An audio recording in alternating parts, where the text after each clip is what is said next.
ಪ್ರತಿದಿನ ನಾವು ವಿಚಾರ ವಿನಿಮಯ, ಕೃಷಿ ವಿಚಾರ ವಿನಿಮಯ ಕಾರ್ಯಕ್ರಮ ಕೂಡ ಮಾಡ್ತಾ ಇದ್ದೀವಿ. ಆ ನಿಟ್ಟಿನಲ್ಲಿ ನಾವು ಇವತ್ತು ಕೂಡ ಈಗಾಗಲೇ ತಡವಾಗಿದೆ, ನಾವು ಸಿದ್ಧರಾಗಿದ್ದೇವೆ. ನಮ್ಮ ಇವತ್ತಿನ ಅತಿಥಿಗಳೆಲ್ಲ ಬಂದು ಸೇರ್ಕೊಂಡಿದ್ದಾರೆ.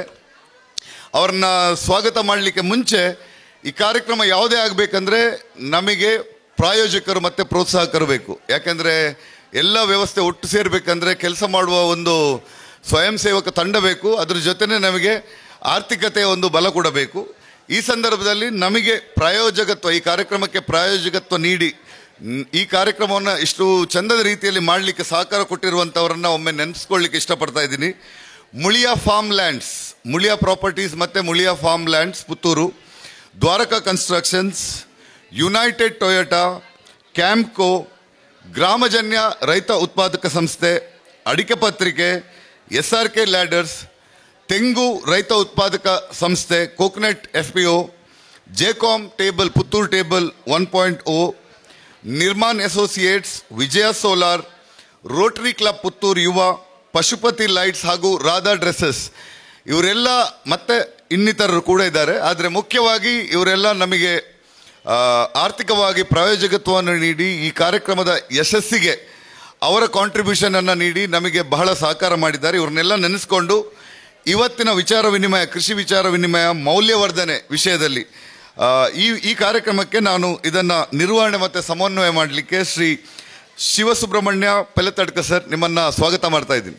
ಇವತ್ತಿನ ಈ ಹಲಸು ಹಣ್ಣು ಮೇಳದ ಈ ಸುಂದರ ಸಂದರ್ಭದಲ್ಲಿ ಕೃಷಿ ಉತ್ಪನ್ನಗಳ ಮೌಲ್ಯವರ್ಧನೆ, ಬೆಳೆದು ಮೌಲ್ಯವರ್ಧನೆ ಮಾಡಿದ ಸಾಹಸಿಗಳ ಈ ಸಮನ್ವಯ ಇದು.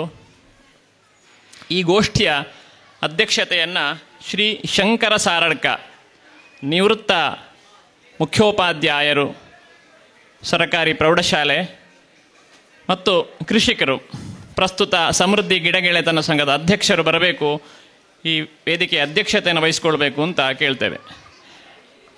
ನವತೇಜ ಟ್ರಸ್ಟಿನ ಅಧ್ಯಕ್ಷರು ಅನಂತ ಪ್ರಸಾದ್ ನೈತಡ್ಕ ಸ್ವಾಗತ ಮಾಡಬೇಕು. ಹಾಗೆ ಇವತ್ತಿನ ನಮ್ಮ ಈ ವಿಚಾರ ಸಂಕಿರಣದ ಕೇಂದ್ರ ಬಿಂದುಗಳಾದ ಗೇರು ಬೀಜವನ್ನು ಬೆಳೆದು ಅದನ್ನು ಮೌಲ್ಯವರ್ಧನೆ ಮಾಡಿ ಅದರಲ್ಲಿ ತುಂಬ ವೆರೈಟಿಗಳನ್ನು ಮಾಡಿ ಭಾರತಾದ್ಯಂತ ಅಲ್ಲ ವಿಶ್ವಾದ್ಯಂತವೇ ಮಾರ್ಕೆಟ್ ಮಾಡ್ತಾ ಇರುವಂತಹ ವಿಶ್ವಕೇಶವ ಕುರುವೇರಿ, ಬಾಯಾರು, ಕೇರಳದ ಕಾಸರಗೋಡು ಜಿಲ್ಲೆಯ ಬಾಯಾರು ಸಮೀಪದ ಕುರುವೇರಿಯ ವಿಶ್ವಕೇಶವ ಮತ್ತು ನವ್ಯ ದಂಪತಿಗಳು ವೇದಿಕೆಗೆ ಬರಬೇಕು ಅಂತ ಕೇಳ್ತೇವೆ. ಹಾಗೆ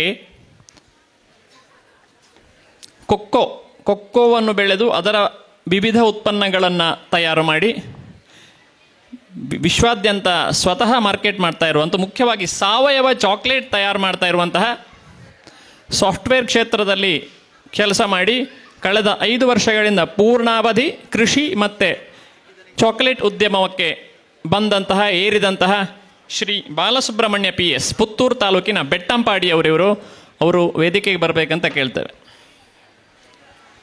ಹಾಗೆ ಅತ್ಯಂತ ಸಿಹಿಯಾದ ಜೇನು ಕೃಷಿ ಮಾಡಿ ಆ ಜೇನನ್ನು ಮೌಲ್ಯವರ್ಧನೆ ಮಾಡಿ ಅದರಲ್ಲಿ ಜ್ಯೂಸ್ಗಳು, ಸ್ಕ್ವಾಶ್ಗಳನ್ನು ಮಾಡಿ ನೇರ ಮಾರ್ಕೆಟ್ ಮಾಡ್ತಾ ಇರುವಂತಹ ಸಾವಿರಾರು ಜೇನು ಕೃಷಿ ಆಸಕ್ತರಿಗೆ ಹೇಗೆ ಜೇನು ಕೃಷಿ ಮಾಡಬೇಕಂತ ಹೇಳುವ ತರಬೇತಿಗಳನ್ನು, ಪ್ರಾಕ್ಟಿಕಲ್ ತರಬೇತಿಗಳನ್ನು ಮಾಡಿದಂತಹ ಬೆಳ್ತಂಗಡಿ ತಾಲೂಕಿನ ವಾದ್ಯಕೋಡಿಯ ಶ್ರೀ ಶ್ಯಾಮ್ ಭಟ್ ವಾದ್ಯಕೋಡಿ ಅವರು ವೇದಿಕೆಗೆ ಬರಬೇಕು ಅಂತ ಕೇಳ್ತೇವೆ.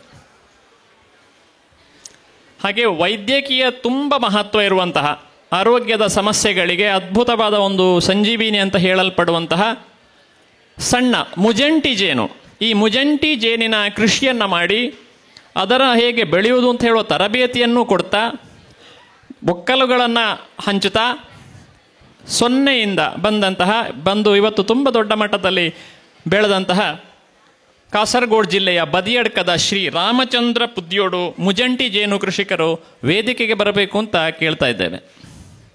ಶ್ರೀ ರಾಮಚಂದ್ರ ಪುದ್ಯೋಡು ಬದಿಯಡ್ಕ. ಇದೀಗ ಶ್ರೀ ಬಾಲಸುಬ್ರಹ್ಮಣ್ಯ PS, ಅನುತ್ತಮ ಚಾಕ್ಲೇಟ್, ಇವರು ನಿಮ್ಮ ವಿಚಾರವನ್ನು ಹೇಳಬೇಕು, ಮಾರ್ಗದರ್ಶನ ಕೊಡಬೇಕು ಅಂತ ಕೇಳ್ತೇವೆ ಸರ್. ನಾನು ಬಾಲಸುಬ್ರಹ್ಮಣ್ಯ PS, ನಾನು ಬೆಟ್ಟಂಪಾಡಿಯಿಂದ ಬಂದಿರೋದು. ನಾವು ಮೂಲತಃ ಪೋಳ್ಯದಲ್ಲಿ ಬೆಳೆದಿದ್ದು, ಮತ್ತು ಐ ಟಿ ಇಂಡಸ್ಟ್ರಿನಲ್ಲಿ ಸಾಫ್ಟ್ವೇರ್ ಇಂಜಿನಿಯರ್ ಆಗಿ 15 ವರ್ಷಗಳ ಕಾಲ ನಾನು ಸೇವೆ ಸಲ್ಲಿಸಿದ್ದೆ. ಈ ವರ್ಷ ಜನವರಿಯಿಂದ ನಾನು ಅದಕ್ಕೆ ವಿದಾಯ ಹೇಳಿ ನನ್ನ ಚಾಕ್ಲೇಟ್ ಉದ್ಯಮವನ್ನು ಇನ್ನಷ್ಟು ಬೆಳಗಿಸುವ ಕಾರ್ಯನಿಟ್ಟಿನಲ್ಲಿ ಹೊರಟಿದ್ದೆ. ಇದಕ್ಕೆ ಸಹಾಯವಾಗಿ ನನ್ನ ಅರ್ಧಾಂಗಿನಿಯಾದ ಸ್ವಾತಿ ಕಲ್ಲೆಗೊಂಡಿ ಇವರು ಕೂಡ ಇದನ್ನು ಸಪೋರ್ಟ್ ಮಾಡಿ ಇದನ್ನು ಮುಂದಿನ ಸ್ಟೇಜ್ ಅಂದರೆ ಬೆಳವಣಿಗೆಗೆ ಸಹಾಯ ಮಾಡ್ತಾಯಿದ್ದಾರೆ. ಈ ಹಲಸು ಮೇಳದಲ್ಲಿ ನನಗೆ ಈ ಮೌಲ್ಯವರ್ಧನೆ, ಈ ಕೊಕ್ಕೋ ಮೌಲ್ಯವರ್ಧನೆ, ಹಲಸು ಒಂದು ಹಣ್ಣು ಆದರೆ ಕೊಕ್ಕೋ ಇನ್ನೊಂದು ಥರದ ಹಣ್ಣು. ಸೊ ಈ ಕೊಕ್ಕೋ ಮೌಲ್ಯವರ್ಧನೆಯನ್ನು ಹೇಗೆ ಆಯಿತು ಅಥವಾ ಅದರಿಂದ ಹೇಗೆ ಮಾಡ್ಬೋದು, ಏನೆಲ್ಲ ಆಗ್ತದೆ ಅಂತ ಹೇಳುವ ವಿಚಾರವನ್ನು ನಾನು ಒಂದು 10 ನಿಮಿಷದಲ್ಲಿ ಹೇಳಲು ಇಚ್ಛೆಪಡುತ್ತೇನೆ. ನಾವು ಕೊರೋನಾ ಸಮಯದಲ್ಲಿ 2020 ಸಮಯದಲ್ಲಿ ಲಾಕ್ಡೌನ್ ಸಂದರ್ಭದಲ್ಲಿ ಎಲ್ಲರಿಗೂ ವರ್ಕ್ ಫ್ರಮ್ ಹೋಮ್ ಆಪ್ಷನ್ ಇತ್ತು. ಆ ಸಂದರ್ಭದಲ್ಲಿ ನಾವು ಕೂಡ ಮನೆಯಿಂದ ಕೆಲಸ ಮಾಡುವ ಅವಶ್ಯಕತೆ ಇತ್ತು. ಅದರ ಜೊತೆಗೆ ಕೃಷಿಯಲ್ಲಿ ಹೆಚ್ಚಿನ ಸಮಯವನ್ನು ಕಳೆಯುವ ಅವಕಾಶ ಕೂಡ ಸಿಕ್ಕಿತು. ಈ ನಿಟ್ಟಿನಲ್ಲಿ ಏನಾಗ್ತಿತ್ತು ಅಂದರೆ ಆ ಸಮಯದಲ್ಲಿ ಯಾರಿಗೂ ಕೂಡ ಕೊಕ್ಕೋವನ್ನು ಮಾರ್ಕೆಟಿಗೆ ಕೊಡಲಿಕ್ಕೆ ಅವಕಾಶ ಇರಲಿಲ್ಲ. ಸೊ ಮಾರ್ಕೆಟ್ ಹೇಳಿತ್ತು ಎಲ್ಲರೂ ನೀವು ಡ್ರೈ ಮಾಡಿ ಮಾರ್ಕೆಟ್ ಓಪನ್ ಆದಾಗ ಅದನ್ನು ಪರ್ಚೇಸ್ ಮಾಡ್ತಾರಂತ. ಸೊ ಈ ನಿಟ್ಟಿನಲ್ಲಿ ನಾವು ಕೂಡ ಅದೇ ಥರ ಕೊಕ್ಕೋ ಡ್ರೈ ಮಾಡಲಿಕ್ಕೆ ಪ್ರಯತ್ನ ಮಾಡಿದೆವು. ಹವ್ಯಾಸಕ್ಕೋಸ್ಕರ ಚಾಕ್ಲೇಟ್ ತಿನ್ನುವ ಅಭಿಲಾಷೆ ಇತ್ತು. ಚಾಕ್ಲೇಟ್ ಮಾಡುವ ಅಂತ ಹೇಳುವ ನಿಟ್ಟಿನಲ್ಲಿ ಮನೆಯಲ್ಲೇ ಇದ್ದ ಇಡ್ಲಿ ಗ್ರೈಂಡರ್ನಲ್ಲಿ ಚಾಕ್ಲೇಟ್ ಮಾಡಿದೆವು. ಚಾಕ್ಲೇಟ್ ಮಾಡಿ ಎಲ್ಲರಿಗೂ ಈಗಿನ ಟ್ರೆಂಡ್ ಏನಂದರೆ ಸೋಷಿಯಲ್ ಮೀಡಿಯಾ, ಎಲ್ರಿಗೂ ಏನಾದರೂ ಮಾಡಿದರೆ ಸೋಷಿಯಲ್ ಮೀಡಿಯಲ್ಲಿ ಹಾಕುವಂಥದ್ದು ಅಲ್ವಾ. ಸೊ ಅದೇ ರೀತಿಯಲ್ಲಿ ನಾವು ಕೂಡ ಚಾಕ್ಲೇಟ್ ಮಾಡಿದ ಸೋಷಿಯಲ್ ಮೀಡಿಯಾದಲ್ಲಿ ಹಾಕಿದೆವು. ಅಲ್ಲಿಂದ ಶುರುವಾಯಿತು ನಮಗೆ ಎನ್ಕ್ವೈರಿ ಬರಲಿಕ್ಕೆ, ಅಂದರೆ ಚಾಕ್ಲೇಟ್ ಮಾಡಿದ್ದು ಹೇಗೆ, ಯಾವ ಥರ ಮಾಡಿದ್ದು, ಅಥವಾ ಅದರ ಟೇಸ್ಟ್ ಹೇಗಿದೆ ಅಂತ. ಹೀಗೆ ಹೋಗ್ತಾ ಹೋಗ್ತಾ ಏನಾಯಿತು ಅಂದರೆ ಮೌತ್ ಆಫ್ ವರ್ಡ್ಸಿಂದ ನಮಗೆ ಬೇಡಿಕೆ ಬಂತು, ನೀವು ಚಾಕ್ಲೇಟ್ ಮಾಡಿ ಕೊಡ್ತೀರಾ ಅಂತ, ನಮಗೆ ಸೇಲ್ ಮಾಡ್ತೀರಾ ಅಂತ. ನಮಗೆ ಆ ಉದ್ದೇಶ ಇರಲಿಲ್ಲ ಶುರುವಿಗೆ, ಆದರೆ ಏನು ನಾವು ಫ್ರೀಯಾಗಿ ಕೊಟ್ಟಿದ್ದೇವೆ. ನಾವು ಮಾಡಿರೋದನ್ನು ಚಾಕ್ಲೇಟನ್ನು ಫ್ರೀಯಾಗಿ ಕೊರಿಯರ್ ಮುಖಾಂತರ ಕಳಿಸ್ತಾ ಇದ್ದೇವೆ. ನಂತರ ನಾವು ಮನೆಯಲ್ಲಿ ನಾನು ನನ್ನ ಹೆಂಡತಿ ಕುಳಿತುಕೊಂಡು ಇದರ ವಿಚಾರವನ್ನು ಇನ್ನೂ ವಿನಿಮಯ ಮಾಡಿಕೊಂಡಾಗ ಏಕೆ ಇದಕ್ಕೆ ಮೌಲ್ಯವರ್ಧನೆಯನ್ನು ಕೊಡಬಾರ್ದು ಅಂತ ಹೇಳಿಕೊಂಡು ಇದನ್ನು ಚಾಕ್ಲೇಟ್ ಯಾಕೆ ಕಮರ್ಷಿಯಲ್ ಉದ್ಯಮವಾಗಿ ಮಾಡಬಾರ್ದು ಅಂತ ಯೋಚನೆ ಮಾಡಿದ್ದೇವೆ. ಎಲ್ಲರಿಗೂ ಒಂದಿರುತ್ತೆ ಹೋಮ್ ಮೇಡ್ ಚಾಕ್ಲೇಟ್ ಅಂತ. ಆ್ಯಕ್ಚುಲಿ ಹೋಮ್ ಮೇಡ್ ಚಾಕ್ಲೇಟ್ ಬೇರೆ, ಮನೆ ಎನ್ವಿರಾನ್ಮೆಂಟಲ್ಲಿ ಮಾಡಿದ ಚಾಕ್ಲೇಟ್ ಬೇರೆ. ಹೋಮ್ ಮೇಡ್ ಚಾಕ್ಲೇಟ್ ಅಂದರೆ ಏನು ಗೊತ್ತಾ, ಎಲ್ಲ ಕಡೆಯೂ ಹೋಮ್ ಮೇಡ್ ಚಾಕ್ಲೇಟ್ಸ್ ಏನಂದರೆ ಕಮರ್ಷಿಯಲ್ ಇರೋ ಚಾಕ್ಲೇಟನ್ನು ಬಿಸಿ ಮಾಡಿ ಮೆಲ್ಟ್ ಮಾಡಿ ಬೇರೆ ಬೇರೆ ಶೇಪ್ನಲ್ಲಿ ಮಾಡಿ ಅದನ್ನು ಬೇರೆ ಪ್ಯಾಕ್ ಮಾಡಿ ಕೊಡುವಂಥದ್ದು. ನಾವು ಹೋಮ್ ಎನ್ವಿರಾನ್ಮೆಂಟಲ್ಲಿ ಮಾಡ್ತಾ ಇದ್ದೇವೆ. ಏನಂದರೆ ಪ್ಯೂರ್ ಚಾಕ್ಲೇಟು, ಇದರಲ್ಲಿ ಯಾವುದೇ ಕೆಮಿಕಲ್ ಟ್ರೀಟ್ಮೆಂಟ್ ಆಗಲಿ, ಯಾವುದೇ ಆರ್ಟಿಫಿಷಿಯಲ್ ಫ್ಲೇವರ್ಸ್ಗಳಾಗಲಿ, ಕಲರ್ಗಳಾಗಲಿ ಅಥವಾ ಸ್ಟೆಬಿಲೈಸರ್ಸ್ ಏನು ಯೂಸ್ ಮಾಡದೆ ಮಾಡಬೇಕು ಅಂತ ಹೇಳುವ ನಿಟ್ಟಿನಲ್ಲಿ ನಾವು ಇದನ್ನು ಹೇಗೆ ತಗೊಂಡು ಹೋಗ್ಬೋದು ಅಂತ ಸ್ಟಡಿ ಮಾಡಿದೆವು. ಅದಕ್ಕೆ ಬೇಕಾದ ಬೇಸಿಕ್ ಟ್ರೈನಿಂಗ್, ಆನ್ಲೈನ್ ಟ್ರೈನಿಂಗ್ಗಳ ಮುಖಾಂತರ ಅದರ ಬಗ್ಗೆ ತಿಳಿದು ಚಾಕ್ಲೇಟ್ ಮಾಡಲಿಕ್ಕೆ ಟ್ರೈ ಮಾಡಿದೆ. ಇದು ವಿಭಿನ್ನವಾಗಿ ಇರಬೇಕು. ಮಾರ್ಕೆಟ್ನಲ್ಲಿ ಈಗ ಲಭ್ಯ ಇರೋ ಚಾಕ್ಲೇಟ್ಗಳಿಗೂ ನಾವು ಮಾಡುವಂಥ ಪ್ಯೂರ್ ಚಾಕ್ಲೇಟ್ಗಳಿಗೂ ಡಿಫರೆನ್ಸ್ ಇದೆ. ಅದನ್ನು ಹೇಗೆ ಅದರ USP ಅಂತ ಹೇಳ್ತೇನೆ, ಯುನೀಕ್ ಪ್ರಾಡಕ್ಟ್ಸ್. ಅದರಲ್ಲಿ ನಾವು ಜಾಗ್ರಿ ಸ್ವೀಟ್, ಎಲ್ಲ ಶುಗರ್ ಸ್ವೀಟ್ಸ್ ಆದರೆ ನಮ್ಮದು ಜಾಗ್ರಿ ಸ್ವೀಟ್ಸ್, ಬೆಲ್ಲದಿಂದ ಸ್ವೀಟ್ನರ್ ಆಗಿ ಯೂಸ್ ಮಾಡ್ತೇವೆ. ಮತ್ತು ಕೊಕ್ಕೋದ ಕಂಟೆಂಟ್ ಜಾಸ್ತಿ ಇರ್ತದೆ. ನಿಮಗೆ ನಾರ್ಮಲ್ ಕಮರ್ಷಿಯಲ್ ಅವೈಲೇಬಲ್ ಚಾಕ್ಲೇಟ್ಗಳು ಹೇಗಿರುತ್ತೆ ಅಂದರೆ ಸಿಹಿ ಅಂದರೆ ಚಾಕ್ಲೇಟ್ ಅಂತ ಆಗಿದೆ. ಆದರೆ ನಿಜವಾದ ಹೆಲ್ತ್ ಬೆನಿಫಿಟ್ ಬೇಕು ಅಂತ ಇದ್ದಾದರೆ ಅದರಲ್ಲಿರುವ ಕೊಕ್ಕೋದ ಅಂಶ ಜಾಸ್ತಿ ಇರಬೇಕು. ಕೊಕ್ಕೋದ ಅಂಶ ಜಾಸ್ತಿ ಅಂದರೆ ಪರ್ಸೆಂಟೇಜ್ ಎಷ್ಟು ಕೊಕ್ಕೋ ಹಾಕಿರ್ತಾರೆ, ಅದು ಎಷ್ಟು ನ್ಯಾಚುರಲ್ ಹೇಳೋದು ಕೂಡ ಇಂಪಾರ್ಟೆಂಟ್ ಆಗ್ತದೆ. ಸೊ ಅದರ ಮುಖಾಂತರ ನಾವು ನ್ಯಾಚುರಲಿ ಪ್ರೊಸೆಸ್ ಮಾಡ್ತೇವೆ. ಅಂದರೆ ಕೊಕ್ಕೋ ಫರ್ಮೆಂಟೇಷನ್ ಮಾಡೋದಾಗಲಿ, ಅದನ್ನು ಡ್ರೈ ಮಾಡಿ ಚಾಕ್ಲೇಟ್ ಮಾಡೋದು, ಎಲ್ಲ ಸ್ಟೇಜ್ಗಳಲ್ಲಿ ಎಲ್ಲಿಯೂ ಕೆಮಿಕಲ್ ಟ್ರೀಟ್ಮೆಂಟ್ಗಳಾಗಲಿ ಯಾವುದೇ ಆರ್ಟಿಫಿಷಿಯಲ್ ಪ್ರೋಸೆಸ್ಗಳನ್ನು ಆ್ಯಡ್ ಮಾಡೋದಿಲ್ಲ. ಈ ನಿಟ್ಟಿನಲ್ಲಿ ನಾನು ಜನರಿಗೆ ಏನು ಹೇಳೋದಂದರೆ, ಕೃಷಿಕರು ಕೊಕ್ಕೋಕ್ಕೆ ಬೆಲೆ ಇಲ್ಲ ಅಂತ ಹೇಳ್ತಾರೆ. ಕೆಲವರಿಗೆ ಕಳೆದ ವರ್ಷ ಬೆಲೆ ಆಯಿತು. ಇದರಲ್ಲಿ ತುಂಬ ಇಂಪಾರ್ಟೆಂಟ್ ಅಂದರೆ ಕೊಕ್ಕೋದ ಕ್ವಾಲಿಟಿ. ಕೊಕ್ಕೋ ನಾವು ಮಾರ್ಕೆಟಿಗೆ ಕೊಡುವಾಗ ಯಾವ ರೀತಿ ಇರ್ತದೆ ಹೇಳೋದು ತುಂಬ ಇಂಪಾರ್ಟೆಂಟ್. ನೀವು ಕೊಕ್ಕೋ ತಗೊಳ್ತೀರಾ, ಅದನ್ನು 3-4 ದಿವಸ ಕೊಳ್ತು ಹೋಗಿರ್ತದೆ, ನಂತರ ಮಾರ್ಕೆಟಿಗೆ ಕೊಡ್ತಾರೆ. ನೀವು ಅದನ್ನೇ ನಾನು ನ್ಯಾಚುರಲ್ ಚಾಕ್ಲೇಟ್ ಮಾಡಿ ಕೊಡ್ತೇನೆ ಅಂದರೆ ನಿಮಗೆ ಕೊಳ್ತ ಸ್ಮೆಲ್ಲೇ ಬರ್ತದೆ ಚಾಕ್ಲೇಟ್. ಅದನ್ನು ನೀವು ಅಕ್ಸೆಪ್ಟ್ ಮಾಡಬೇಕು. ನಾವು ಕೊಡುವಾಗ ಯಾವ ಥರದೇ ಇರಿದೆಯೋ ಚಾಕ್ಲೇಟ್ ತಿನ್ನುವಾಗ ಮಾತ್ರ ಚೆನ್ನಾಗಿರಬೇಕು. ಅದು ಬೇಡಿಕೆ ಸರಿಯಲ್ಲ.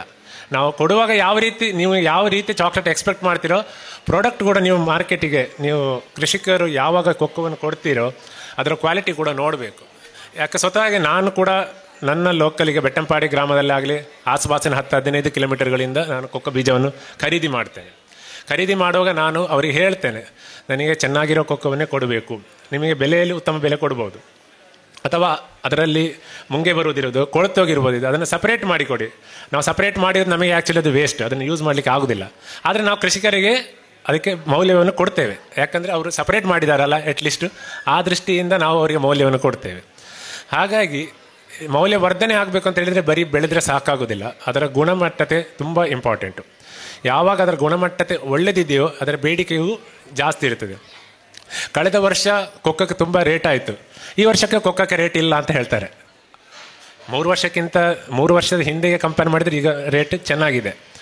ಆದರೆ ಕಳೆದ ವರ್ಷ ಎಷ್ಟು ಮಾರ್ಕೆಟಿಗೆ ಹೋಗಿದೆ ಅಂದರೆ, ನಾನು ಯಾರನ್ನು ದೂರಿದು ಅಂತಲ್ಲ, ಎಷ್ಟೊಂದು ಕೃಷಿಕರು ಕೊಟ್ಟಂತಹ ಕೊಕ್ಕೋದಲ್ಲಿ ಅದರಲ್ಲಿ ಎಳೆದಾಗಲಿ ಬೆಳೆದಾಗಲಿ ಎಲ್ಲ ಮಿಕ್ಸ್, ಅಂದರೆ the quality of the cocoa ತುಂಬ ಡಿಗ್ರೇಡ್ ಆಗಿತ್ತು.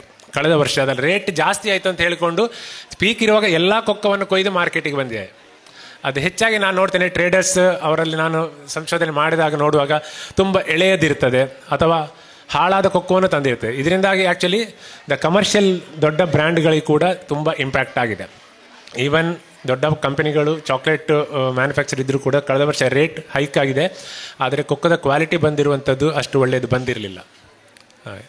ಇವಾಗಲೂ ಕೂಡ ಇವಾಗ ಜನರಿಗೆ ಅರಿವು ಜಾಸ್ತಿ ಆಗಿದೆ, ಕೊಕ್ಕದ ಬಗ್ಗೆ ಸಂಶೋಧನೆ ನಡೀತಾ ಇದೆ, ಅದರಲ್ಲಿ ತುಂಬ ವ್ಯಾಲ್ಯೂ ಎಡೆಡ್ ಇದೆ. ನಾವೀಗ ಕೊಕ್ಕೋದಲ್ಲಿ ಚಾಕ್ಲೇಟ್ ಮಾಡ್ತೇವೆ, ಕೊಕ್ಕೋ ಚಾಕ್ಲೇಟ್ ಮಾಡ್ತೇವೆ, ಅದರ ಬೈ ಪ್ರಾಡಕ್ಟ್ ಕೂಡ ಇದೆ. ಅಂದರೆ ಚಾಕ್ಲೇಟ್ ಮಾಡಬೇಕಿದ್ರೆ ಕೊಕ್ಕದ ಒಳಗಿನ ನಿಪ್ಸ್ ಅಂತ ಹೇಳಿ ಬೀಜ ಇರುತ್ತೆ, ಬೀಜದ ಹೊರಗಡೆ ಸಿಪ್ಪೆ ಇರುತ್ತೆ, ಆ ಬೀಜದಿಂದ ಚಾಕ್ಲೇಟ್ ಮಾಡ್ತೇವೆ. ಅದು ಅಷ್ಟೇ ಅಲ್ಲ, ಕೊಕ್ಕದ ಬೀಜದಿಂದ ಮಾತ್ರ ಅದರ ಸಿಪ್ಪೆಯಿಂದ ಏನು ಮಾಡ್ತಾರೆ, ಸಿಪ್ಪೆಯನ್ನು ಕೂಡ ಮಾರ್ಕೆಟಿಗೆ ಹೋಗ್ತೇವೆ. ದೊಡ್ಡ ದೊಡ್ಡ ಕಾಸ್ಮೆಟಿಕ್ ಇಂಡಸ್ಟ್ರಿಗಳಲ್ಲಿ ಅಥವಾ ಸೋಪ್ ಮ್ಯಾನುಫ್ಯಾಕ್ಚರ್ಗಳಲ್ಲಿ ಅದನ್ನು ಸ್ಕ್ರಬ್ಬರ್ ಥರ ಯೂಸ್ ಆಗುತ್ತೆ. ಅದರಲ್ಲಿ ಕೂಡ ಕೊಕ್ಕೋ ಬಟರ್ನ ಅಂಶ ಇರ್ತದೆ, ಅದು ಸ್ಕಿನ್ನಿಗೆ ತುಂಬ ಉಪಯೋಗಕರ. ಇವಾಗಿನ ಸಂಶೋಧನೆ ಪ್ರಕಾರ ಸ್ವಿಟ್ಜರ್ಲ್ಯಾಂಡ್ನಲ್ಲಿ ಕೊಕ್ಕೋ ಪಾಡ್, ಅದರ ಹಣ್ಣಿರ್ತದಲ್ಲ, ಹಣ್ಣಿನ ಒಳಗಡೆ ಬೆಳ್ಳಗಿನ ಲೇಯರ್ ಇರ್ತದೆ, ಅದನ್ನು ಕೂಡ ಸ್ವೀಟ್ನರ್ ಆಗಿ ಯೂಸ್ ಮಾಡ್ಬೋದು.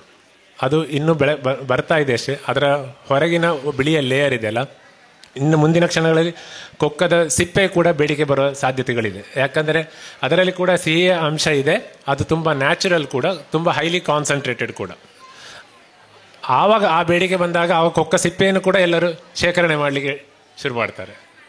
ಹಾಗೆ ಮತ್ತೊಂದು ವಿಚಾರ ಏನಂದರೆ, ಯಾವಾಗಲೂ ನಾವು ಚಾಕ್ಲೇಟ್ ಅಂತ ಹೇಳ್ತೇವೆ, ನಾನು ಪ್ರಾಡಕ್ಟಿಗೆ ಚಾಕ್ಲೇಟ್ ಇರೋಕೆ ನಾನು ಚಾಕ್ಲೇಟ್ನ ಬಗ್ಗೆನೇ ಮಾತಾಡ್ತಾ ಇರೋದು. ಚಾಕ್ಲೇಟ್ನಲ್ಲಿ ನಾವು ತಿನ್ನುವಾಗ ಅದರ ಇಂಗ್ರೀಡಿಯೆಂಟ್ಸನ್ನು ನೋಡಬೇಕು, ಓದಬೇಕು, ಅದರಲ್ಲಿ ಏನು ಹಾಕಿರ್ತಾರೆ ಅಂತ, ಆಯಿತಾ. ನನ್ನ ಪ್ರಾಡಕ್ಟ್ ನಾರ್ಮಲಿ ನಾನು ಬಾಂಬೆ, ಬ್ಯಾಂಗ್ಳೂರು ಅಥವಾ ಲೋಕಲ್ ಇಲ್ಲಿ ಕೂಡ ಸಿಗ್ತದೆ. ಅದರಲ್ಲಿ ಕೊಕ್ಕದ ಅಂಶ ಜಾಸ್ತಿ ಇದೆ, ಕಹಿ ಇರ್ತದೆ. ಜನರಿಗೆ ಕಹಿ ಅಂತ ಹೇಳಿದ ಕೂಡಲೇ ಇದು ಚಾಕ್ಲೇಟ್ ಅಲ್ಲ ಅಂತ, ಇದೆಂತ ಕೊಟ್ಟಿದ್ದಾರೆ, ಎಂಥ ಕಹಿ ಮಾರ ಇದೆ, ತಿನ್ನಲಿಕ್ಕೆ ಆಗೋದಿಲ್ಲ ಅಂತ. ಆದರೆ ಕೊಕ್ಕದಲ್ಲಿ ಫ್ಲೋಯನಾಯ್ಡ್ಸ್ ಅಂತ ಒಂದು ಕಂಟೆಂಟ್ ಇದೆ, ಇದು ತುಂಬ ಇಂಪಾರ್ಟೆಂಟ್, ಹೈ ಆ್ಯಂಟಿ ಆಕ್ಸಿಡೆಂಟ್. ಅದು ಯಾವುದೇ ಫುಡ್ನಲ್ಲಿ ಇಷ್ಟೊಂದು ಸಿಗುವುದಿಲ್ಲ. ಈ ಡಾರ್ಕ್ ಚಾಕ್ಲೇಟ್, ಅದಕ್ಕೆ ಕೆಲವರು ಡಾರ್ಕ್ ಚಾಕ್ಲೇಟ್ ತಿನ್ನಿ ಡಾಕ್ಟರ್ ಸಜೆಸ್ಟ್ ಮಾಡ್ತಾರೆ. ಅದರಲ್ಲಿ ಆ್ಯಕ್ಚುಲಿ ಪ್ಯೂರ್ ಡಾರ್ಕ್ ಚಾಕ್ಲೇಟ್ ತಿನ್ನುವುದು ತುಂಬ ಇಂಪಾರ್ಟೆಂಟ್. ಯಾಕಂದರೆ ಕಮರ್ಷಿಯಲ್ ಅವೈಲೇಬಲ್ ಚಾಕ್ಲೇಟ್ ಹೆಚ್ಚಿನದ್ದು ಆಲ್ಕಲೈಸ್ ಪ್ರೋಸೆಸ್ ಅಂತ ಹೇಳ್ತಾರೆ. ಅದರಲ್ಲಿ ಏನು ಮಾಡ್ತಾರೆ ಅಂದರೆ, ಕೊಕ್ಕದಲ್ಲಿರುವಾದ ಆ್ಯಸಿಡ್ ಅಂಶ ಅಥವಾ ಕುಳಿತ ಸ್ಮೆಲ್ ಅದನ್ನು ತೆಗೆದು ನಂತರ ಚಾಕ್ಲೇಟ್ ಪ್ರೊಸೆಸ್ ಮಾಡ್ತಾರೆ. ಅದರಲ್ಲಿ ನೀವು ನೋಡಿದರೆ ಅದರಲ್ಲಿ ಬರೆದಿರ್ತಾರೆ ಆರ್ಟಿಫಿಷಿಯಲಿ ಸಬ್ಸ್ಟೆನ್ಸ್ ಅಂತ ಹಾಕಿ ಬ್ರ್ಯಾಕೆಟ್ನಲ್ಲಿ ಕೊಕ್ಕೋ ಮತ್ತು ವೆನಿಲಾ ಅಂತ. ಅದೇನೆಂದರೆ ಕೊಕ್ಕೋ ಮತ್ತು ವೆನಿಲಾ ಕೂಡ ಆರ್ಟಿಫಿಷಿಯಲ್ ಆಗಿ ಯೂಸ್ ಮಾಡ್ತಾರೆ ಅಂತ. ಇದು ನಿಮಗೆ ಬಿಟ್ಟಿದ್ದು, ಜನರಿಗೆ ಬಿಟ್ಟಿದ್ದು, ತಗೊಳ್ಬೇಕಾ ತಗೊಳ್ಬಾರ್ದಾ ಅಂತ ಹೇಳೋದು. ಎಷ್ಟು ಲಿಮಿಟ್ನಲ್ಲಿ ತಗೊಳ್ಬೋದು ಅದು ಅದರ ಮೇಲೆ ಹೊಂದಿಕೊಂಡಿರ್ತೇವೆ. ನಾರ್ಮಲ್ ಸಿಟಿ ಲೈಫ್, ನಾನೀಗ IT ಉದ್ಯಮದಲ್ಲಿದ್ದೆ, ನಾನು ಬೆಂಗಳೂರಿನಲ್ಲಿ 15 ವರ್ಷಗಳ ಕಾಲ ಕೆಲಸ ಮಾಡ್ತಿದ್ದೆ. ಹೇಗಿರ್ತಾರೆ ಅಂದರೆ, ನ್ಯೂಕ್ಲಿಯರ್ ಫ್ಯಾಮಿಲಿ ಇರ್ತದೆ, ಮಕ್ಕಳು, ಇಬ್ಬರು ಪೇರೆಂಟ್ಸು ಜಾಬಲ್ಲಿರ್ತಾರೆ, ಮಕ್ಕಳಿರ್ತಾರೆ, ಏನಿಲ್ಲ ಅಂದರೆ ಫ್ರಿಜ್ನಲ್ಲಿ KG ಗಟ್ಟಲೆ ಚಾಕ್ಲೇಟ್ಗಳಿರ್ತದೆ. ಇದು ತುಂಬ ಒಳ್ಳೆಯದಲ್ಲ. ಈಗ ಕಮರ್ಷಿಯಲ್ ಚಾಕ್ಲೇಟ್ಸನ್ನು ದಿನನಿತ್ಯ ತಿನ್ನುವುದು ಅದು ಒಳ್ಳೆಯದಲ್ಲ. ಆ ನಿಟ್ಟಿನಲ್ಲಿ ಪ್ಯೂರ್ ಚಾಕ್ಲೇಟ್ ನಾವೀಗ ಮಾಡುವಂಥದ್ದು, ಇದರಲ್ಲಿ ಯಾವುದೇ ಥರ ರಾಸಾಯನಿಕ ಪದಾರ್ಥ ಅಥವಾ ರಾಸಾಯನಿಕ ಟ್ರೀಟ್ಮೆಂಟ್ಗಳು ಆಗಿರುವುದಿಲ್ಲ. ಇದರಲ್ಲಿ ಕೊಕ್ಕದ ಅಂಶ ಜಾಸ್ತಿ ಇರ್ತದೆ, ಹೆಲ್ದಿ ಆಗಿರ್ತದೆ. ಅದರಿಂದ ಈಗಿನ ಜನರಿಗೆ ಇದರ ಲಭ್ಯತೆ ತುಂಬ ಅಗತ್ಯ ಇದೆ. ಹಾಗಾಗಿ ಕೊಕ್ಕೋ ಒಂದು ಉಪಬೆಳೆಯಾದರೂ ಮುಂದಿನ ಕಾಲಗಳಲ್ಲಿ ಅದಕ್ಕೆ ಒಳ್ಳೆಯ ಮೌಲ್ಯವರ್ಧನೆಗಳು ಬರ್ತಾ ಇದೆ. ಆ ನಿಟ್ಟಿನಲ್ಲಿ ತುಂಬ ಸಂಶೋಧನೆಗಳು ನಡೀತಾ ಇದೆ. ಹಾಗಾಗಿ ನ್ಯಾಚುರಲ್ ಚಾಕ್ಲೇಟ್ಸ್ ಅಂತ ಹೇಳೋದ್ರಲ್ಲಿ ಕೂಡ ದ ನೀಡ್ ತುಂಬ ಇದೆ. ಯಾಕಂದರೆ ನಾನು ಮಾರ್ಕೆಟ್ ಸ್ಟಡಿ ಮಾಡುವಾಗ ಈಗ ನಮ್ಮ ಭಾರತದಲ್ಲಿ ಎಷ್ಟು ಒಂದು 25,000-30,000 ಟನ್ಗಳಷ್ಟು ಕೊಕ್ಕೋ ಬೆಳೀತಾರೆ. ಆದರೆ ಭಾರತದ ಬೇಡಿಕೆ 1,00,000 ಟನ್ ಇದೆ. ಉಳಿದ 70,000 ಟನ್ ಎಲ್ಲಿಂದ ಬರ್ತದೆ? ಅದು ಇಂಪೋರ್ಟ್ ಮಾಡ್ತಾ ಇದ್ದಾರೆ. ಹಾಗಾಗಿ ಸುಮಾರು 2020, 2021, 2022ರಲ್ಲಿ ತುಂಬ ಜನ ಕೊಕ್ಕೋ ಗಿಡಗಳನ್ನು ಕಡ್ದಿದ್ರು. ಅವರಿಗೆ ಅನಿಸಿತ್ತು ಕೊಕ್ಕೋ ಗಿಡ ಇದ್ದಿದ್ರೆ ಈಗ ಒಳ್ಳೆ ಮೌಲ್ಯವರ್ಧನೆ ಇರ್ತಿತ್ತು ಅಂತ. ಹಾಗಾಗಿ ಯಾವುದೇ ಬೆಳೆ ಆದರೂ ನಾವು ಅದಕ್ಕೆ ಈಗ ಕರೆಂಟ್ ಮಾರ್ಕೆಟ್ ಇಲ್ಲ ಅಂತ ಹೇಳಿ ಬಿಡಬಾರ್ದು. ಓಕೆ, ಫ್ಯೂಚರಲ್ಲಿ ಒಂದಲ್ಲ ಒಂದು ದಿನ ಅದಕ್ಕೂ ಮಾರ್ಕೆಟ್ ಇರೋದು. ಯಾವುದಕ್ಕೆ ಮಾರ್ಕೆಟ್ ಇಲ್ಲ ಅದಕ್ಕೆ ಮಾರ್ಕೆಟ್ ಬರ್ತದೆ. ಸೊ ಒಟ್ಟಿಗೆ ಏನು ಹೇಳಬೇಕಂತ ಹೇಳಿದರೆ, ಯಾವುದೇ ಬೆಳೆ ಆಗಲಿ, ಯಾವುದೇ ಉದ್ಯಮವಾಗಲಿ, ಅದು ಬೆಳಿಬೇಕು ಅಂತ ಇದ್ದರೆ, ಅದಕ್ಕೆ ಮೌಲ್ಯವರ್ಧನೆಯನ್ನು ಕೊಡಬೇಕು ಅಂತ ಇದ್ದರೆ, ಅದಕ್ಕೆ ಬೇಕಾದ ಫೋಕಸ್ ಮತ್ತು ಡೆಡಿಕೇಶನ್ ಮತ್ತು ಏನು ಮಾಡ್ತೇವೆ ಅಂತ ಹೇಳೋದ್ರ ಮೇಲೆ ನಮಗೆ ಅರಿವಿರಬೇಕು. ಅದರ ಮೇಲೆ ನಾವು ಫೋಕಸ್ ಮಾಡಿ ವರ್ಕ್ ಮಾಡಿದರೆ ಅದಕ್ಕೆ ಗೆಲುವು ಇದ್ದೇ ಇರುತ್ತೆ. ಇವಾಗ ನಾನು ಹೇಳಿದ ಕಳೆದ ವರ್ಷ 320 ಆಗದ ನಮಗೆ ಒಂದು ಸಲ ಆಗಿತ್ತು ಇನ್ನು ಹೇಗೆ ಚಾಕ್ಲೇಟ್ ಮಾಡೋದು ಅಂತ. ಕೊಕ್ಕೋ ಅದರ ಕೃಷಿಕರಿಗೆ ಇನ್ನಷ್ಟು ರೇಟ್ ಆಗಲಿ ಅಂತ, ಆಯಿತಾ. ಇನ್ನಷ್ಟು ರೇಟ್ ಆಯಿತು ಅಂತಂದರೆ ಚಾಕ್ಲೇಟ್ ಪ್ರೈಸ್ ಕೂಡ ಜಾಸ್ತಿ ಆಗ್ತದೆ. ನಾಳೆ ನೀವು ತಗೊಳ್ಳೋ ಚಾಕ್ಲೇಟ್ ಪ್ರೈಸ್ ಕೂಡ ಜಾಸ್ತಿ ಆಗ್ತದೆ. ಇಂಡೈರೆಕ್ಟ್ ಅಥವಾ ಡೈರೆಕ್ಟಾಗಿ ಎಟ್ ದ ಎಂಡ್ ಕೃಷಿಕರಿಗೇ ಬರೋದು, ಅಂದರೆ ಕಾಮನ್ ಮ್ಯಾನಿಗೆ ಇಂಪ್ಯಾಕ್ಟ್ ಆಗೋದು. ನಾವು ಜಾಸ್ತಿಗೆ ಸೇಲ್ ಮಾಡಿದರೆ ನಾವು ಪರ್ಚೇಸ್ ಮಾಡೋ ರೇಟ್ ಜಾಸ್ತಿ ಆಗ್ತದೆ. ಓಕೆ, ಸರಿ, ಅವಕಾಶ ಕೊಟ್ಟದ್ದಕ್ಕೆ ಧನ್ಯವಾದಗಳು. ನಮ್ಮ ಚಾಕ್ಲೇಟನ್ನು ಸವಿಬೇಕಿದ್ರೆ ಪುತ್ತೂರಿನಲ್ಲಿ ಲಾರಿ ಡ್ರೈ ಫ್ರೂಟ್ಸ್ ಮತ್ತು ಈಗ ಮರಿಕೆ ಅವರಲ್ಲಿ ಶಾಪ್ನಲ್ಲಿ ಕೂಡ ಲಭ್ಯವಿದೆ. ಸ್ವಾದಿಸಿ ಫೀಡ್ಬ್ಯಾಕ್ ಕೊಡಿ. ಕೊಕ್ಕದ ಮೌಲ್ಯವರ್ಧನೆ ಮತ್ತು ಕೊಕ್ಕದ ಬಗ್ಗೆ ಏನೇ ನಿಮಗೆ ತಿಳಿಬೇಕು ಅಂತ ಇದ್ದರೆ ನನ್ನನ್ನು ಕಾಂಟ್ಯಾಕ್ಟ್ ಮಾಡ್ಬೋದು. ಧನ್ಯವಾದಗಳು. ಧನ್ಯವಾದ ಬಾಲಸುಬ್ರಹ್ಮಣ್ಯ PS ಅವರೇ.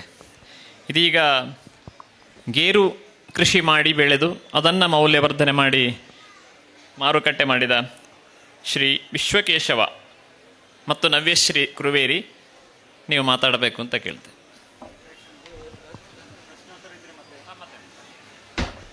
ಪ್ರಶ್ನೋತ್ತರ ಇದೆ, ಎಲ್ಲರೂ ಅವರ ವಿಚಾರ ಮಂಡನೆ ಮಾಡಿದ ಮೇಲೆ ಪ್ರಶ್ನೋತ್ತರ ಇದೆ.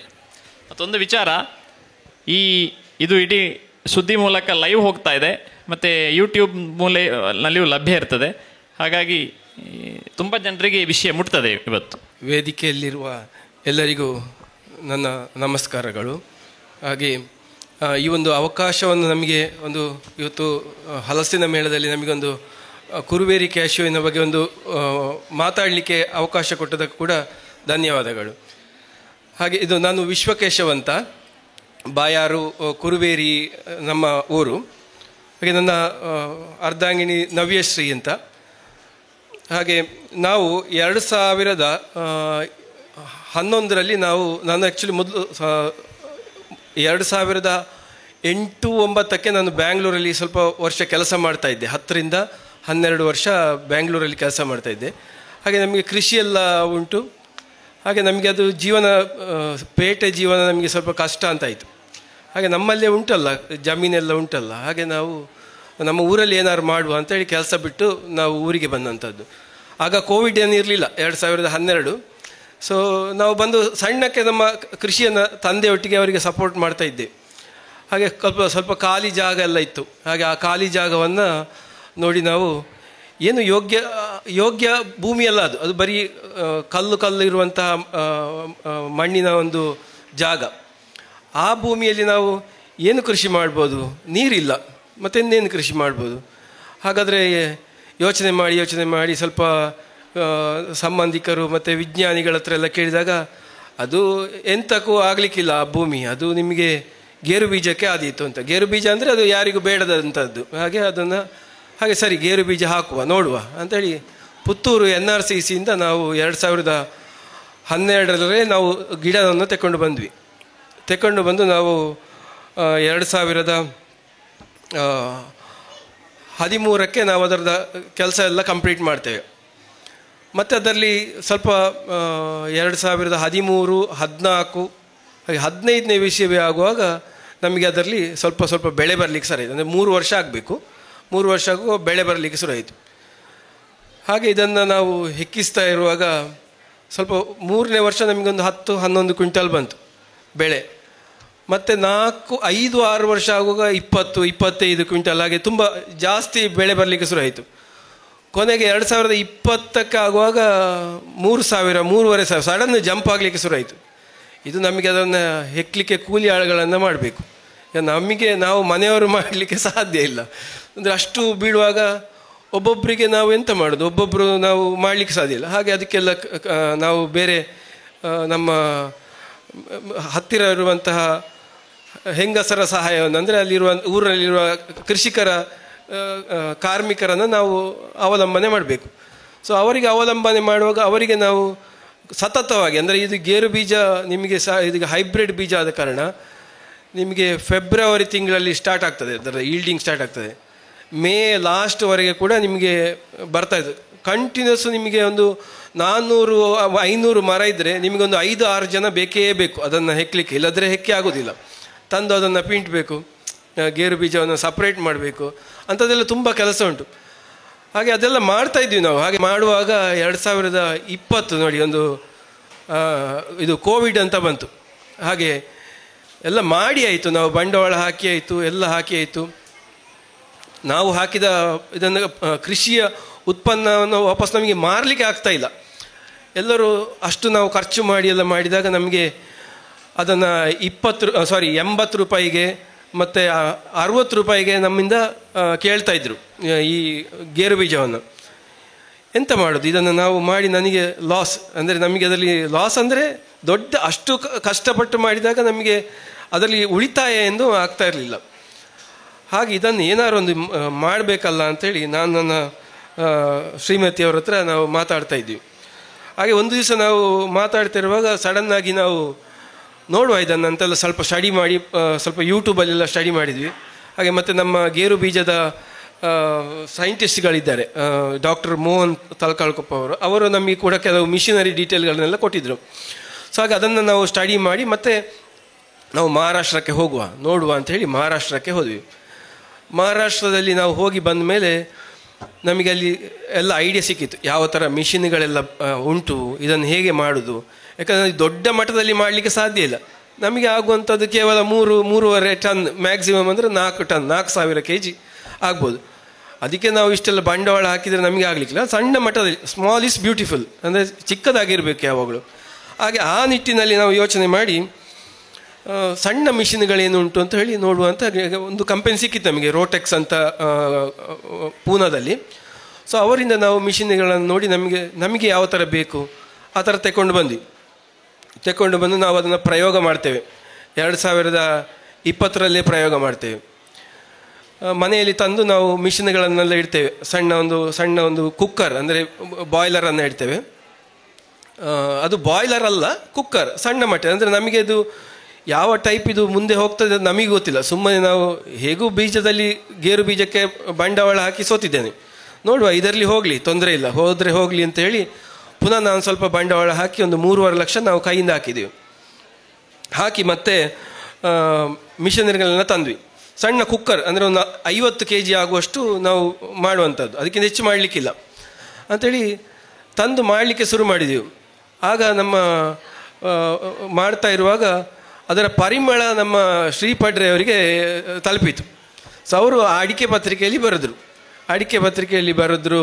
ಹಾಗೆ ಬರೆದು ಅದು ಕೂಡ ತುಂಬ ಪ್ರಚಾರ ಆಯಿತು, ನಮಗೆಲ್ಲ ಆರ್ಡರ್ ಬರಲಿಕ್ಕೆ ಶುರು ಆಯಿತು.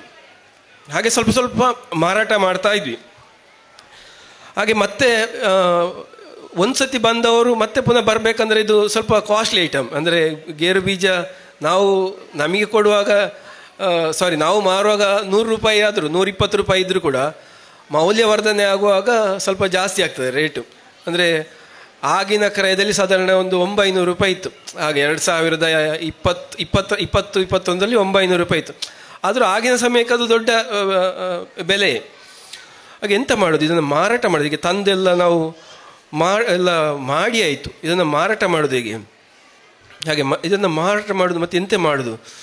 ಹಾಗೆ ನೋಡುವ, ಹೇಗಾದರೂ ಮಾಡಿ ಮಾರಾಟ ಮಾಡುವ. ನಮಗೂ ಐಡಿಯಾ ಇಲ್ಲ, ನಾನು ಒಬ್ಬ ಕೃಷಿಕ, ನನಗೆ ಕೃಷಿ ಮಾಡೋದು ಬಿಟ್ಟು ಬೇರೆ ಎಂತ ಗೊತ್ತಿಲ್ಲ.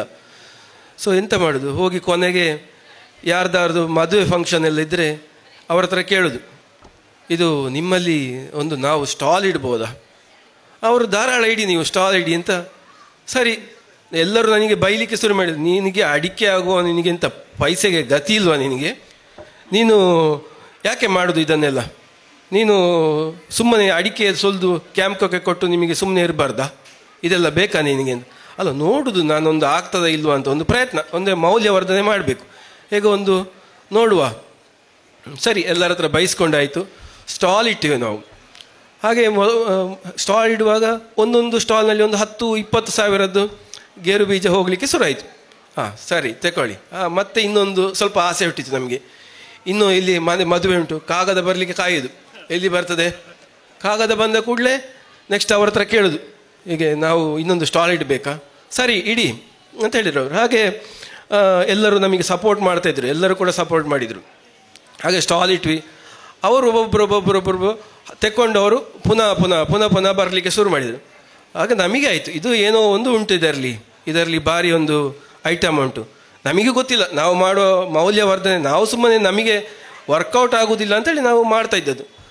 ಹಾಗೆ ನಾವು ಮಾಡುವಾಗ ಹೊರಗಡೆ ಏನು ನಾವು ಈಗ ತಿಂತಾ ಇದ್ದೇವೆ ಆ ಗೇರು ಬೀಜದಕ್ಕಿಂತ ನಮ್ಮದು ತುಂಬ ವ್ಯತ್ಯಾಸ ಉಂಟು. ಯಾಕಂದರೆ ನಾವು ನಮ್ಮ ಮೈಂಡಲ್ಲಿ, ಅಂದರೆ ನಮ್ಮ ಗೇರು ಬೀಜ ಅಂದರೆ ಹೇಗಿರಬೇಕು, ನಮ್ಮ ಅಜ್ಜಿ ಮಾಡಿದ ಥರ ಇರಬೇಕು, ಅಥವಾ ಮನೆಯಲ್ಲಿ ತಾಯಿ ಮಾಡಿಕೊಟ್ಟ ಥರ ಇರಬೇಕು. ಆ ಥರ ರುಚಿ ಇದ್ದರೆ ಮಾತ್ರ ಅದಕ್ಕೆ ಜನ ವಾಪಸ್ಸು ತಿರುಗಿ ಬರ್ತಾರೆ. ಹಾಗೆ ಆ ಟೇಸ್ಟನ್ನು ನಾವು ಕಂಡುಹಿಡಿದಿದ್ದೀವಿ. ಅದು ನಾವು ಸುಟ್ಟು ಹಾಕಿದ ಥರ ಮಾಡೋದು, ಅಂದರೆ ಬೆಂಕಿಯಲ್ಲಿ ಸುಡುವುದಲ್ಲ, ನಾವು ಅದನ್ನು ರೋಸ್ಟ್ ಮಾಡಿ ಕೊಡ್ತೇವೆ. ರುಚಿ ಮಾತ್ರ ನಿಮಗೆ ಬೆಂಕಿಯಲ್ಲಿ ಸುಟ್ಟ ಥರವೇ ಬರ್ತದೆ. ಸೊ ಹಾಗಾಗಿ ಇದನ್ನು ಕಂಪ್ಲೀಟ್ ಮಾಯಿಶ್ಚರ್ ಇಲ್ಲ ಇದರಲ್ಲಿ. ಹಾಗೆ ಸ್ವಲ್ಪ ಬೆಲೆಯೂ ಕೂಡ ಜಾಸ್ತಿ, ಯಾಕಂದರೆ ಆ ಮಾಯಿಶ್ಚರ್ ಲೆವೆಲ್ ಇಲ್ಲದ ಕಾರಣ ತೂಕ ಬರೋದಿಲ್ಲ. ಹಾಗೆ ಅದರದ್ದು ರೇಟ್ ಸ್ವಲ್ಪ ಜಾಸ್ತಿ ಮಾಡಿದ್ದೇವೆ. ಹಾಗೆ ನಾವು ಮಾರ್ತಾ ಹೋಗ್ತೇವೆ. ಅದನ್ನು ತೆಕ್ಕೊಂಡವರು ಪುನಃ ನಮ್ಮ ಹತ್ರ ಬರ್ತಾರೆ. ಒಬ್ಬರು ತೆಕ್ಕೊಂಡವರು ಮತ್ತೊಂದು 10 ಜನಕ್ಕೆ ಗೇರು ಬೀಜ ಅಲ್ಲ, ಗೇರು ಬೀಜ ಯಾರಿಗೆ ಬೇಡ, ಎಲ್ಲರಿಗೂ ಕೂಡ ಬೇಕು. ಒಬ್ಬರು ತೆಕ್ಕೊಂಡವರು ಮತ್ತೊಬ್ಬರಿಗೆ ಹೇಳ್ತಾರೆ, ಮತ್ತೊಬ್ಬರು, ಹಾಗೆ ನಮಗೆ ನಮ್ಮಷ್ಟಕ್ಕೆ ನಾವು ಮಾಡಿಕೊಂಡು ಹೋಗ್ತಾ ಇದ್ವಿ. ಹಾಗೆ ನಾವೊಂದು ಇದರಲ್ಲಿ ಏನು ಇವರು ಡಾಕ್ಟರ್ ಮೋಹನ್ ಸರ್ ಕೂಡ ನಮಗೆ ಸಪೋರ್ಟ್ ಮಾಡ್ತಾರೆ. ಅವರು ಕೂಡ ಒಂದು ಆರ್ಟಿಕಲ್ ಬರೀತಾರೆ, ಅದರಲ್ಲಿ ಕೂಡ ಪ್ರಚಾರ ಆಯಿತು. ಉತ್ತರ ಕರ್ನಾಟಕ ಅಲ್ಲಿಂದ ಎಲ್ಲ ಬರಲಿಕ್ಕೆ ಶುರುವಾಯಿತು. ಕೊನೆಗೆ ನನ್ನ ಗೇರು ಬೀಜ ನಂದು ಮುಗಿಲಿಕ್ಕೆ ಸ್ಟಾರ್ಟ್ ಆಯಿತು.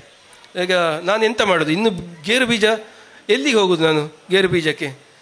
ಹಾಗೆ ಕೊನೆಗೆ ಅಕ್ಕಪಕ್ಕ ನನ್ನ ಅಣ್ಣ ತಮ್ಮಂದಿರು, ಅಂದರೆ ಚಿಕ್ಕಪ್ಪ ಮಕ್ಕಳದ್ದು ನಾನು ತೆಗೊಳ್ಳಿಕ್ಕೆ ಶುರು ಮಾಡಿದೆ.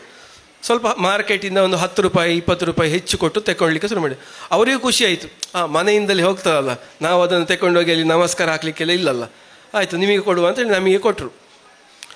ಅದು ಆಯಿತು. ಅದು ಎಲ್ಲ ಒಂದು 15-20 ದಿವಸದಲ್ಲಿ ಖಾಲಿ. ಯಾಕಂದರೆ ಇದು ಸುಟ್ಟು ಹಾಕಿದಾಗೆ ಟೇಸ್ಟ್ ಬರ್ತಾ ಉಂಟಲ್ಲ. ಹಾಗೆ ಮತ್ತೆ ಇನ್ನೆಂತ ಮಾಡೋದು, ಮತ್ತು ಇನ್ನು ಮಾಡಲಿಕ್ಕೆ ನಂತರ ಗೇರು ಬೀಜ ಇಲ್ಲ, ನಾನು ನಿಲ್ಲಿಸ್ತೇನೆ, ನನಗೆ ಆಗೋದಿಲ್ಲ. ಹಾಗೆ ಹೇಳಿ ಎಲ್ಲ ನಿಲ್ಲಿಸಿಬಿಟ್ಟೆ. ಒಂದು 2 ತಿಂಗಳು ರಜಾ, ಮತ್ತೆ ಇನ್ನು ಹೊಸತ್ತು ಬೆಳೆ ಬಂದ ಮೇಲೆ ಮಾಡೋದು ನಾನು ಅಂತ. ಹಾಗೆ ಆಯಿತು, ಎಲ್ಲರೂ ಒಪ್ಪಿದ್ರು, ಆಯಿತು ತೊಂದರೆ ಇಲ್ಲ, ಬಂದಾಗ ಕೊಡಿ, ನೀವು ನಿಮ್ಮ ಹತ್ರ ಬಂದಾಗ ಕೊಡಿ ಅಂತ ಹೇಳಿದರು. ಹಾಗೆ ನನಗೆ ಮತ್ತೊಂದು ವಿಶ್ವಾಸ ಆಯಿತು, ನಮ್ಮ ಗ್ರಾಹಕರೇ ಅದರ ಕೈ ಬಿಡಲಿಲ್ಲ ನಮ್ಮನ್ನು. ಅರ್ಥ ಆಗ್ತದೆ ಅವರಿಗೆ, ರುಚಿ ಮಾತ್ರ ಅದುವೇ ಬೇಕು, ನಮಗೆ ಅದೇ ರುಚಿ ಬೇಕು ಅಂತ. ಸರಿ, ಹಾಗಾದರೆ ಎಂತ ಮಾಡೋದು, ಮತ್ತೆ ಪುನಃ ಪ್ಲ್ಯಾನ್ ಮಾಡಿದ್ವಿ. ಹಾಗಾದರೆ ಈ ವರ್ಷ ಸ್ವಲ್ಪ ಇನ್ನೂ ಸ್ವಲ್ಪ ಜಾಸ್ತಿ ಕೃಷಿಕರ ಹತ್ರ ಎಲ್ಲ ನಾವು ಹೇಳುವ.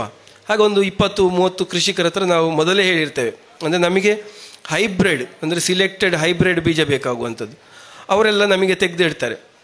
ಹಾಗೆ ಅದನ್ನು ಕೂಡ ಅವರಿಗೆ ಕೂಡ ಮಾರ್ಕೆಟಲ್ಲಿ 150 ರೂಪಾಯಿ ಇದ್ದರೆ 160-70ಕ್ಕೆ ಕೂಡ ನಾವು ಪರ್ಚೇಸ್ ಮಾಡ್ತೇವೆ ರೇಟನ್ನು. ಅಂದರೆ ಒಣಗಿಸಿ ಕೊಡಬೇಕು ಅವರು ಕ್ಲೀನಾಗಿ, ನಮಗೆ ತಂದು ಕೊಟ್ಟರೆ ನಾವು ತಗೊಳ್ತೇವೆ. ಅಥವಾ ತುಂಬ ಆರ್ಡರ್ಸ್ ಇದ್ದರೆ ನಮಗೆ ಹೇಳಿದರೆ ನಾವೇ ಗಾಡಿ ತಗೊಂಡು ಬರ್ತೇವೆ, ನಾವು ತಗೊಂಡು ಬಂದು ನಾವು ಪಿಕಪ್ ಮಾಡ್ತೇವೆ. ಹಾಗೆ ಅಭಿವೃದ್ಧಿ ಆಗ್ತಾ ಹೋಯಿತು. ಹಾಗೆ ಮತ್ತೆ ನಮ್ಮ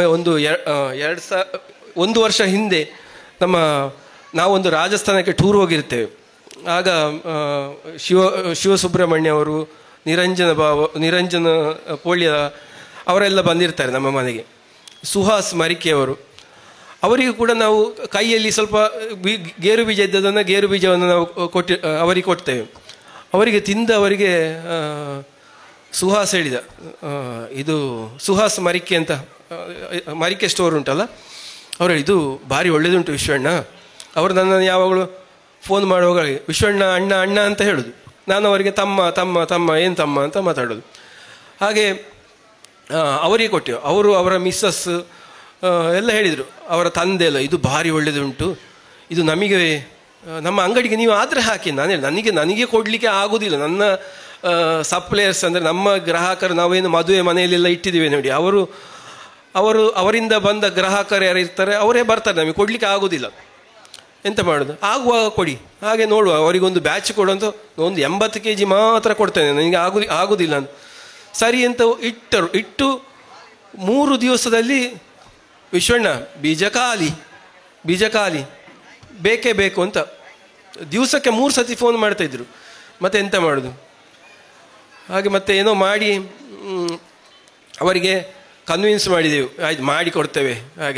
ಹಾಗೆ ಅವರೊಂದು ಪರಿಚಯ ಆಯಿತು, ಸುಹಾಸ್ ಅವರದ್ದು. ಹಾಗೆ ಈಗ ಅವರಿಗೂ ಕೂಡ ನಾವು ಸಪ್ಲೈ ಮಾಡ್ತಾ ಇದ್ದೇವೆ. ಈಗ ನಿಮಗೆ ಬೇಕಂತಂದರೆ ಅಲ್ಲಿ ಮರಿಕೆ ಸ್ಟೋರ್ಸಲ್ಲಿ ಸಿಗ್ತದೆ, ಅವರು ನಿಮಗೆ ಕೊಡ್ತಾರೆ. ನಮ್ಮ ಹತ್ರ ಬಂದರೆ ನಾವು ಕೂಡ ಕೊಡ್ತೇವೆ, ಯಾರಿಗೂ ಇಲ್ಲ ಅಂತ ಹೇಳೋದಿಲ್ಲ. ಹಾಗೆ ಮತ್ತು ಈ ಕೃಷಿಯಲ್ಲಿ ಮೌಲ್ಯವರ್ಧನೆ ಮಾಡಿದರೆ ಮಾತ್ರ ಇದರಲ್ಲಿ ನಮಗೆ ಯಾವುದೇ ಪದಾರ್ಥ, ಅದು ಗೇರು ಬೀಜ ಆಗಲಿ ಅಥವಾ ಕೊಕ್ಕೋ ಆಗಲಿ, ಅಡಿಕೆ ಕೂಡ ಅಷ್ಟೇ, ಯಾವುದೇ ಆಗಲಿ, ಯಾವುದೇ ಉತ್ಪನ್ನಗಳನ್ನು ನಾವು ಮೌಲ್ಯವರ್ಧನೆ ಮಾಡಿದರೆ ಮಾತ್ರ ಅದರ ಸಿಹಿಯನ್ನು ನಾವು ತಿನ್ಬಹುದು. ಇಲ್ಲದ್ರೆ ನಮಗೆ ಅದರಲ್ಲಿ ಯಾವುದೇ ಉಳಿತಾಯವೂ ಆಗೋದಿಲ್ಲ. ಹಾಗೆ ಮತ್ತು ನಾವು ಇದನ್ನು 25ನೇ ವಿಷಯದಲ್ಲಿ ಈಗ ನಮಗೇನಾಯ್ತು ಅಂತಂದರೆ, ನಾವು ಯಾವುದೊಂದು ಸ್ಕೀಮಿಗೆ ನಾವು ಹೊರಟವನಲ್ಲ. ಸರ್ಕಾರದಿಂದ ಆ ಸ್ಕೀಮ್ ಉಂಟಾ ಈ ಸ್ಕೀಮ್ ಉಂಟಾ ಅಂತ ನಾವು ಹೊರಡಲಿಲ್ಲ. ಈ ನರೇಂದ್ರ ಮೋದಿಯವರ ನೇತೃತ್ವದ ಸರ್ಕಾರದಲ್ಲಿ ಅವರೇ ಐಡೆಂಟಿಫೈ ಮಾಡ್ತಾರೆ. ಈ ಡಿಸ್ಟಿಕ್ ಕೋಆರ್ಡಿನೇಟರ್ಸ್ ಅಂತ ಇರ್ತಾರೆ PMFME ಸ್ಕೀಮಲ್ಲಿ. ಅವರೇ ಆಫೀಸರ್ಸ್ ಹೀಗೆ ಬಾಯಿಂದ ಬಾಯಿ ಹೋಗಿ ಅವರು ನಮಗೆ ಈಗ ಒಂದು ಮಾಡ್ತಾ ಇದ್ದಾರೆ, ಅವರಿಗೆ ಏನಾದ್ರು ಒಂದು ಕೊಡಿ ಅಂತ, ಸವಲತ್ತು ಕೊಡಿ ಅಂತ ಹೇಳಿದರು. ಹಾಗೆ ಅವರು ನಮ್ಮ ಮನೆಗೆ ಬಂದರು. ಅವರು ಮನೆಗೆ ಬಂದು ಈಗ ನಮಗೆ ಒಂದು PMFME ಅಂತ, ಅಂದರೆ ಈ ಸ್ಮಾಲ್ ಸ್ಕೇಲ್ ಇಂಡಸ್ಟ್ರಿಯ ಅಂಡರಲ್ಲಿ ಈ Pradhan Mantri formalisation of micro food processing entrepreneurship scheme ಕೆಳಗಡೆ ನಮಗೊಂದು ಸ್ಕೀಮನ್ನು ಸ್ಯಾಂಕ್ಷನ್ ಮಾಡಿದ್ದಾರೆ. ಅದರ ಈಗ ಕನ್ಸ್ಟ್ರಕ್ಷನ್ ಆಗ್ತಾ ಉಂಟಷ್ಟೇ. ಅದರ ಕೂಡ ನಮಗೆ ಬೆನಿಫಿಟ್ ಆಯಿತು. ಸೊ ಹಾಗೆ ನಾವು ಅದನ್ನು ಮೌಲ್ಯವರ್ಧನೆ ಮಾಡ್ತಾ ಇದ್ದೇವೆ. ಸೊ ಹಾಗೆ ಇದು ನಮ್ಮೊಂದು ಸಣ್ಣ ಜರ್ನಿ ಅಷ್ಟೇ, ದೊಡ್ಡದೇನಲ್ಲ. ಹಾಗೆ ಇಂಪ್ರೂವ್ ಮಾಡ್ತಾ ಇದ್ದೇವೆ ನಮ್ಮದಂದರೆ ಈಗ ಈ ಗೇರು ಬೀಜದಲ್ಲಿ ಈ ಸುಟ್ಟ ರೀತಿಯ ಅದಕ್ಕೊಂದು ರುಚಿ ಇರುವ ಕಾರಣ ನಮ್ಮಲ್ಲಿಂದ ಜನಗಳನ್ನು ನಮ್ಮ ಗೇರು ಬೀಜವನ್ನು ತಗೊಂಡು ಹೋಗ್ತಾರೆ. ಹಾಗೆ ಯಾವುದೇ ಆದರೂ ನಾವು ಅದನ್ನು ಮೌಲ್ಯವರ್ಧನೆ ಮಾಡಬೇಕು. ಮೌಲ್ಯವರ್ಧನೆ ಮಾಡಿದರೆ ಮಾತ್ರ ಅದರಲ್ಲಿ ನಮಗೆ ಸಕ್ಸಸ್. ಹಾಗೆ ನನಗೆ ಸಂಪೂರ್ಣ ಸಹಕಾರ ನನ್ನ ಶ್ರೀಮತಿಯವರದು. ಸೊ ನಾವೆಲ್ಲ ಒಟ್ಟಿಗೆ ಸೇರಿಕೊಂಡು ಮಾಡ್ತಾ ಇರುವಂಥದ್ದು. ಅಂದರೆ ಕೆಲವು ಸತಿ ನಾವು ಬೆಳಿಗ್ಗೆ ಬೇಗ ಎದ್ದು ಮಾಡ್ತೇವೆ. ಈಗ 4-5 ಗಂಟೆಗೆಲ್ಲ ಕೆಲವು ಸತಿ ಸ್ಟಾರ್ಟ್ ಮಾಡಿಬಿಡ್ತೇವೆ, ಮತ್ತು ಅದರಷ್ಟೇ ಆಟೋಮೆಟಿಕ್ ಮಿಷಿನ್ಗಳು ಅದರಷ್ಟಕ್ಕೆ ಆಗ್ತದೆ. ಹಾಗೆ ಎಲ್ಲರ ಸಹಕಾರ, ಹಾಗೆ ಶಿವ ಸುಬ್ರಹ್ಮಣ್ಯ ಅವರು, ನಿರಂಜನ ಪೋಳಿ ಅವರು, ಸುಹಾಸ್ ಅವರು, ಹಾಗೆ ಇಲ್ಲಿಯ ಎಲ್ಲ ಅರೇಂಜ್ ಮಾಡಿದಂತಹ ಎಲ್ಲ ಸಿಬ್ಬಂದಿ ವರ್ಗದವರಿಗೂ, ಹಾಗೆ ನವತೇಜ ಟ್ರಸ್ಟಿನವರು, ಹಾಗೆ ಎಲ್ಲರಿಗೂ ಕೂಡ ನನ್ನ ಧನ್ಯವಾದ. ನಮಗೊಂದು ಹೀಗೊಂದು ಅವಕಾಶವನ್ನು ಕೊಟ್ಟದಕ್ಕೆ ನಮಗೆ ತುಂಬ ಖುಷಿಯಾಯಿತು. ಹೀಗೆ ಮುಂದುವರಿಲಿ ಸಹಕಾರ. ಹಾಗೆ ಧನ್ಯವಾದಗಳು. ನಮ್ಮ ಈ 2 ಮಾತನ್ನು ಮಾತಾಡಲಿಕ್ಕೆ ಅವಕಾಶ ಕೊಟ್ಟದಕ್ಕೆ ನಿಮಗೆಲ್ಲ ಧನ್ಯವಾದಗಳು. Thank you. ದುಡಿಯೋರಿಗೆ ಯಾವತ್ತು ಭಗವಂತನ ಸಹಕಾರ ಬೇರೆ ಬೇರೆ ರೂಪದಲ್ಲಿ ಇರ್ತದೆ ವಿಶ್ವಣ್ಣ. ಈಗ ನಮ್ಮ ರಾಮಚಂದ್ರ ಪುದ್ಯೋಡು ಅವರು ಬದಿಯಡ್ಕದ ಮುಜಂಟಿ ಜೇನು ಕೃಷಿಕರು ಅವರು ಬಂದಿದ್ದಾರೆ. ಅವರು ವೇದಿಕೆಗೆ ಬರಬೇಕು ಅಂತ ಕೇಳ್ತೇವೆ. ಈಗ ಶಾಂಭಟ್ ವಾದ್ಯಕೋಡಿ, ಬೆಳ್ತಂಗಡಿಯ ವಾದ್ಯಕೋಡಿಯವರು ಜೇನು ಕೃಷಿಕರು, ತರಬೇತುದಾರರು ಮಾತಾಡಬೇಕು ಅಂತ ಕೇಳ್ತೇವೆ. ವೇದಿಕೆಯ ಸಭಾಧ್ಯಕ್ಷರಾದ ಶಂಕರ ಸಾರಡ್ಕ ಹಾಗೂ ಎಲ್ಲ ಗಣ್ಯರಿಗೂ ಕೂಡ ಆತ್ಮೀಯವಾಗಿ ವಂದಿಸ್ತಾ, ಎಲ್ಲ ಕೃಷಿಕ ಮಿತ್ರರಿಗೆ ಆತ್ಮೀಯವಾದ ವಂದನೆಗಳು. ನಾನು ವಾದ್ಯಕೋಡಿ ಶಾಂಭಟ್ ಅಂತ ಹೇಳಿ, ಬೆಳ್ತಂಗಡಿ ತಾಲೂಕು ಉರುವಾಲ ಗ್ರಾಮ. ಸುಮಾರು 5ನೇ ತರಗತಿಯಿಂದ ನನಗೆ ಜೇನು ವ್ಯವಸಾಯದ ಬಗ್ಗೆ ಬಹಳ ಇಷ್ಟ. ಸುಮಾರು 71ರಿಂದ ನಿರಂತರ ಜೇನು ವ್ಯವಸಾಯಕ್ಕೆ ತೊಡಗಿಸಿಕೊಂಡಿದ್ದೇನೆ. ಇವಾಗ 100 ಜೇನುಪೆಟ್ಟಿಗೆ ಇಟ್ಟುಕೊಂಡಿದ್ದೆ. ಈಗ ನನ್ನ ಪ್ರಾಯಕ್ಕನುಗುಣವಾಗಿ ಒಂದು 50 ಜೇನು ಕುಟುಂಬ ಇಟ್ಟುಕೊಂಡಿದ್ದೇನೆ. ಅಲ್ಲದೆ ದಕ್ಷಿಣ ಕನ್ನಡ ಜಿಲ್ಲಾ ಜೇನು ವ್ಯವಸಾಯ ಸಹಕಾರ ಸಂಘದ ಮಾಜಿ ಅಧ್ಯಕ್ಷ, ಹಾಲಿ ನಿರ್ದೇಶಕ ಕೂಡ. ಹಾಗೆ ಹಲವಾರು ಸಂಘ ಸಂಸ್ಥೆಗಳಲ್ಲಿ ನಿರ್ದೇಶಕನಾಗಿ ಹಾಗೆ ಬೇರೆ ಬೇರೆ ತೊಡಗಿಸಿಕೊಂಡು 24 ವರ್ಷಗಳಿಂದ ಜೇನು ತರಬೇತಿ ಕೊಡ್ತಾ ಇದ್ದೇನೆ. ಅದು ರೂಟ್ ಸೆಟ್ ಇರ್ಬೋದು ಅಥವಾ ಬೇರೆ ಬೇರೆ ತೋಟಗಾರಿಕೆ ಕೃಷಿ ಇಲಾಖೆ ಹಾಗೆ ಹಂಚಿಕೊಳ್ಳೋದು ಅಷ್ಟೇ. ನಾವೇನು ಪೂರ್ಣ ಇದಲ್ಲ, ಆದರೂ ಕೂಡ ಜೇನ್ನೊಣಗಳ ಸಹವಾಸ ಅಷ್ಟು ವರ್ಷದಿಂದ ಉಂಟು. ಈಗಲೂ ಕೂಡ ಒಂದು 40-50 ಜೇನು ಕುಟುಂಬಗಳಿದೆ, ಭಾಳ ಚೆನ್ನಾಗಿದೆ. ಸರಾಸರಿ ಒಂದು ಜೇನು ಕುಟುಂಬದಿಂದ 8ರಿಂದ 10 kg ಜೇನುತುಪ್ಪ ಬಂದೇ ಬರ್ತದೆ. ಎಲ್ಲ ಕಡೆ ಬರ್ತದೆ ಅಂತ ಹೇಳಲಿಕ್ಕೆ ಆಗೋದಿಲ್ಲ. ಅದಕ್ಕೆ ವಾತಾವರಣ, ಪರಿಸರ ಮುಖ್ಯ. ಜೇನ್ನೊಣಗಳು ಎಲ್ಲರೂ ಹೆಚ್ಚಾಗಿ ಒಂದು ವರ್ಷದಲ್ಲಿ ಉತ್ತೇಜನದಲ್ಲಿ ಮಾಡ್ತಾರೆ, ಮಾರನೇ ವರ್ಷ ಜೇನುಪೆಟ್ಟಿಗೆ ಅಟ್ಟಕ್ಕೆ ಹೋಗುತ್ತದೆ. ಕಾರಣ ಏನು ಅಂದರೆ ಅದು ಹಾಗಾಯಿತು ಹೀಗಾಯಿತು, ಭಾಳ ಚುಚ್ಚುತ್ತದೆ ಮಾರಾಯರೆ. ಅದು ಬಹಳ ಬಾಯಿಗೆ ಸಿಹಿ ಆಗ್ತದೆ, ಆದರೆ ಅವುಗಳನ್ನು ಸಾಕಲಿಕ್ಕೆ ಸ್ವಲ್ಪ ಕೈ ಆಗ್ತದೆ ಅಂತೇಳಿ. ಅದಕ್ಕೆ ತಕ್ಕ ಈಗಿನ ವಾತಾವರಣ ಕೂಡ. ನಾವು ಸಾವಯವ ಅಂತ ಹೇಳ್ತೇವೆ. ನಾನು ಸಾವಯವದ ಪರಿವಾರದ ಬೆಳ್ತಂಗಡಿ ತಾಲೂಕಿನ ನಿರ್ದೇಶಕನಾಗಿದ್ದೆ. ನಾವು ಸಾವಯವ ಅಲ್ಲದೆ, ಉದಾಹರಣೆಗೆ ಜೇನ್ನೊಣಗಳು ಬಯಸುವುದು ಸಾವಯವ, ಸ್ವದೇಶಿ, ಸ್ವಾವಲಂಬನೆ. ಈ 3 ಪಾಠಗಳನ್ನು ಜೇನ್ನೊಣಗಳಿಂದ ಕಲಿಬೇಕು. ಅವುಗಳು ಸಾವಯವಕ್ಕೆ ಹೊರತಾಗಿ ಬಾಕಿ ಇತರ ರಾಸಾಯನಿಕಕ್ಕೆ ಹೋಗುವುದೇ ಇಲ್ಲ. ಅದೇ ರೀತಿ ಸ್ವದೇಶಿ, ತಮ್ಮ ಸುತ್ತಮುತ್ತಲ 1 ಕಿಲೋಮೀಟರ್ ವ್ಯಾಪ್ತಿಯೊಳಗೆ ತಮಗೆ ಬೇಕಾದ ಪರಾಗ ಮತ್ತು ಮಕರಂದವನ್ನು ಸಂಗ್ರಹಿಸ್ತವೆ. ಅದು ಅವುಗಳು ನಾವು ಅಂಗಳದ ಬದಿಯಲ್ಲಿ ನಟ್ಟು ಮಾಡಿದ್ದೇವೆ, ಬಾಡಿ ಹೂವಿನ ಗಿಡಗಳುಂಟು, ನಾನೊಂದೆರಡು ಜೇನು ಪೆಟ್ಟಿಗೆ ಇಡ್ಬೋದು ಅಂತ ಕೇಳ್ತಾರೆ. ಅಲ್ಲ, ಅವುಗಳು ಹೋಗುವ ಹೂವುಗಳೇ ಬೇರೆ. ಆ ರೀತಿ ಜೇನು ಕುಟುಂಬಗಳು ಸ್ವದೇಶಿ 1 ಕಿಲೋಮೀಟರ್ ವ್ಯಾಪ್ತಿಯವರೆಗೆ ತಮ್ಮ ಆಹಾರವನ್ನು ಹುಡುಕಿಕೊಂಡು ಹೋಗ್ತವೆ. ಸ್ವಾವಲಂಬಿಗಳು ಅವುಗಳು ಯಾವುಗಳನ್ನು ಕೇಳುವುದಿಲ್ಲ. ತಮಗೆ ಬೇಕಾದ ಆಹಾರವನ್ನು ಅವುಗಳೇ ಸಂಗ್ರಹಿಸಿ ಇಡೀ ಜೀವನ ಪರ್ಯಂತ ಅವುಗಳಿಗೆ ಬೇಕಾದಷ್ಟು ಸಂಗ್ರಹ ಮಾಡಿ ಇಡ್ತವೆ. ಹಾಗಾಗಿ ಅವುಗಳ 3 ಪಾಠವನ್ನು ಜೇನುನೊಣಗಳಿಂದ ಕಲಿಬಹುದು. ನಾವು ಹೆಚ್ಚಾಗಿ ಆ್ಯಪಿಸ್ ಸೆರೆನಾ ಇಂಡಿಕಾ ಅಂತ ಹೇಳ್ತೇವೆ. ಅದನ್ನು ನಮ್ಮ ದಕ್ಷಿಣ ಕನ್ನಡ ಜಿಲ್ಲೆಯಲ್ಲಿ ಮುಖ್ಯವಾಗಿ ನಾವು ಸಾಕ್ತೇವೆ, ಕರ್ನಾಟಕದಲ್ಲಿ ಕೂಡ. ಅದೇ ರೀತಿ ಆ್ಯಪಿಸ್ ಮೆಲಿಫೆರಾ ಅದು ಉತ್ತರ ಭಾರತದಲ್ಲಿ, ಒರಿಸ್ಸಾ, ಈ ಕಡೆ ವೆಸ್ಟ್ ಬೆಂಗಾಲ್ ಆ ಕಡೆ ಇರುವಂಥದ್ದು ಹೆಚ್ಚು ದೊಡ್ಡ ಪ್ರಮಾಣದ ಜೇನುತುಪ್ಪ ಬರ್ತದೆ. ಆದರೆ ನಮ್ಮ ದಕ್ಷಿಣ ಕನ್ನಡ ಜಿಲ್ಲೆಗೆ ಸೂಟ್ ಆಗುವುದಿಲ್ಲ. ಹಾಗಾಗಿ ಇನ್ನು ಮುಂದೆ ಮುಜಂಟಿ ಅಂತ ಹೇಳ್ತೇವೆ, ಮಿಸ್ರಿ, ಅದು ಇವರು ರಾಮಚಂದ್ರರು ಮಾತಾಡಲಿಕ್ಕಿದ್ದಾರೆ. ಅವರು ಬಹಳ ಅದರಲ್ಲಿ ಅಗ್ರಗಣ್ಯರು, ಭಾಳ ಹಿಂದಿನದಲ್ಲೇ ನಮಗೆ ಪರಿಚಿತರು. ನಾನು ಕೂಡ ಒಂದು 25 ಜೇನು ಕುಟುಂಬ ಮುಜಂಟಿ ಅನ್ನು ಇಟ್ಟುಕೊಂಡಿದ್ದೇನೆ. ಒಳ್ಳೆಯದಾಗಿ ಉಂಟು, ಚೆನ್ನಾಗಿ ಉಂಟು, ಭಾಳ ಸಾಕಲಿಕ್ಕೆ ಸುಲಭ. ಆದರೆ ಆ್ಯಪಿಸ್ ಇಂಡಿಕಾ ಸೆರೆನಾ ಅಂತ ಹೇಳುವುದರಿಂದ ಅದು ತುಡುವೆ ಜೇನು. ಇತ್ತೀಚೆಗೆ ಸರ್ಕಾರ ಜೇನು ಉಳಿಸಿ ಅಂಥೇಳಿ ಪ್ರಪಗಾಂಡ. ಯಾಕೆ ಅಂತ ಹೇಳಿದರೆ ಜೇನು ಉಳಿವಿದ್ದರೆ ಮಾತ್ರ ನಮ್ಮ ಉಳಿವು. ಕಾರಣ ಏನು ಅಂತ ಹೇಳಿದರೆ, ಯಾವುದೇ ಗಿಡ ಮರ ಬಳ್ಳಿಗಳಲ್ಲಿ ಅವುಗಳಿಗೆ ಬೇಕಾದಷ್ಟು ಪರಾಗ ಮಕರಂದ ಸಿಕ್ಕಿದರೆ ಫಲಗಳು ಫಲೀಕರಣಿತ ಆಗ್ತವೆ. ಪರಾಗಸ್ಪರ್ಶ, ಪಾಲಿನೇಷನ್ ಆಗುವಂಥದ್ದು ಜೇನುನೊಣಗಳಿಂದಲೇ 75-80% ಕೂಡ.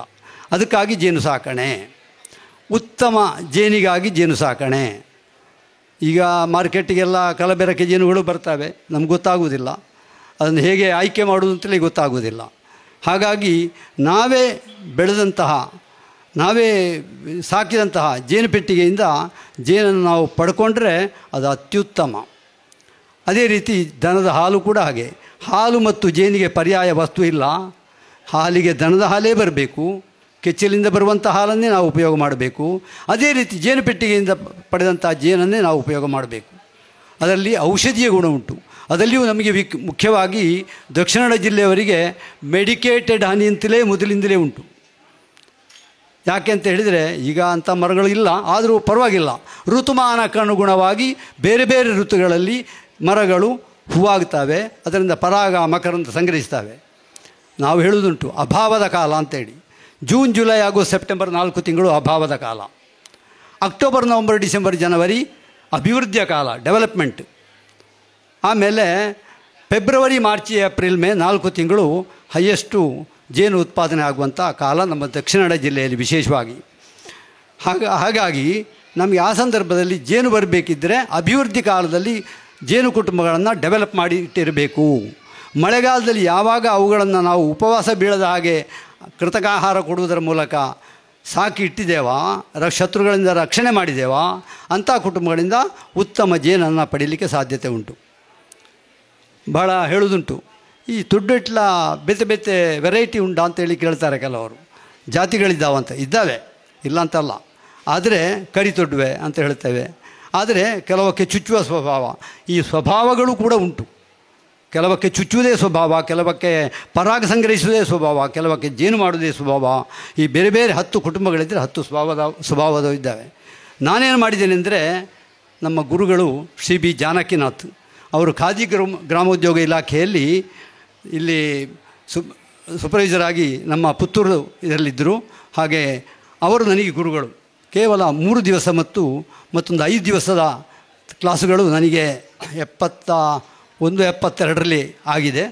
ಆಮೇಲೆ ಅನಂತರ ನಿರಂತರ ಜೇನು ಸಾಕಣೆಗೆ ಭಾಳ ಇಂಟ್ರೆಸ್ಟ್ ಆಯಿತು. ಹಾಗೆ ಬೇರೆ ಬೇರೆ ಕಡೆ 50-100 ಕುಟುಂಬಗಳನ್ನು ಇಟ್ಟು ಮೊದಲಾಗಿ ಜೇನು ಕುಟುಂಬ ಸೇಲ್ ಮಾಡುವ ಸಂದರ್ಭ ಆವಾಗ ಇರಲಿಲ್ಲ. ನಾನು ನೀರುಮಾರ್ಗ ಹೈಸ್ಕೂಲ್ ಮತ್ತು ಫಿಶರೀಸ್ ಕಾಲೇಜ್ ಮಂಗಳೂರಿಗೆ ಜೇನು ಕುಟುಂಬಗಳನ್ನು ವಿಕ್ರಯಿಸಿದ್ದೆ. ಹಾಗೆ ಅನಂತರ ಬೆಳೆದು ಬಂತು. ಹಾಗೆ ಪ್ರತಿ ವರ್ಷವೂ ಹೆಚ್ಚು ಹೆಚ್ಚು ಕುಟುಂಬಗಳನ್ನು, ಹೆಚ್ಚು ಹೆಚ್ಚು ಜೇನು ಉತ್ಪಾದನೆಯನ್ನು ಮಾಡುವಂಥ ಕೆಲಸ ಮಾಡಿದೆ. ಹಾಗಂತೇಳಿ ನಮಗೆ ಮಾರ್ಕೆಟಿಗೇನು ಕಷ್ಟ ಇಲ್ಲ. ಮನೆಗೇ ಬಂದು ಕೇಳಿ ಅಥವಾ ಫೋನ್ನಲ್ಲಿ ಕೇಳಿ, ಸಾರ್ ನಿಮ್ಮ ಜೇನುತುಪ್ಪ ಒಳ್ಳೆಯದುಂಟು, ನಮಗೆ ಅಗತ್ಯ, ಕೊರಿಯರ್ ಮೂಲಕ ಕಳಿಸಿ ಅಂತ ಹೇಳಿ ಇವತ್ತಿಗೂ ಕೂಡ ಕಿಲಗಟ್ಟಲೆ ನಮ್ಮೆಲ್ಲ ಹೋಗ್ತಾ ಉಂಟು. ಹಾಗಂತೇಳಿ ದೊಡ್ಡ ಪ್ರಮಾಣದ ಜೇನು ವ್ಯವಸಾಯಗಾರ ಅಲ್ಲ, ಕೇವಲ ಹಾಬಿಯಾಗಿ ಕನಿಷ್ಠ 50 ಜೇನುಪೆಟ್ಟುವರೆಗೆ ಸಾಕಿ ಕುಟುಂಬಗಳನ್ನು ಸೇರಿ ಮಾಡುವುದು ಹಾಗೂ ಜೇನು ಉತ್ಪಾದನೆ ಮಾಡಿ ಮಾರಾಟ ಮಾಡುವಂಥ ಕೆಲಸವನ್ನು ಮಾಡ್ತಾ ಇದ್ದೇನೆ. ಅದು ಕೂಡ ಮನೆಯ ಮೆಂಬರ್ಸ್ಗಳು ಅನ್ನು ಸೇರಿಸಿಕೊಂಡು, ಯಾಕೆಂದರೆ ಕೆಲವೊಂದು ಸಂದರ್ಭದಲ್ಲಿ ಸಹಕಾರ ಬೇಕಾಗುತ್ತದೆ. ಅಂತೂ ಶಂಕರ್ ಸಾಲಡ್ಕವರು ಇತ್ತೀಚೆಗೆ ನಮ್ಮ ಮನೆಗೆ ಭೇಟಿ ಕೊಟ್ಟಿದ್ದಾರೆ. ನಮ್ಮ ಗಿಡ ಗೆಳೆತನ ಬಳಗದ ಮೂಲಕ ಅವರು ಸಂದರ್ಶಿಸಿದ್ದಾರೆ. ಹಾಗೆ ಭಾಳಷ್ಟು ಮಂದಿ ನಮ್ಮಲ್ಲಿ ಪ್ರಾಕ್ಟಿಕಲ್ ತರಬೇತಿ ಕೂಡ ನಡೆದಿದೆ. ರೂಡ್ ಸೆಟ್ ಇರ್ಬೋದು, ಬೇರೆ ಬೇರೆ ಕಡೆಯಿಂದ ಬಂದು ಪ್ರಾಕ್ಟಿಕಲ್ ತರಬೇತಿ, ಯಾರು ಒಂದಿಬ್ಬರು ಕೂಡ ಫೋನ್ ಮಾಡಿ ಬಂದರೂ ಕೂಡ ಅವರಿಗೆ ತರಬೇತಿ ಕೊಡ್ತೇನೆ. ಹಾಗೆ ನಾವು ಏನು ಮಾಡಬೇಕು ಅಂದರೆ, ನಾವು ಮಾಡುವಂಥ ಕೆಲಸದಲ್ಲಿ ಶ್ರದ್ಧೆ ಇಟ್ಟು, ಅದು ಜೇನು ಚುಚ್ಚಿದ್ರೂ ಪರವಾಗಿಲ್ಲ, ನಮಗೆ ಅದು ಆರೋಗ್ಯಕ್ಕೆ ಒಳ್ಳೆಯದು. ಜೇನು ವಿಷ, ರಾಯಲ್ ಜೆಲ್ಲಿ, ಜೇನು ತುಪ್ಪ, ಜೇನು ಮಯಣ, ಒಟ್ಟು ಜೇನು ಕುಟುಂಬಗಳು, ಹೀಗೆ 5-6 ಬಗೆಯ ಪ್ರತ್ಯಕ್ಷ ಲಾಭಗಳು, ನಮಗೆ ಪರೋಕ್ಷ ಲಾಭ. ನಮ್ಮದು ಬೆಳೆ ದ್ವಿಗುಣೀಕರಣ ಆಗ್ತದೆ ಪಾಲಿನೇಷನಿಂದ. ಅದಕ್ಕಾಗಿ ನಾವು ಸಾವಯವ ಅಂದರೆ ರಾಸಾಯನಿಕ ಬಳಸದೆ ನಮ್ಮ ಕೃಷಿಯನ್ನು ಅಭಿವೃದ್ಧಿಪಡಿಸುವುದೇ ಇದಕ್ಕೆ ದಾರಿ. ನಮ್ಮ ನೆರೆಯವರು, ನೇಬರ್ನವರು ಯಾರಾದರೂ ರಾಸಾಯನಿಕ ಸ್ಪ್ರೇ ಮಾಡೋದಿದ್ದರೆ ಅವ್ರ ಹತ್ರ ಮೊದಲಾಗಿ ಕೇಳಿಕೊಳ್ಬೇಕು, ನೀವು ಸ್ಪ್ರೇ ಮಾಡ್ತೀರಾ, ದಯವಿಟ್ಟು ತಿಳಿಸಿ, ನಮ್ಮ ಗೂಡುಗಳನ್ನು ಬೇರೆ ಕಡೆಗೆ ವರ್ಗಾಯಿಸ್ತೇವೆ ಅಂತ ಹೇಳುವುದನ್ನು ಮಾಡಿಕೊಂಡು ನಾವು ಇವುಗಳನ್ನು ಉಳಿಸ್ಕೊಳ್ಬೇಕು. ಹಾಗಾಗಿ ನಮ್ಮ ಆಹಾರದಲ್ಲಿ ಮುಖ್ಯವಾದ ಜೇನು, ಕೆಲವರಿಗೆ ಜೇನುವ ಪರೀಕ್ಷೆ ಗೊತ್ತಿಲ್ಲ, ಸಿಹಿ ಕಂಡದ್ದೆಲ್ಲ ಜೇನಲ್ಲ. ಹಾಗಂತೇಳಿ ಅದು ನೂಲಿನ ಥರ ಬೀಳ್ತಾ ಇದ್ದರೆ ಅದು ಚಿಕ್ಕನೆಸ್ ಕರೆಕ್ಟ್ ಉಂಟು ಅಂತ ಲೆಕ್ಕ. ಅದು ಡ್ರಾಪ್ ಬೀಳುವುದಲ್ಲ. ಪೇಪರಿಗೆ ಹಾಕಿದರೆ ಪೇಪರ್ ಒದ್ದೆ ಆದರೆ ಅದರಲ್ಲಿ ಕರಬೆರಕೆ ಉಂಟು ಅಂತ ಲೆಕ್ಕ. ಹಾಗೆ ಬಾಯಿಗೆ ಹಾಕಿದಾಗ ದೊಂಡೆಯಲ್ಲಿ ನುಂಗುವಾಗ ದೊಂಡೆಯನ್ನು ಕೆರೆದ್ರೆ ಅದು ಉತ್ತಮ ಜೇನುತುಪ್ಪ ಅಂತ ಲೆಕ್ಕ. ಇನ್ನು ಕೆಲವರು ಹೇಳುವುದುಂಟು, ಸಕ್ಕರೆ ಕಟ್ಟಿದೆ, ಅದು ಏನೋ ಸಕ್ಕರೆ ಪಾಕ ಕೊಟ್ಟು ಮಾಡಿದ ಜೇನುತುಪ್ಪನ ಅಂತ ಕೇಳಬಹುದು. ಆದರೆ ಕ್ರಿಸ್ಟಲೈಸ್ ಆಗುವುದು ಜೇನಿನ ಸಹಜ ಸ್ವಭಾವ.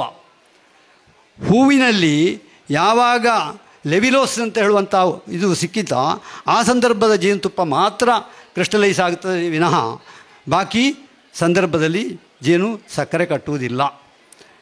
ದನದ ತುಪ್ಪ ಗಟ್ಟಿಯಾಗುತ್ತದೆ, ನಮ್ಗೆ ಗೊತ್ತು ನೈಸರ್ಗಿಕವಾಗಿ. ಹಾಗೆ ಜೇನು ಕೂಡ ಹರಳುಗಟ್ಟುವುದು ಸ್ವಭಾವ. ಎಲ್ಲಿವರೆಗೆ ಅಂದರೆ ಮುಜಂಟಿಯಲ್ಲಿ ನೀವು ನೋಡಿರ್ಬೋದು, ಮುಜಂಟಿ ಗೂಡಿನ ಒಳಗೆ ಕ್ರಿಸ್ಟಲೈಸ್ ಉಂಟು, ನಮಗೆ ಸಿಗ್ತದೆ ನಾವು ಮುಜಂಟಿ ಜೇನು ತೆಗೆಯುವಾಗ. ಹಾಗಿದ್ದರೆ ಅದು ಕಲಬರಕೆಯಾ? ನಾವು ಅದನ್ನು ಕೂಡ ಸಂಗ್ರಹಿಸ್ತೇವೆ. ಅದು ಒಳ್ಳೆಯ ಮೆಡಿಕೇಟೆಡ್. ಅದು ಜೇನಿನ ಕ್ರಿಸ್ಟಲೈಸ್ ಉಂಟಲ್ಲ, ಅದು ಹೋಮಿಯೋಪತಿ ಔಷಧಿಯಲ್ಲಿ ತಯಾರಿಕೆಗೆ ಬೇಕಾಗ್ತದೆ. ನನ್ನಿಂದ ಕೈಯಿಂದ 2-3 ಜನ ಬಂದು ತಗೊಂಡು ಹೋಗಿದ್ದಾರೆ ಇದನ್ನು ಮೊದಲು. ಹಾಗೆ ಈ ರೀತಿಯಲ್ಲಿ ಅದರ ಮೌಲ್ಯವರ್ಧನ ಆಗಬೇಕಿದ್ರೆ ಜೇನುಮೇಣ. ಜೇನುಮೇಣ ಔಷಧಿಯಲ್ಲಿ, ಆಯುರ್ವೇದ ಔಷಧಿಯಲ್ಲಿ ಉಪಯೋಗ ಆಗ್ತಾ ಉಂಟು. ಈ ಕಂಚು, ತಾಮ್ರ ಇತ್ಯಾದಿ ಬಂಗಾರದ ಕೆಲಸಗಳಿಗೆ ಉಪಯೋಗ ಆಗ್ತಾ ಉಂಟು. ನಮ್ಮಲ್ಲಿ ಆಗಲಿಕ್ಕೆ ಪುರುಸೊತ್ತಿಲ್ಲ. ಸರ್ ನಮಗೆ ಜೇನುಮೇಣ ನೀವೇ ಕೊಡಬೇಕು ಅಂತೇಳಿ ಬಂದು ತಗೊಂಡು ಹೋಗ್ತಾರೆ. ಹಾಗಾಗಿ ಜೇನುಮೇಣ ಕೂಡ ಉತ್ತಮ ದಿವ್ಯ ಔಷಧಿ. ಅದು ಈ ಆಯುರ್ವೇದದ ಎಣ್ಣೆ ತಯಾರಿಕೆಯಲ್ಲಿ ಅಥವಾ ಮುಲಾಮ್ ತಯಾರಿಕೆಯಲ್ಲಿ ಉಪಯೋಗ ಆಗ್ತಾ ಉಂಟು. ಹಾಗಾಗಿ ಪ್ರತಿ ವಸ್ತು ಕೂಡ ಅದರ ಮೌಲ್ಯವನ್ನು ನಾವು ಮಾಡಬೇಕಿದ್ರೆ ಅದು ಉತ್ತಮವಾದ ಇದಾಗಿರಬೇಕು. ಜೇನನ್ನು ಕೈಯಿಂದ ಹಿಂಡಬಾರದು. ಕೆಲವರು ಹೇಳೋದುಂಟು, ನಮಗೆ ಮೆಷಿನ್ ಇಲ್ಲ, ನಾನು ಕೈಯಲ್ಲೇ ಹಿಂಡುತ್ತೇನೆ. ಯಾಕೆ ಕೈಯಲ್ಲಿ ಹಿಂಡಬೇಕು? ಅದನ್ನು ಕೊಚ್ಚಿ ಹಾಕಿ ಬಟ್ಟೆಯಲ್ಲಿ ಇಳೀಲಿಕ್ಕೆ ಬಿಡಿ, ಅದು ತಾನಾಗಿ ಇಳೀತದೆ. ಹೊರತಾಗಿ ಕೈ ಹಾಕಿದ ಕೂಡಲೇ ಕೆಲವರ ಕೈ ಗುಣ ಹುಳಿ ಇರ್ತದೆ. ಪಾಯಸಕ್ಕೆ ಕೈ ಹಾಕಿದ ಕೂಡಲೇ ತೆಳ್ಳಗಾಗ್ತದೆ. ಮಜ್ಜಿಗೆಗೆ ಕೈ ಹಾಕಿದ ಕೂಡಲೇ ಮಜ್ಜಿಗೆ ಹುಳಿ ಆಗ್ತದೆ, ಕೈ ಹುಳಿ. ಆ ಕೈಯಲ್ಲಿ ಹಿಂಡಿದರೆ ಆ ಜೇನುತುಪ್ಪ ಭಾಳ ಬೇಗನೆ ಹುಳಿ ಆಗಲಿಕ್ಕೆ ಸಾಧ್ಯತೆ ಉಂಟು. ಅದನ್ನು ಅದರಷ್ಟಕ್ಕೆ ಇಳೀಲಿಕ್ಕೆ ಬಿಡಬೇಕು. ಒಂದು ಸ್ಪೂನಲ್ಲಿ ಮತ್ತೆ ಅಲ್ಲಿಗೆ ಪ್ರೆಸ್ ಮಾಡಿ, ಅಷ್ಟೇ ಸಾಕು. ಅತ್ಯಂತ ಉತ್ತಮವಾದ ಜೇನು. ಕೆಲವು ವರ್ಷಗಳವರೆಗೆ ಅಗತ್ಯ ಇಲ್ಲ. ಜೇನಿನ ಅವಧಿ 8 ತಿಂಗಳು 10 ತಿಂಗಳು, ಮತ್ತು ಸ್ವಲ್ಪ ಹುಳಿ ಬರುವುದು ಸ್ವಭಾವ. ಯಾಕೆ ಅಂತ ಕೇಳಿದರೆ, ಪ್ರಕೃತಿಯಲ್ಲಿರುವಂತಹ ವಾತಾವರಣದ ಮಾಯಿಶ್ಚರನ್ನು ಜೇನ್ನೊಣಗಳು ಅದರಲ್ಲಿ ಜೇನಿನಲ್ಲಿ ಸೇರಿಸುವ ಕಾರಣ 20ರಿಂದ 22ರಿಂದ 25, 26 ಬಂದರೆ ಬೇಗನೆ ಹುಳಿ ಆಗುವಂಥದ್ದು. 18ರಿಂದ 20, 22ರವರೆಗೆ ಇದ್ದರೂ ಅಡ್ಡಿ ಇಲ್ಲ ಮಾಯಿಶ್ಚರ್. ಹಾಗಾಗಿ ನಾವು ಜೇನನ್ನು ಸಂಸ್ಕರಿಸುವುದು, ನಮ್ಮ ಉದಾಹರಣೆಗೆ ಜೇನುತುಪ್ಪ ಏಪ್ರಿಲ್ ಮೇಯಲ್ಲಿ ನಾವು ತೆಗಿತೇವೆ. ಮೇ ತಿಂಗಳಲ್ಲಿ ಜೇನುತುಪ್ಪ ತೆಗೆದದ್ದನ್ನು ಸ್ವಲ್ಪ ಬಿಸಿಲಿಗಿಟ್ಟು ಅದನ್ನು ಪ್ರೋಸೆಸ್ ಮಾಡಬೇಕು. ಹೊರತಾಗಿ ನಮ್ಮ ಹಳೆಯ ಕ್ರಮ ಉಂಟು. ಒಂದು ಹಂಡೆಯಲ್ಲಿ ಜೇನು ಕುದಿಲಿಕ್ಕೆ ನೀರನ್ನು ಕುದಿಲಿಕ್ಕಿಟ್ಟು ಇನ್ನೊಂದು ಹಂಡೆಯಲ್ಲಿ ಆ ಜೇನುತುಪ್ಪವನ್ನು ಅದರ ಒಳಗಡೆ ಇಟ್ಟು ಕುದಿಸಿದರೆ ಜೇನುತುಪ್ಪ ಕುದಿಯುವುದಿಲ್ಲ, ಅದರಿಂದ ಮಾಯಿಶ್ಚರ್ ಆವಿಯಾಗಿ ಹೋಗುತ್ತದೆ. ನೇರ ಜೇನನ್ನು ಬಿಸಿ ಮಾಡುವ ಹಾಗಿಲ್ಲ, ಅದರಲ್ಲಿರುವ ಔಷಧಿ ಗುಣಗಳು ಹಾಳಾಗ್ತದೆ. ಹಾಗಾಗಿ ನಾವು ಜೇನುತುಪ್ಪವನ್ನು ಉತ್ತಮ ಮಾರ್ಕೆಟ್ ಬರಬೇಕು, ಉತ್ತಮವಾಗಿ ಔಷಧಿಯ ಗುಣ ಉಳಿಬೇಕು ಅಂತೇಳಿ ಆದರೆ ನಾವು ಸಂಸ್ಕರಿಸುವುದು ಖಂಡಿತ. ಹಾಗೆ ಸಂಸ್ಕರಣಾ ಘಟಕ ನೀವು ನೋಡಿರ್ಬೋದು, ನಮ್ಮ ಪುತ್ತೂರು ಸೊಸೈಟಿಯಲ್ಲಿ ಉಂಟು. ಈಗ ಸುಳ್ಯಕ್ಕೆ ಶಿಫ್ಟ್ ಆಗಿದೆ. ಹಾಗಾಗಿ ದೊಡ್ಡ ಪ್ರಮಾಣದ ಜೇನು ಸಂಸ್ಕರಣಾ ಘಟಕ ನಮ್ಮ ಇವರು ಗ್ರಾಮಜನ್ಯವರು ಕೂಡ ಈಗಾಗಲೇ ಹಾಕಿದ್ದಾರೆ. ಹಾಗೆ ಇದೆಲ್ಲ ದೊಡ್ಡ ಪ್ರಮಾಣದ ಮಾಡುವವರಿಗೆ ಭಾಳ ಅನುಕೂಲ. ಹಾಗೆ ನಾವು ಸಣ್ಣ 5 ಜೇನು ಕುಟುಂಬದಿಂದ ಆರಂಭಗೊಂಡಿದ್ದು ನಾನು. ಅನಂತರ ಹೆಚ್ಚು ಹೆಚ್ಚು ಮಾಡುವಂಥ ಕಂಡಿತ್ತು. ಹೆಚ್ಚು ಜೇನು ಕುಟುಂಬಗಳನ್ನು ವಿಭಜನೆ ಮಾಡುವುದು ಅಷ್ಟು ಸುಲಭ ಅಲ್ಲ. ಅದು ಹೆಚ್ಚು ಹೆಚ್ಚು ಕುಟುಂಬಗಳನ್ನು ಅಭಿವೃದ್ಧಿಪಡಿಸುವುದು ಹೆಚ್ಚಾಗಿ. ಅಂದರೆ ಮುಖ್ಯವಾಗಿ ಸೆಪ್ಟೆಂಬರ್, ಅಕ್ಟೋಬರ್, ನವಂಬರಿಂದ ಅಭಿವೃದ್ಧಿಯ ಕಾಲದಲ್ಲಿ ನಮಗೆ ಜೇನು ಬರುವುದಿಲ್ಲ. ಆ ಸಂದರ್ಭದಲ್ಲಿ ಕುಟುಂಬಗಳನ್ನೇ ಅಭಿವೃದ್ಧಿಪಡಿಸಿ ಬೇಕಾದವರಿಗೆ ಕುಟುಂಬಗಳನ್ನು ಕೊಡ್ಬೋದು. ಉತ್ತಮ ಕುಟುಂಬಗಳು ಲಭ್ಯ. ಹಾಗಾಗಿ ಅದರಲ್ಲಿ ಏನುಂಟು ಅಂತ ಹೇಳಿದರೆ, ಉತ್ತಮ ರಾಣಿ ನೊಣ, ಕೆಲಸಗಾರ ನೊಣ, ಗಂಡು ನೊಣ, 3 ಪ್ರಭೇದಗಳು. ಆ ರಾಣಿಯನ್ನು ಸಿಲೆಕ್ಟ್ ಮಾಡಬೇಕು ನಾವು. ಒಳ್ಳೆಯ ರೀತಿಯ ಬ್ರೀಡನ್ನು ತಯಾರು ಮಾಡಬೇಕು. ಆ ರೀತಿಯಲ್ಲಿ ನಾವು ಅವುಗಳನ್ನು ಅಭಿವೃದ್ಧಿಪಡಿಸಿದರೆ ನಮ್ಮ ಕುಟುಂಬ ಕೊಂಡೋದವರು ಹೇಳ್ತಾರೆ, ಸರ್ ನಿಮ್ಮ ಜೇನು ಕುಟುಂಬ ಕೊಂಡೋದ್ದರೆ ಈ ವರ್ಷ ನನಗೆ 5 ಕಿಲೋ ಜೇನುತುಪ್ಪ ಬಂತು ಸರ್ ಅಂತ ಹೇಳ್ತಾರೆ. ನನಗೆ ಪಾಲಾಗುವ ವಿಚಾರವನ್ನು, ನನಗೆ ಪಾಲು ಮಾಡುವ ವಿಚಾರ ಗೊತ್ತಿಲ್ಲ, ಅದನ್ನು ತಿಳಿಸಬೇಕು ಅಂತೇಳಿ. ಎಷ್ಟೋ ಮಂದಿ ಫೋನಲ್ಲಿ ಕೇಳ್ತಾರೆ, ಸರ್ ನೀವು ಫೋನಲ್ಲಿ ಹೇಳಿದರೆ ಸಾಕು ಮಾಡ್ತೇವೆ ಅಂತೇಳಿ. ಇಲ್ಲ, ನೀವು ಇದ್ದ ದಿವಸ ನಾವು ಬರ್ತೇವೆ, ಒಂದು ಡಿವಿಷನ್ ಮೆಥಡ್ ಕರೆಕ್ಟಾಗಿ ಹೇಳಿಕೊಡಿ ಅಂತ ಹೇಳ್ತಾರೆ. ಹಾಗೆ ಅದರಲ್ಲಿಯೂ ಮುಖ್ಯವಾಗಿ ಜೇನು ಕುಟುಂಬಗಳು ಉಳಿಬೇಕಿದ್ರೆ ಕ್ಲಪ್ತ ಸಮಯಕ್ಕೆ ಪಾಲು ಮಾಡಿ ಕುಟುಂಬಗಳನ್ನು ಅಭಿವೃದ್ಧಿಪಡಿಸಿ ಇಟ್ಟರೆ ಸೀಸನಿಗೆ ಜೇನುತುಪ್ಪ ಬರಲಿಕ್ಕೆ ಸಾಧ್ಯ. ಈ ರೀತಿಯಲ್ಲಿ ನಾವು ಅವುಗಳನ್ನು ಅಭಿವೃದ್ಧಿಪಡಿಸಬೇಕು. ಹೊರತಾಗಿ ಒಂದೇ ವರ್ಷದಲ್ಲಿ ಕೈ ಸುಟ್ಟುಕೊಳ್ಬಾರ್ದು. ಕೆಲವರು ಹೇಳ್ತಾರೆ, ನಾನು 50-100 ಪೆಟ್ಟಿಗೆ ಒಮ್ಮೆಲೇ ಹಾಕ್ಬೋದಾ? ಬೇಡ, 4-5 ಪೆಟ್ಟಿಗೆಯಿಂದ ಸ್ಟಾರ್ಟ್ ಮಾಡಿ. ಒಳ್ಳೆಯ ಜೇನು ಬರ್ತದೆ. ಕೆಲವೊಂದು ಏರಿಯಾಕ್ಕೆ ಬರುವುದಿಲ್ಲ. ಕೆಲವು ಏರಿಯಾಗಳಲ್ಲಿ ಪರಾಗ ಸಿಂಧೂರ ಮಕರಂದಗಳು ಸರಿಯಾಗಿ ಸಮಯಕ್ಕೆ ಸರಿ ಸಿಗುವುದಿಲ್ಲ. ಅದಕ್ಕಾಗಿ ನಾವು 50ರಿಂದ ಜಾಸ್ತಿ ಕುಟುಂಬಗಳಿದ್ದರೆ ನಾವು ಸ್ಥಳಾಂತರ ಜೇನು ವ್ಯವಸಾಯ ಮಾಡುವುದು ಅತಿ ಅಗತ್ಯ. ಕಾರಣ ಅಂತ ಹೇಳಿದರೆ, ಒಂದೇ ಕಡೆ 50 ಜೇನು ಪೆಟ್ಟಿಗೆ ಇಟ್ಟರೆ ಅದಕ್ಕೆ ಸಾಕಷ್ಟು ನೊಣಗಳಿಗೆ ಆಹಾರಗಳು ಸಾಕಾಗುವುದಿಲ್ಲ. ಅಂದರೆ ಉತ್ತಮ ರಾಣಿ ನೊಣ ಅದರ ಸಮಯದಲ್ಲಿ ಸಹಸ್ರಾರು ತತ್ತಿಗಳನ್ನಿಟ್ಟು ಹೆಚ್ಚು ನೊಣಗಳನ್ನು ಅಭಿವೃದ್ಧಿಪಡಿಸುತ್ತದೆ. ನಮ್ಮಲ್ಲಿ ಪೆಟ್ಟಿಗೆಯಲ್ಲಿ ತುಂಬ ಮುಚ್ಚಳದಲ್ಲಿ ಕೂತುಕೊಳ್ಳುವಷ್ಟು ನೊಣ ಆಗಿದೆ. 1 ಸೂಪರ್ ಇಟ್ಟಿದ್ದೇನೆ, 2 ಸೂಪರ್ ಇಟ್ಟಿದ್ದೇನೆ, ಜೇನುತುಪ್ಪ ಆಗಲಿಲ್ಲ ಅಂತ ಹೇಳ್ತಾರೆ. ಅದೇ ಸ್ವಲ್ಪ ಜಾಗ ಬದಲಾವಣೆ ಮಾಡಿ ನೋಡಿ, 1 ಕಿಲೋಮೀಟ್ರ್ ನಂತರ ಬೇರೆ ಕಡೆಯಲ್ಲಿ ಒಂದು 4-5 ಕುಟುಂಬಗಳನ್ನ ಇಟ್ಟು ನೋಡಿ, ಬಂದೇ ಬರ್ತದೆ. ನಾನು 50 ಕುಟುಂಬ ಇಟ್ಟರೂ ಕೂಡ ಒಂದು ಕಡೆ ಇಡಲಿಲ್ಲ, 2-3 ಕಡೆ ಇಟ್ಟಿದ್ದೇನೆ. ಒಂದೊಂದು ಕಡೆಯಲ್ಲಿ ಉತ್ತಮ ಜೇನು ಬಂದಿದೆ ಅಂತ ಹೇಳಲಿಕ್ಕೆ ಭಾಳ ಖುಷಿ ಆಗ್ತದೆ. ಈ ವರ್ಷ ನಮಗೆ ಒಳ್ಳೆಯ ಬಂಪರ್ ಕ್ರಾಪ್ ಅಂತ ಹೇಳ್ಬೋದು. ಹಾಗಾಗಿ ನಾವು ಏನು ಮಾಡಬೇಕು ಅಂದರೆ ಕರೆಕ್ಟ್ ಸೆಪ್ಟೆಂಬರ್ ನಂತರ ಕುಟುಂಬವನ್ನು ಕುಟುಂಬವನ್ನು ಪಾರು ಮಾಡಬೇಕಿದ್ದರೆ ಅವುಗಳನ್ನು ಮಳೆಗಾಲದಲ್ಲಿ ಆ ಕೃತಕ ಆಹಾರ ಕೊಟ್ಟು ಒಳಿಸಿಕೊಳ್ಬೇಕು. ನಮಗೆ ಒಂದು ಭಾಳ ಬೇಸರ ಆಗ್ತದೆ, ಸಕ್ಕರೆ ವಿಷ ಅಂತ ಗೊತ್ತಿದ್ದುಕೊಂಡು ನಾವು ಅವುಗಳಿಗೆ ಸಕ್ಕರೆಯನ್ನು ಉಣಿಸ್ತೇವೆ. ಹಾಗಂತೇಳಿ ಮಿತಿಮೀರಿ ಸಕ್ಕರೆ ಕೊಡುವುದರಿಂದ ಅವುಗಳಿಗೆ ಕಾಯಿಲೆಯೂ ಬರ್ತದೆ. ಅಂದರೆ ಜೇನ್ನೊಣಕ್ಕೆ ಬಾಧಿಸುವಂಥ ಕಾಯಿಲೆಗಳು ಯಾವುದು ಅಂತ ಹೇಳಿದರೆ, ಒಂದು ಥಾಯಿ ಶಾಕ್ ಬ್ರೂಡ್ ಕಾಯಿಲೆ, ಇನ್ನೊಂದು ಫಂಗಸ್ ಡಿಸೀಸ್ ಅಂತ ಹೇಳ್ತೇವೆ. ಒಂದು ರಾಣಿ ಮೊಟ್ಟೆ ಇಟ್ಟರೆ ಅದು ಫಲೀಕರಣ ಆಗುವುದಿಲ್ಲ, ಲಾರ್ವಾ ಸ್ಟೇಜಿಗೆ ಬರುವುದಿಲ್ಲ, ಅದಕ್ಕೆ ಮೊದಲೇ ಸತ್ತೋಗುತ್ತೆ. ಅದು ಒಂದು ರೀತಿಯ ಕಾಯಿಲೆ. ಇನ್ನೊಂದು ಬೋಲ್ಡ್ ಹೆಡ್. ಈ 3 ರೀತಿಯ ಕಾಯಿಲೆಗಳುಂಟು. ಆದರೆ ಹೆಚ್ಚು ತೊಂದರೆ ಕೊಡುವಂಥದ್ದು ಈ ಥಾಯಿ ಶಾಕ್ ಬ್ರೂಡ್ ಕಾಯಿಲೆ. ಅದು ಮೊಟ್ಟೆ ಲಾರ್ವಾ ಸ್ಟೇಜಿಗೆ ಬರ್ತದೆ, ಮತ್ತೆ ಕೊಳೀತದೆ. ಹಾಗಾಗಿ ನಾವು ಇಂಥದ್ದನ್ನು ರೋಗಗಳು ಬರುವುದು ಸಹಜ. ಆದರೆ ಕೆಲವೊಮ್ಮೆ ಮಾತ್ರ, ಎಲ್ಲ ಸಂದರ್ಭ ಕುಟುಂಬಗಳ ಥಿಕ್ನೆಸ್ ಇದ್ದರೆ ಮತ್ತು ಕೆಲವೊಂದು ವಾತಾವರಣದಲ್ಲಿ ಆ ವೈರಲ್ ಹೋಗುವುದಿಲ್ಲ, ಅದು ಇದ್ದೇ ಇರ್ತದೆ. ಹಾಗಾಗಿ ಇದನ್ನೆಲ್ಲ ಮನಗಂಡು ಕನಿಷ್ಠ ನಾವು ಕೃಷಿಕರು ನಮ್ಮ ಕೃಷಿ ಕ್ಷೇತ್ರದ ಸುತ್ತಮುತ್ತ 1 ಅಥವಾ 2, 1 ಸಾಲದು 2 ಅಥವಾ 4-5ರವರೆಗೆ ಜೇನು ಕುಟುಂಬಗಳನ್ನಿಟ್ಟ ಸಾಕಿ ಪೋಷಿಸಿ ನಮಗೆ ಬೇಕಾದಷ್ಟು ಜೇನುತುಪ್ಪವನ್ನು ನಮ್ಮ ನಂಟರಿಷ್ಟರಿಗೆ ಬೇಕಾದಷ್ಟು ಹೆಚ್ಚಿ ಉಳಿದದ್ದನ್ನು ಮಿಗಿತೆ ಮಾರಾಟ ಮಾಡ್ಬೋದು. ಈ ರೀತಿಯಲ್ಲಿ ಇದರ ಮೌಲ್ಯವರ್ಧನೆ ಮಾಡಲಿಕ್ಕೆ ಸಾಧ್ಯತೆ ಉಂಟು. ಒಂದು ಆಮೇಲೆ ಈ ಜೇನು ಕೆಲವರು ಹೇಳುವುದುಂಟು, ಸಾರ್ ನಮ್ಮಲ್ಲಿ ಬಣ್ಣ ವ್ಯತ್ಯಾಸ ಉಂಟು. ಜೇನು ಆಯಾಯ ಪರಾಗಕ್ಕೆ ಹೊಂದಿಕೊಂಡು ಜೇನಿನ ಬಣ್ಣ ಬದಲಾವಣೆ ಆಗುವುದು, ರುಚಿಗೆ ವ್ಯತ್ಯಾಸ ಆಗುವುದು. ಪರಾಗ ಮತ್ತು ಮಕರಂದಗಳನ್ನು ತಿಂದು ಜೀರ್ಣಿಸಿ ಮತ್ತೆ ಜೇನನ್ನಾಗಿ ಪರಿವರ್ತನೆ ಮಾಡೋದು ಮಧುಕೋಶದಿಂದ. ಅದಕ್ಕಾಗಿ ಆ ಜೇನನ್ನು ಅವು ಮಾಡುವಾಗ ಆಯಾಯ ಇದಕ್ಕೆ ತಕ್ಕ ಬಣ್ಣ ಬರುವುದು. ಜೇನಿಗೆ ಬಣ್ಣ ಯಾವ ರೀತಿ ಹೂಗಳಿಗೆ ಬಣ್ಣ ಬರ್ತದೋ ಅದೇ ರೀತಿ ಪರಾಗದಲ್ಲಿ ಜೇನಿಗೆ ಬಣ್ಣ ಬರ್ತದೆ. ಥಿಕ್ನೆಸ್ಸು ಕೂಡ ಹಾಗೆ ವ್ಯತ್ಯಾಸಗಳು. ಈ ವರ್ಷ ಏಪ್ರಿಲ್ ಮೇಯಲ್ಲಿ ತೆಗೆದಂಥ ಜೇನುತುಪ್ಪ ಕೂಡ ಥಿಕ್ನೆಸ್ ಇತ್ತು. ಈ ವರ್ಷದ ಬಿಸಿ ಹೀಟ್ ಏನುಂಟೋ ಭಾಳ ಕಷ್ಟ ಆಗಿದೆ. ನಾವು ಜೇನು ಕುಟುಂಬಗಳಿಗೆ ಚಂಡಿ ಒದ್ದೆ ಗೋಣಿ ಹಾಕಿದ್ದೇವೆ. 40ರವರೆಗೆ ಆಗಿರುವಾಗ ಸೆಕೆ ಆಗುವುದಿಲ್ಲ, ಎದುರಿನ ರೀಪರ್ ತೆಗಿಬೇಕು, ಅವುಗಳೇ ನೊಣಗಳೇ ಫ್ಯಾನಿಂಗ್ ಮಾಡಿ ಜೇನೊಣಕ್ಕೆ ಕುಟುಂಬಕ್ಕೆ ಗಾಳಿ ಕಳಿಸ್ತವೆ ಅಂಥ ಪರಿಸ್ಥಿತಿ ಇತ್ತು. ಆ ಸಂದರ್ಭದಲ್ಲಿ ಕೂಡ ನಾವು ಒಳ್ಳೆಯ ಜೇನನ್ನು ಉತ್ಪಾದನೆ ಮಾಡಿದ್ದಾವೆ. ಭಾಳ ಖುಷಿಯಾಗ್ತದೆ. ಅಂದರೆ ಬೇರೇನು ಬೇಡ, ಮನೆಯಲ್ಲಿ 1-2 ಜೇನು ಕುಟುಂಬ ಇಟ್ಟರೆ 1-2 ದನಗಳನ್ನು ಸಾಕಿದರೆ ಭಾಳ ಖುಷಿಯಾಗ್ತದೆ. ಹಾಗಂತ ಹೇಳಿ ಹೆಚ್ಚಿನವರು ನಾವು ಪ್ರತಿಯೊಬ್ಬರು 1 ಅಥವಾ 2 ಜೇನು ಕುಟುಂಬಗಳನ್ನು ಸಾಕಲಿಕ್ಕೆ ಪ್ರಯತ್ನ ಮಾಡೋಣ. ನಾನು ಈ ಕಳೆದ ಮೋದಿಜಿಯವರ ಒಂದು ಪ್ರೋಗ್ರಾಮ್ ಇತ್ತು, ಆತ್ಮನಿರ್ಭರ ಭಾರತ ಅಂತೇಳಿ. ಅದರಲ್ಲಿ ವಿವೇಕಾನಂದ ಕಾಲೇಜಿನವರೊಂದು ಪುಸ್ತಕ ಬರಿಬೇಕು ಸರ್ ನೀವು ಕ್ಲಾಸ್ ಮಾಡುವಾಗ ಮಕ್ಕಳಿಗೆ, ಪಠ್ಯಕ್ರಮ ಅಂತೇಳಿ. ಹಾಗೆ ಒಂದು ಪುಸ್ತಕ ಬರೆದಿದ್ದೇನೆ, ಮಧು ಮಾಹಿತಿ ಅಂತೇಳಿ. ಹಾಗೆ ಈಗಾಗಲೇ ಕೆಲವೇ ಪ್ರತಿಗಳಿದ್ದಾವೆ.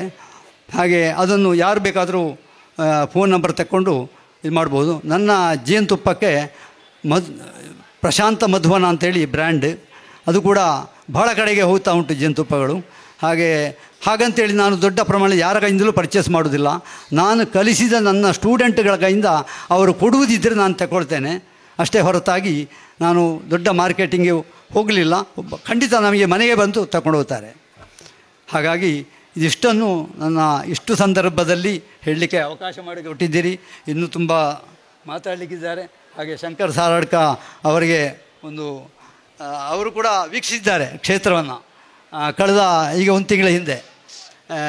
ನಾವು ಪ್ರತಿಯೊಂದು ಗಿಡಮೂಲಿಕೆಗಳನ್ನು ನಟ್ಟು ಬೆಳೆಸುವಂಥದ್ದು ನಮ್ಮ ಸ್ವಭಾವ. ಕೆಲವೊಂದು ತರಕಾರಿಗಳು, ಉದಾಹರಣೆಗೆ ನಮಗೆ ಬೇಕಾದ ತರಕಾರಿಗಳನ್ನು ನಾವು ಮಾಡುವುದಿಲ್ಲ. ಮಾಡಿದರೆ ಜೇನುನೊಣಗಳಿಗೆ ಬಹಳ ಹಬ್ಬ ಅದು. ನಮ್ಮದೊಂದು ಅಡಿಕೆ ಪತ್ರಿಕೆಯಲ್ಲಿ ಬಹಳ ವರ್ಷ ಹಿಂದೆ ಅಂಗಳದಲ್ಲಿ ಉದ್ದು ಮಾಡಿದ್ದು ಬಂದಿತ್ತು.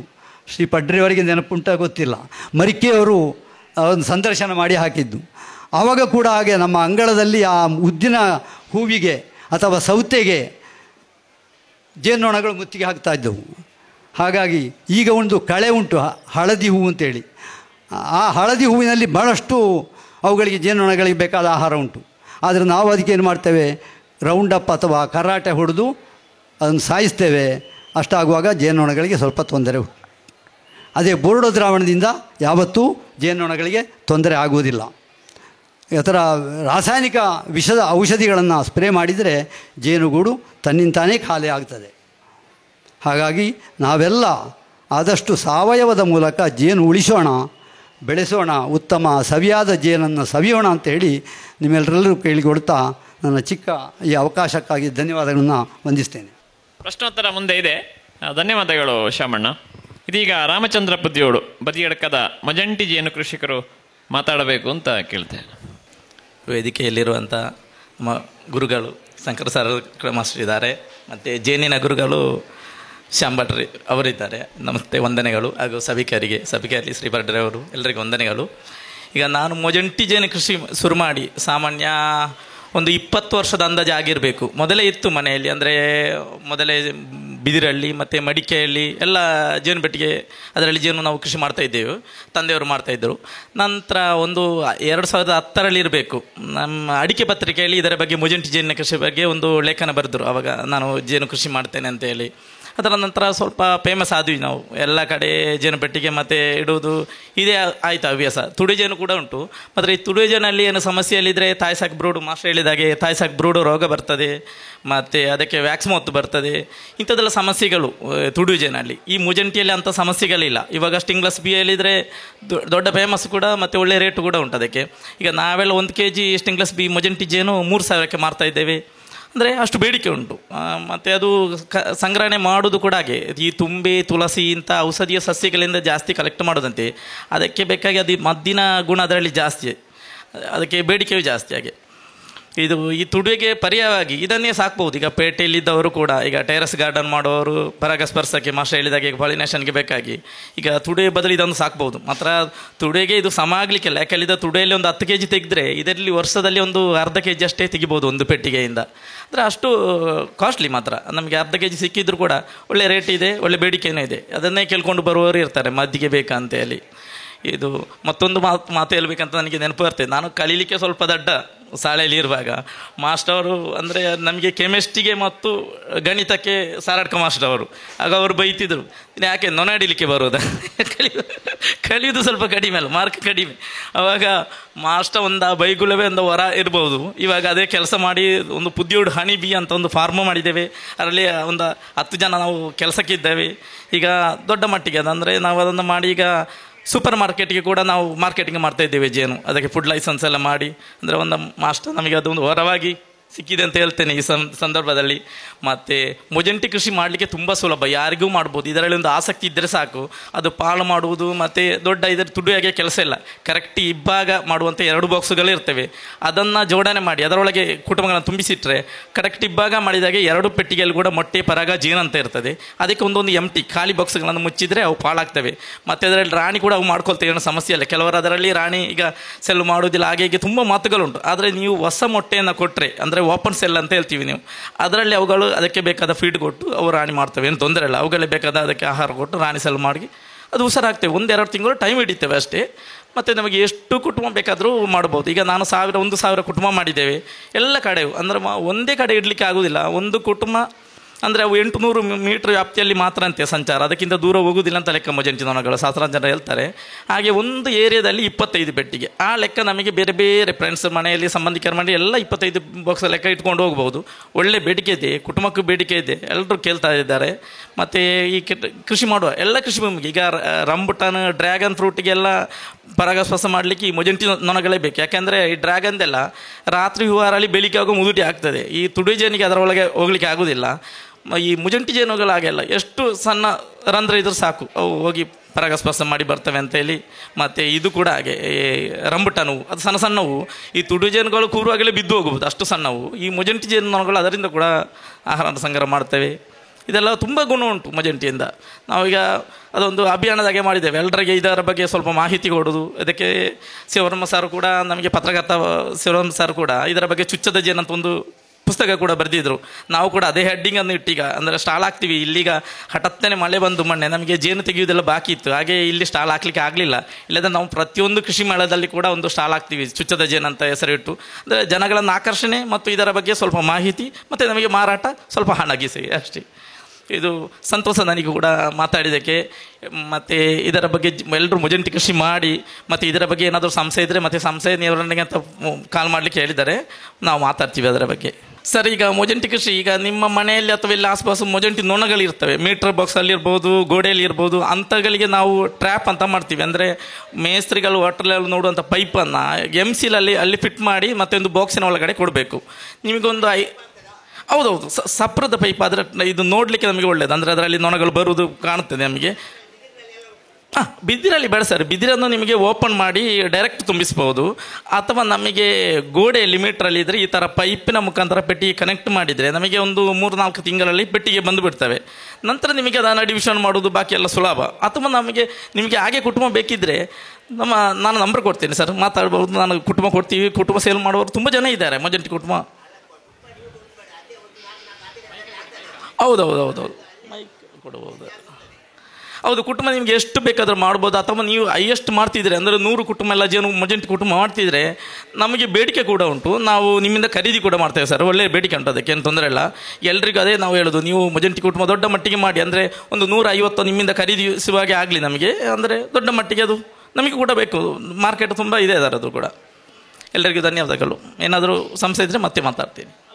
ಇಲ್ಲೀಗ ಇವತ್ತು ಈಗ ಮಂಡನೆಯಾದ ವಿಚಾರದಲ್ಲಿ ಯಾರಿಗೆ ಬೇಕಾದ್ರೂ ಪ್ರಶ್ನೆ ಕೇಳ್ಬೋದು. ಇದರ ಹೊರತಾದ ವಿಚಾರಗಳು ಮತ್ತೆ ಸಮಯ ಇದ್ರೆ ಮುಂದೆ ನೋಡುವ. ಇದೀಗ ಪ್ರಶ್ನೋತ್ತರದ ಸಮಯ. ಧನ್ಯವಾದಗಳು ರಾಮಚಂದ್ರಣ್ಣ. ಈಗ ಇಷ್ಟು ಹೊತ್ತಿನಲ್ಲಿ ಮಂಡನೆಯಾದ ವಿಚಾರಗಳಿಗೆ ಸಂಬಂಧಪಟ್ಟು ನೀವು ಪ್ರಶ್ನೆಗಳನ್ನು ಕೇಳ್ಬೋದು. ಇದರ ಹೊರತಾದ ವಿಚಾರ ಇದ್ದರೆ ಇದು ಮುಗಿದ ಮೇಲೆ ನಾವು ಮಾತಾಡುವ ವಿಷಯ. ಒಂದು ಆರ್ಗ್ಯಾನಿಕ್ ಸಾವಯವ ಚಾಕ್ಲೇಟು, ಜೇನು ಕೃಷಿ, ಮೊಜೆಂಟಿ ಜೇನು ಕೃಷಿ, ಗೇರು ಕೃಷಿ ಮೌಲ್ಯವರ್ಧನೆ, ಈ ವಿಚಾರದಲ್ಲಿ ಪ್ರಶ್ನೆಗಳನ್ನ ಕೇಳ್ಬೋದು. ಈಗ ಕುರುವೇರಿ ಅವರಿಗೆ, ಈಗ ಈ ಗೇರು ಬೀಜವನ್ನು ಈಗ ನೀವು ಮಾಡ್ತಾ ಇದ್ದೀರಿ, ಗೇರು ಬೀಜದ ಕೃಷಿ ಮಾಡ್ತಾ ಇದ್ದೀರಿ, ಒಟ್ಟಿಗೆ ಅದರ ಮೌಲ್ಯವರ್ಧನೆಯನ್ನು ಮಾಡ್ತಾ ಇದ್ದೀರಿ. ಯಾವುದೀಗ ನಮಗೆ ಹೆಚ್ಚಿನಾಗೆ ಕೃಷಿಯನ್ನು ಯಾವ ತಳಿಯನ್ನು ಮಾಡಬಹುದು? ಭಾರಿ ಅದ್ಭುತವಾದ ಒಂದು $1 ಮಿಲಿಯನ್ ಕ್ವಶನ್. ಯಾಕಂತಂದರೆ ಸಿಲೆಕ್ಷನ್ ಅಂದರೆ ಈ ಗೇರು ಕೃಷಿಯಲ್ಲಿ ನಮ್ಮ ಊರಿಗೆ ಸಿಲೆಕ್ಟ್ ಮಾಡುವಂಥ, ಈಗ ದಕ್ಷಿಣ ಕನ್ನಡಕ್ಕೆ ಈ ಒಂದು ಗೇರು ಕೆಲವು ಎಲ್ಲ ತಳಿ ಆಗೋದಿಲ್ಲ. ಯಾಕಂದರೆ ಇಲ್ಲಿ ಕೆಲವು ಸಿಲೆಕ್ಟೆಡ್ ತಳಿಗಳು ಅಂದರೆ ಭಾಸ್ಕರ, ಉಳ್ಳಾಲ 3, ಹಾಗೆ ವೆಂಗುರ್ಲದಲ್ಲಿ ಕೆಲವು ತಳಿ ಮಾತ್ರ. ನನ್ನ ಪ್ರಿಫರೆನ್ಸ್, ನಂದು ಎಕ್ಸ್ಪೀರಿಯನ್ಸ್, ನನಗೆ 11 ವರ್ಷದ ಅನುಭವ ಉಂಟು. ಹಾಗಾಗಿ ನಾನು ಒಬ್ಬ ಕೃಷಿಕ ಕೂಡ ಹಾಗೂ ಒಂದು ಸಣ್ಣ ಇಂಡಸ್ಟ್ರಿಯಲಿಸ್ಟ್ ಕೂಡ. ಹಾಗಾಗಿ ನಾವೇನಂತಂದರೆ ಭಾಸ್ಕರ ವೆರೈಟಿಯನ್ನು ಸಿಲೆಕ್ಟ್ ಮಾಡಿಕೊಳ್ಳಿ. ಈ ಅಡಿಕೆ ತೋಟ ಇದ್ದವರಿಗೆ ಭಾಸ್ಕರ ವೆರೈಟಿ ಒಳ್ಳೆಯದು. ಯಾಕಂದರೆ ಅಡಿಕೆ ಇದು ಕೊಯ್ಲೆಲ್ಲ ಮುಗಿಯುವಾಗ ಸಾಧಾರಣ ಜನವರಿ ಫೆಬ್ರವರಿಗೆ ಮುಗಿಯುವಾಗ ಇದು ಗೇರು ಬೀಜ ಸ್ಟಾರ್ಟ್ ಆಗ್ತದೆ. ಸೀದಾ ಕೆಲಸದವರಿಗೆ ಅಲ್ಲಿಗೆ ಹಾಕ್ಬೋದು, ಅಥವಾ ನಾವು ಕೂಡ ಹೋಗ್ಬೋದು, ಇಲ್ಲದ್ರೆ ಕಷ್ಟ ಆಗ್ತದೆ. ಇದೊಂದು ಒಳ್ಳೆಯ ಪ್ರಶ್ನೆ ಸರ್. ಜೊತೆಗೆ ನಿಮಗೆ ಅದಕ್ಕೆ ಯಾಕಂತ ಹೇಳಿದ್ರೆ ಈಗ ಗೇರು ಬೀಜಕ್ಕೆ ಎಲ್ಲರೂ ಮಾಮೂಲಿ ಹೇಳುವಂಥದ್ದು ಪೆಸ್ಟಿಸೈಡ್ ನಾವು ಯೂಸ್ ಮಾಡಲೇಬೇಕು ಅಂತ ಹೇಳಿಕೊಂಡು, ಹಾಗೆ ಪೆಸ್ಟಿಸೈಡ್ ಯೂಸ್ ಮಾಡ್ಬೋದಾ ಅಥವಾ ಮಾಡದೆ ನಮಗೆ ಗೇರು ಬೀಜದ ಕೃಷಿಯನ್ನು ಮಾಡ್ಬೋದಾ ಅಂತ? ಮಾಡ್ಬೋದು ಸರ್. ಈಗ ಪೆಸ್ಟಿಸೈಡ್ ಮಾಡ್ಬೋದು, ಯಾಕಂದರೆ ಪೆಸ್ಟಿಸೈಡ್ ಆ ಒಂದು ಸಣ್ಣ ಪ್ರಮಾಣದಲ್ಲಿ ಮಾಡಿದರೂ ತೊಂದರೆ ಇಲ್ಲ. ಈಗ ಜೇನು ಕೃಷಿ, ನಾನು ಕೂಡ ಒಬ್ಬ ಜೇನು ಕೃಷಿಕ, ನನ್ನ ಹತ್ರ 10-12 ಪೆಟ್ಟಿಗೆ ಉಂಟು, ಜೇನು ಕೃಷಿ ಉಂಟು. ಸೊ ನಾನು ಪೆಸ್ಟಿಸೈಡ್ ಬಿಡ್ತೇನೆ. ಯಾಕಂದ್ರೆ ನಾನೀಗ ಸುಳ್ಳು ಹೇಳೋದಿಲ್ಲ, ಯಾಕಂದರೆ ನಾವು ವಿಷ ಬಿಡೋದಿಲ್ಲ, ನಾನು ಬಿಡ್ತೇನೆ.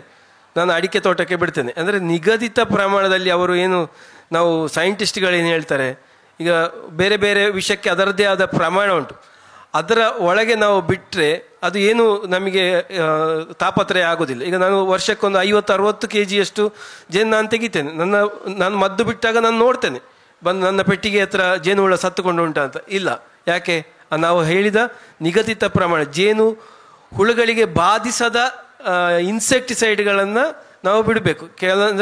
ಕೆಲವರಿಗೆ ನಮ್ಮಲ್ಲಿ ತುಂಬ ತಪ್ಪು ಅಭಿಪ್ರಾಯ ಅಂದರೆ ಕೃಷಿಕರಾಗಿಯೇ ಇದ್ದಾರೆ, ಅವರಿಗೆ ವೈಜ್ಞಾನಿಕವಾದ ಸಲಹೆಗಳು ಸರಿಯಾಗಿ ಸಿಗ್ತಾ ಇಲ್ಲ.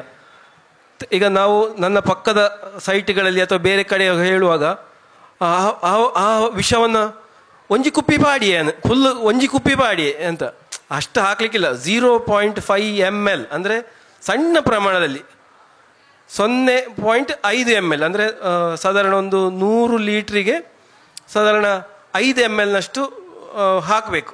ತುಂಬ ಹಾಕಬಾರ್ದು.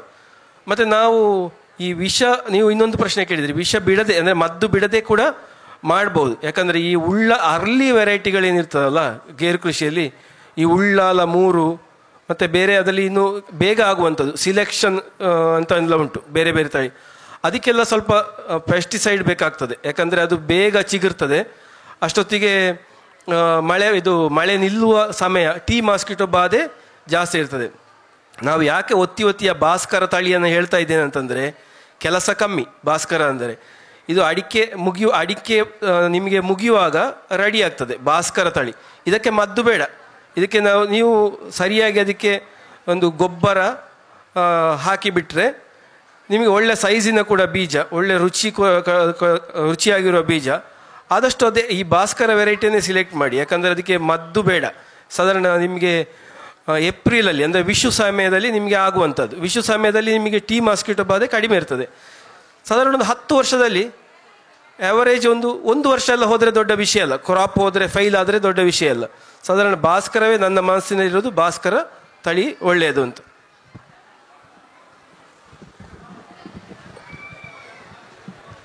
ಮತ್ತೆ ಬೇರೆ ಯಾರಾದರೂ ಪ್ರಶ್ನೆ ಇದ್ರೆ ಕೇಳ್ಬೋದು.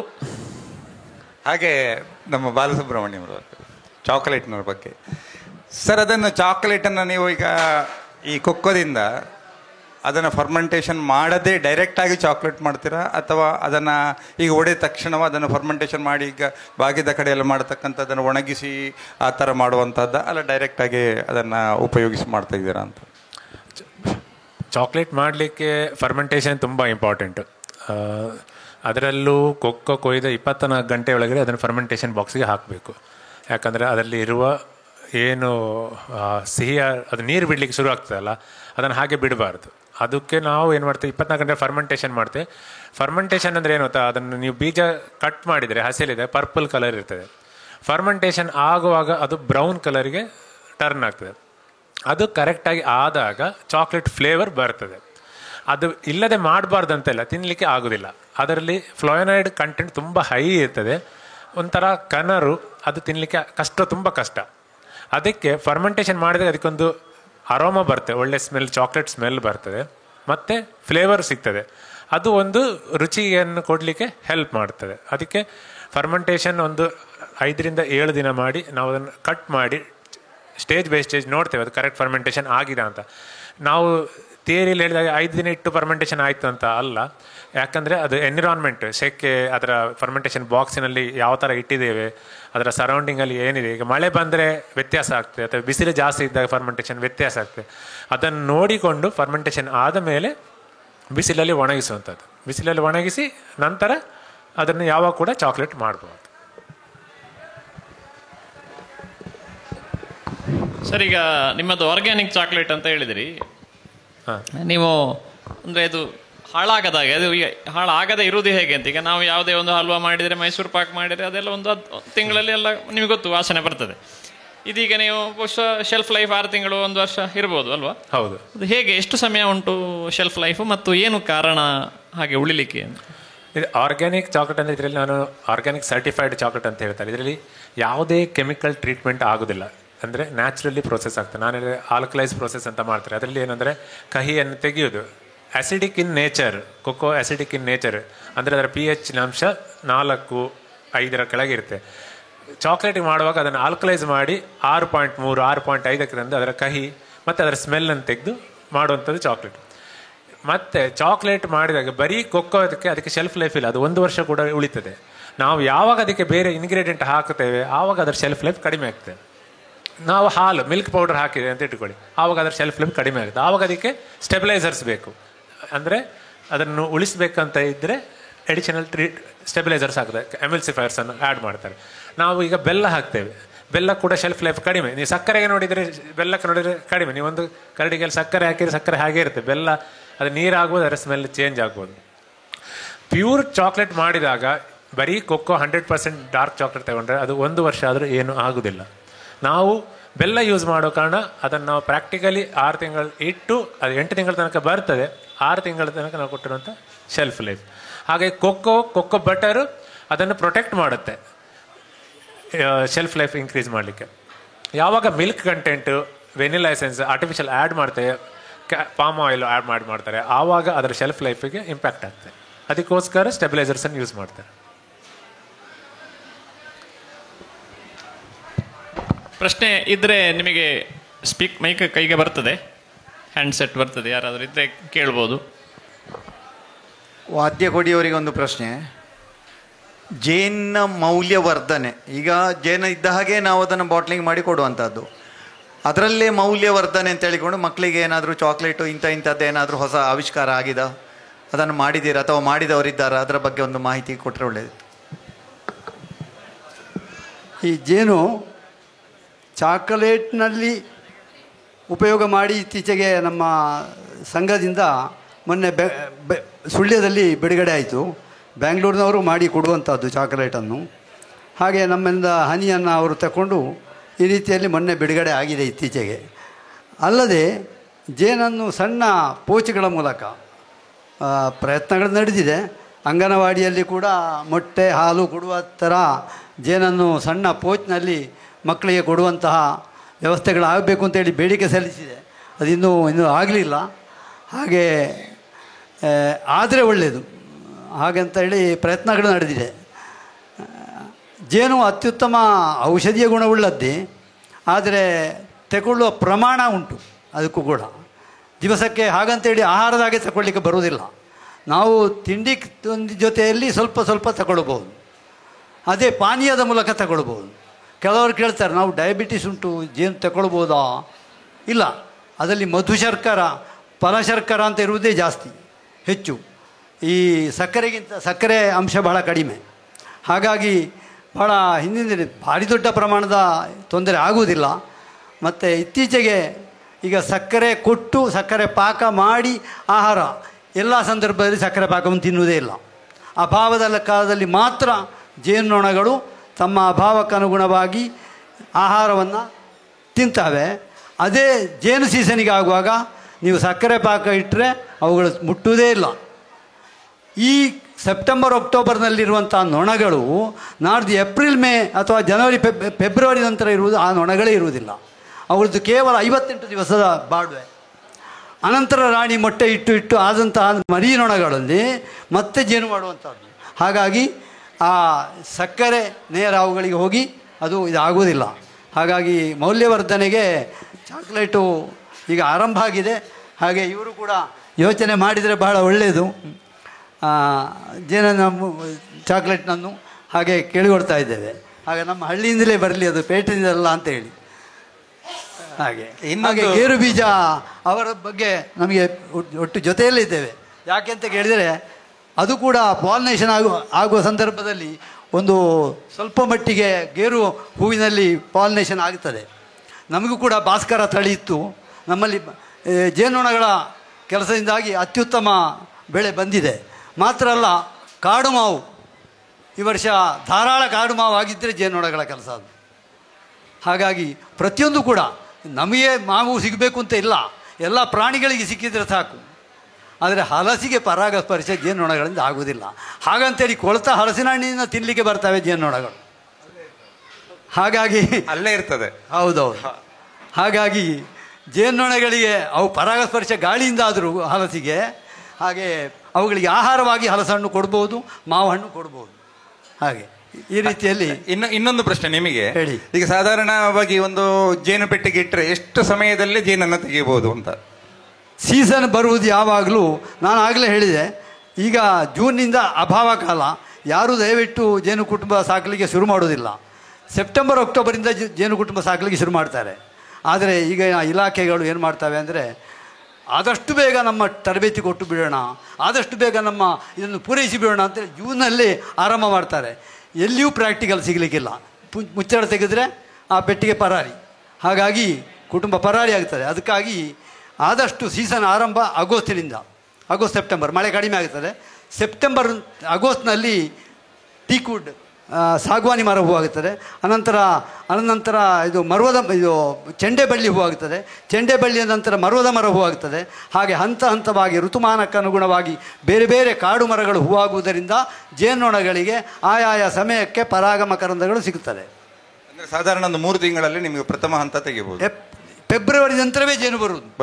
ದಕ್ಷಿಣ ಕನ್ನಡ ಜಿಲ್ಲೆಯಲ್ಲಿ ಫೆಬ್ರವರಿಯಲ್ಲಿ ರಬ್ಬರು ಚಿಗುರು, ಅದರಿಂದ ಅನಂತರ ಮಾರ್ಚ್ ಏಪ್ರಿಲ್ ಮೇ 4 ತಿಂಗಳು. ಹಾಗೆ ಇನ್ನೊಂದು ನಿಮ್ಮಲ್ಲಿ ಪ್ರಶ್ನೆ, ಈಗ ಯಾಕಂತ ಹೇಳಿದ್ರೆ ಈಗ ಹೆಚ್ಚಿನವರು ಹೇಳುವಂತ ಮಾತು, ರಬ್ಬರ್ ಇದ್ದಲ್ಲಿ ತೆಳು ಜೇನು ಬರ್ತದೆ, ಬಾಕಿದ್ದಲ್ಲಿ ದಪ್ಪ ಬರ್ತದೆ ಅಂತ. ಹಾಗೇನಿಲ್ಲ, ತೆಳು ಜೇನು ಹೌದು, ಅದು ಆಯಾಯ ವಾತಾವರಣಕ್ಕೆ ಹೊಂದಿಕೊಂಡಿರುವಂಥದ್ದು.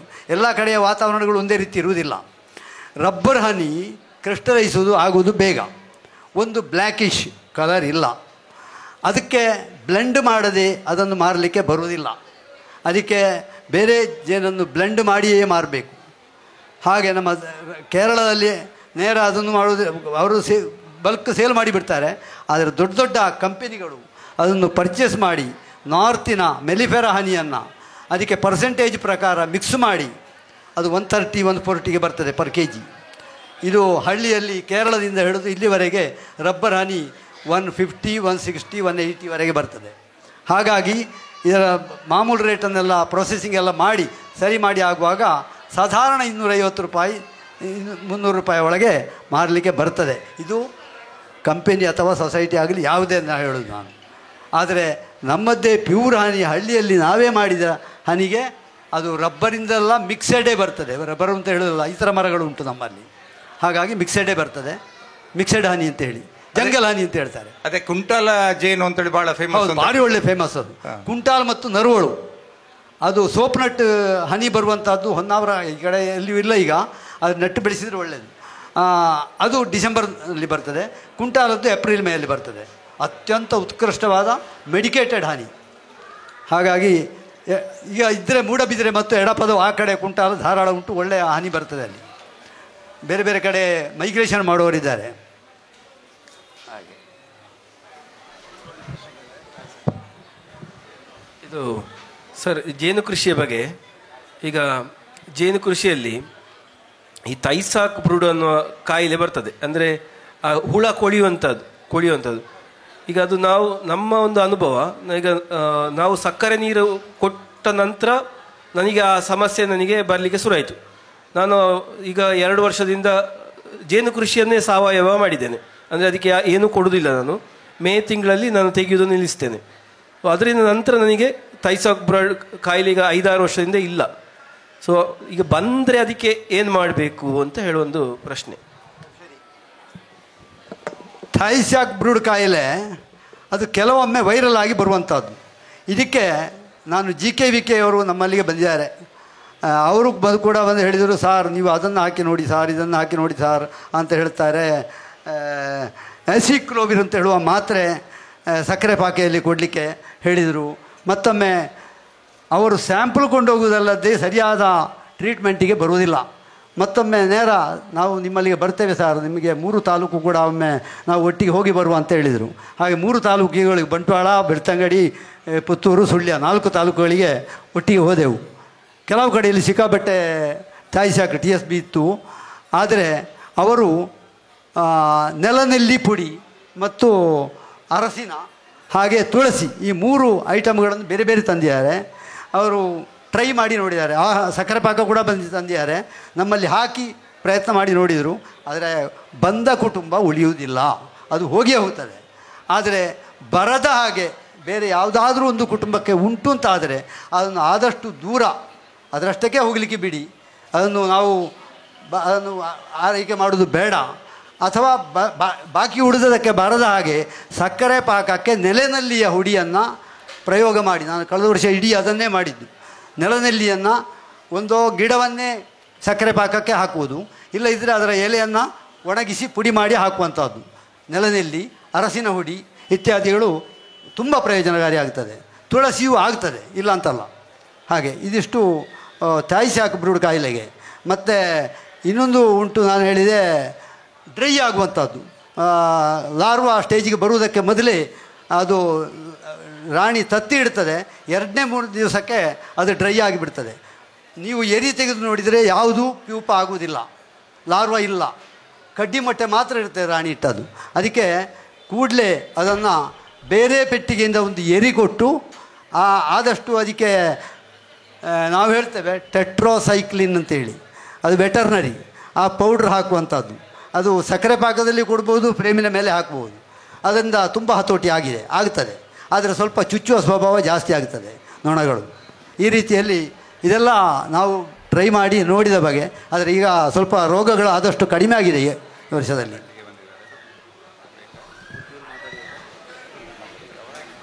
ರಾಮಚಂದ್ರ ಅವರಿಗೆ ಒಂದು ಪ್ರಶ್ನೆ ಹೇಳಿದರು ಅವರು, ಯಾವುದು ಮೊಜೆಂಟಿ ಜೇನು ಸಾಕಲಿಕ್ಕೆ ಸುಲಭ ಅಂತೇಳಿ. ನಮ್ಮಲ್ಲಿ ಎಲ್ಲರಿಗೂ ಕೂಡ, ನನ್ನ ಹಾಗೆ ನಿಮಗೆಲ್ಲರಿಗೂ ಕೂಡ ಪ್ರಶ್ನೆ ಆಗಿರ್ಬೋದು. ಸ್ವಿಚ್ ಬೋರ್ಡ್ಗಳಲ್ಲಿ ಹಾಗೆಯೇ ಮೀಟರ್ ಬೋರ್ಡ್ಗಳಲ್ಲಿ ಈ ಮೊಜೆಂಟಿ ಜೇನು ಆಶ್ರಯಿಸ್ತಾರೆ. ಅದನ್ನು ಹೇಗೆ ತೆಗಿಬೋದು ಎನ್ನುವಂಥದ್ದೇ ಪ್ರಶ್ನೆ ಆಗಿಬಿಡ್ತದೆ. ಅಂದರೆ ಬರೀ ನಾವು ಫ್ಯೂಸ್ ಆಗಲಿಕ್ಕೆ ಹೋದರೂ ಕೂಡ ನಮ್ಮನ್ನು ಹತ್ರ ಹೋಗಲಿಕ್ಕೆ ಬಿಡೋದಿಲ್ಲ. ಮೂಗಿಗೆ ಕಿವಿಗೆ ಅಂದರೆ ಚುಚ್ಚುವುದಿಲ್ಲ, ಆದರೆ ಹೋಗುವಂಥದ್ದು ಅದು ಭಾಳ ಸಮಸ್ಯೆ ಆಗ್ತಾ ಉಂಟು. ಹಾಗೆಯೇ ಜೊತೆಗೆ ಪರಾಗಸ್ಪರ್ಶದ ಬಗ್ಗೆ ತೊಡುವೆ ಜೇನು ಮತ್ತು ಈ ಮೊಜೆಂಟಿ ಜೇನು, ಒಬ್ಬರು ನಮ್ಮ ಶಂಕರ ಭಟ್, ಬದನಾಜಿ ಶಂಕರ ಭಟ್ರು ಹೇಳಿದರು, ತೊಡುವೆ ಜೇನು ದೊಡ್ಡ ಪರಾಗಸ್ಪರ್ಶಕ್ಕೆ ಹಿತವಾಗೋದಿಲ್ಲ, ಅಡಿಕೆಗೆ ಸರಿಯಾಗಿ ಆಗುವಂಥದ್ದು ಮೊಜೆಂಟಿ ಜೇನು ಅಂತೇಳಿ. ಇದು ಹೌದಾ? ಇದರ ಬಗ್ಗೆ ಸ್ವಲ್ಪ ಮಾಹಿತಿ ಕೊಟ್ಟರೆ ಒಳ್ಳೆಯದಿತ್ತು. ನಾವು ಮಾಸ್ಟರ್ಲಿ ಪ್ರಶ್ನೆ ಕೇಳೋದು ಸಾಮಾನ್ಯ, ಇದೀಗ ಮಾಸ್ಟರ್ ತಿರುಗಿ ನನಗೆ ಕೇಳ್ತಾ ಇದ್ದಾರೆ. ಇದು ಮೊಜೆಂಟಿ ಜೇನು ಹೌದು. ಈಗ ಅಡಿಕೆಯಲ್ಲಿ ಕೂಡ ಹೈಯೆಸ್ಟ್ ಪರ್ಸ್ ಮಾಡ್ತೇವೆ. ಯಾಕೆಳಿದ್ರೆ ನಾವು ಸಣ್ಣ ಗಿಡದಲ್ಲಿ ಇಂಟರ್ಮಂಗಳದಲ್ಲೆಲ್ಲ ವಿಡಿಯೋ ಮಾಡಿದ್ದೇವೆ ತುಂಬ, ಅಂದರೆ ಹೈಯೆಸ್ಟ್ ಬರ್ತೇವೆ ಮೊಜೆಂಟಿ ಜೇನು ನೊಣಗಳು. ಅದು ವಿಡಿಯೋಗೆ ಸಿಗ್ತವೆ. ಈ ದೊಡ್ಡ ಕಂಗಿನಲ್ಲಿ ಇರುವ ಕಾರಣ ನಮಗೆ ಅದು ನೋಡಲಿಕ್ಕೆ ಸಿಗುವುದಿಲ್ಲ, ಹಾಗೆ ಅದಕ್ಕೆ ಹೋಗುವುದಿಲ್ಲ ಅಂತ ಸಾಮಾನ್ಯ ಎಲ್ಲರೂ ಹೇಳೋದು. ಹೋಗ್ತದೆ, ಎಲ್ಲ ಕಂಗಿಗೆ ಹೋಗ್ತದೆ, ಎಲ್ಲದಕ್ಕೂ ಬರ್ತದೆ. ಮತ್ತು ಮಾಸ್ಟರ್ ಕೇಳಿದ ಪ್ರಶ್ನೆ ಇದು, ಮೀಟ್ರಲ್ಲಿ ಇದ್ದರೆ ತೆಗೆಯುವುದು ಹೇಗೆ ಅಂತ. ನೀವು ಯಾರಾದರೂ ಕರೆಂಟಿನವರನ್ನೇ ಇಟ್ಕೊಳ್ಳೋದು ಒಳ್ಳೆಯದು. ಯಾಕೆಳಿದ್ರೆ ಎಲ್ಲಾದರೂ ಅದು ನಾವು ಅದಕ್ಕೆ ಪ್ರೇರಣೆ ಕೊಡಬಾರ್ದು. ಆದರೂ ಮೈಂಡ್ ಸ್ವಿಚ್ ಆಫ್ ಮಾಡಿದ್ರೆ ಸಾಲದು, ಮೈಂಡ್ ಕಂಬದಿಂದಲೇ ಅದನ್ನು ಡಿಸ್ಕನೆಕ್ಟ್ ಮಾಡಿ ತೆಗೀತಿದ್ರೆ ತೆಗಿಬಹುದು. ಮತ್ತೊಂದು ಮಾರ್ಗ ಹೇಳಿದರೆ, ನಾವು ವಾಟರ್ ಲೆವೆಲ್ ನೋಡುವಂಥ ಮೇಸ್ತ್ರಿಗಳು ಉಪಯೋಗ ಮಾಡುವಂಥ ಪೈಪ್ ಇರ್ತದೆ. ಆ ಪೈಪನ್ನು MCಲಲ್ಲಿ ಅವು ಬರುವಂಥ ರಂಧ್ರಕ್ಕೆ ಫಿಟ್ ಮಾಡಬೇಕು.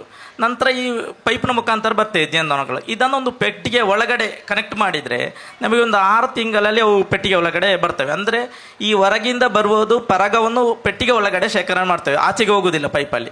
ಆವಾಗ ಅಲ್ಲಿ ರಾಣಿ ಮಕ್ಕಳಿಗೆ ಫುಡ್ ಸಿಗದ ಕಾರಣ ರಾಣಿ ಡೈರೆಕ್ಟ್ ಇಲ್ಲಿಗೆ ಬಂದು ನೆಲೆಸ್ತದೆ ಪೆಟ್ಟಿಗೆ ಒಳಗೆ. ಇವಿಗೆ ಮಾಡಿ ನಮಗೆ ತೆಗಿಬೋದು. ಹೌದೌದು, ಅಲ್ಲಿ ಖಾಲಿ ಆಗ್ತದೆ. ಅಂದರೆ ಅಲ್ಲಿಯ ಮೊಟ್ಟೆ ಮರಿಗಳೆಲ್ಲ ಇದು ಬೆಳೆದು ಬಂದ ನಂತರ ಖಾಲಿ ಆಗ್ತದೆ. ಅಂದರೆ ಒಂದು 6 ತಿಂಗಳು ಹಿಡಿತದೆ ಇದಕ್ಕೆ ಟೈಮು. ಹೌದೌದು ಸರ್, ಹೌದೌದು ಹಾಗೆಲ್ಲ ಹೇಳಿದ್ದೇನೆ. ಇದು ಅದೇ ಔಷಧಿ ಗುಣ ಯಾಕೆ ಒಳ್ಳೇದಂತ ಎಲ್ಲರೂ ಕೇಳ್ತಾರೆ. ಅಂದರೆ ಇವು ಜಾಸ್ತಿ ಕಲೆಕ್ಟ್ ಮಾಡೋದು ಇಂಥವು ತುಳಸಿ, ತುಂಬೆ ಇಂಥದ್ದು ಬಳ್ಳಿ ಜಾಸ್ತಿ, ಅಂದರೆ ತುಡೆ ಕೂಡ ಹೋಗದಂಥ ಹೂಗಳಿಗೆ ಜಾಸ್ತಿ ಹೋಗುದು. ಮತ್ತೊಂದು, ಈ ಪ್ರಕೃತಿಯಲ್ಲಿ ಈ ಮೆಡಿಸಿನ್ ಸಸ್ಯಗಳ ಹೂಗಳೆಲ್ಲ ಸಣ್ಣ ಸಣ್ಣದು. ಅದಕ್ಕೆ ಈ ಸಣ್ಣ ಹೂಗಳಿಗೆ ಮಾತ್ರ ಪ್ರವೇಶ, ಈ ದೊಡ್ಡ ನೊಣಗಳಿಗೆ ಹೋಗೋಕ್ಕೆ ಆಗೋದಿಲ್ಲ. ಅಂಥವುಗಳಿಂದೆಲ್ಲ ಮೊಜೆಂಟಿ ಜಾಸ್ತಿ ಕಲೆಕ್ಟ್ ಮಾಡ್ತೇವೆ, ಅದಕ್ಕೆ ಇರಬೇಕು. ಮತ್ತು ಅವುಗಳು ಕಲೆಕ್ಟ್ ಮಾಡೋ ತುಪ್ಪವನ್ನು ಕೂಡ ಈ ತುಡುವೆ ಜೇನು ಅಂದರೆ ಅವುಗಳ ಶರೀರದಿಂದ ವ್ಯಾಕ್ಸ್ ಉತ್ಪತ್ತಿ ಆಗ್ತದೆ, ಅದರಲ್ಲಿ ಗೂಡು ಮಾಡ್ತೇವೆ. ಅವು ತುಪ್ಪವನ್ನು ತುಂಬಿಸಲಿಕ್ಕೆ ಮಡಕೆ ಇದು ಗೂಡುಗಳು ಮಾಡ್ತೇವೆ. ಇದು ಹಾಗೆ ಅಲ್ಲ. ಅಂದರೆ ಏನು ಮಾಡ್ತೇವೆ ಹೇಳಿದರೆ, ಪ್ರಕೃತಿಯಿಂದ ಸಿಗುವಂಥ ಮರಗಳ ರೆಸಿನ್ ಅಂದರೆ ಗಮ್ಮುಗಳು, ಇದು ಹಲಸಿನ ಮರದ್ದಿರ್ಬೋದು, ಮತ್ತು ಮಾವಿನದಿರ್ಬೋದು, ಹುಣಸೆದಿರ್ಬೋದು, ಈ ಗಮ್ಮುಗಳನ್ನು ತಂದು ಅದನ್ನು ಗೋಳ ಮಾಡಿ ಅದರೊಳಗಡೆ ತುಪ್ಪ ತುಂಬಿಸಿರ್ತೇವೆ. ಅದಕ್ಕೆ ಅದೊಂದು ಅಷ್ಟೊಂದು ಮೆಡಿಸಿನ್ ಇರಬಹುದು ಅಂತ ಇನ್ನೂ ಸರ್ಚ್ ಆಗ್ತಾ ಇದೆ ಅಷ್ಟೇ. ಅದಕ್ಕೆ ತುಂಬ ಮೆಡಿಸಿನ್ ಇರಬಹುದು. ಹಾಗೆ ಇನ್ನು ನಿಮ್ಗೆ ಇಬ್ಬರಲ್ಲಿಯೂ ಪ್ರಶ್ನೆ, ವಾದ್ಯಕೋಡಿಯ ಶಾಂಭಟ್ರು ಮತ್ತು ಹಲೋ, ನಿಮ್ಮ ಇಬ್ಬರಲ್ಲಿ ಈಗ ನಿಮಗೆ ದೊಡ್ಡ ಜೇನು ತೆಗಿಲಿಕ್ಕೆ ನಾವು ಸಾಕಾಣಿಕೆಲ್ಲ ಮಿಷಿನ್ಗಳಿದೆ. ಹಾಗೆ ಮುಜೆಂಟಿ ಜೇನಿಗಳಿಗೆ ಯಾವ್ದಾದ್ರು ಮಿಷಿನ್ಗಳು ಬಂದಿದೆಯಾ ಜೇನು ತೆಗೆಯುವಂಥ ವ್ಯವಸ್ಥೆಗೆ? ಯಾಕಂದ್ರೆ ಇದನ್ನೆಲ್ಲ ಮುಂದುವರಿಸಿದ್ದಾರೆ. ಹಾಗೆ ತಮ್ಮದಕ್ಕೆ ಏನಾದರೂ ಬಂದಿದಾ? ಬರೀ ₹2 ಸ್ಪೂನ್ ಸಾಕು. ಆರಾಮ್ಸದಲ್ಲಿ ಅದಕ್ಕೆ ಮಿಷನ್ ಇಟ್ಟು ಆಗ್ಲಿಕ್ಕೆ ಇಲ್ಲ, ಬರೀ ₹2 ಸ್ಪೂನಲ್ಲೇ ತೆಗೆಯುವುದು ಅಷ್ಟೇ. ಅದು ಮತ್ತೆ ಒಂದು ಪೆಟ್ಟಿಗೆ ಅಲ್ಲ, ಅದೇ 400 ಗ್ರಾಮ್ಸ್ ಅರ್ಧ kg ಸಿಕ್ಕಿದ್ದಿದೆ ಕೆಲವೊಂದರಲ್ಲಿ. ಮತ್ತೆ ಸಾರ ಹೇಳಿದಾಗೆ ಉಪದ್ರ ಮಾಡ್ತಾ ಹೇಳಿದ್ರು ಮೊಜೆಂಟಿ, ಅಂದರೆ ಎಲ್ಲ ಮೊಜೆಂಟಿ ಉಪದ್ರ ಮಾಡಿದೆ. ಅದರಲ್ಲಿ ಕೂಡ 2 ಟೈಪ್ ಉಂಟು. ಸ್ವಲ್ಪ ಎಂಟ್ರನ್ಸ್ ದೊಡ್ಡದು ಮಾಡ್ತಿರ್ತದೆ, ಕೇರಳದಲ್ಲಿ ಪಣ್ಣಿಮಗ ಅಂತ ಹೇಳ್ತಾರೆ. ಮೊಜೆಂಟಿ ಜೇನು ತೆಗೆಯುವ ಸುಲಭ ವಿಧಾನ ಇನ್ನೂ ಸಹ ಇಂಜೆಕ್ಷನ್ ಉಂಟಲ್ಲ, ನಾವು ಇಂಜೆಕ್ಷನ್ ತೆಗಿತೇವೆ, ಅದನ್ನು ಡೈರೆಕ್ಟ್ ಮೊಜೆಂಟಿ ಜೇನು ಇದಕ್ಕೆ ಹೇಳಿದ್ರೆ ಸುಲಭದಲ್ಲಿ ಬರ್ತದೆ. ಹೌದು, ಸಿರಿಂಜಲ್ಲಿ ವಿದೇಶದೆಲ್ಲ ಯೂಟ್ಯೂಬಲ್ಲಿ ನೋಡ್ತೀವಿ ನಾವು, ಸಿರಿಂಜಲ್ಲಿ ತೆಗೆಯೋದು.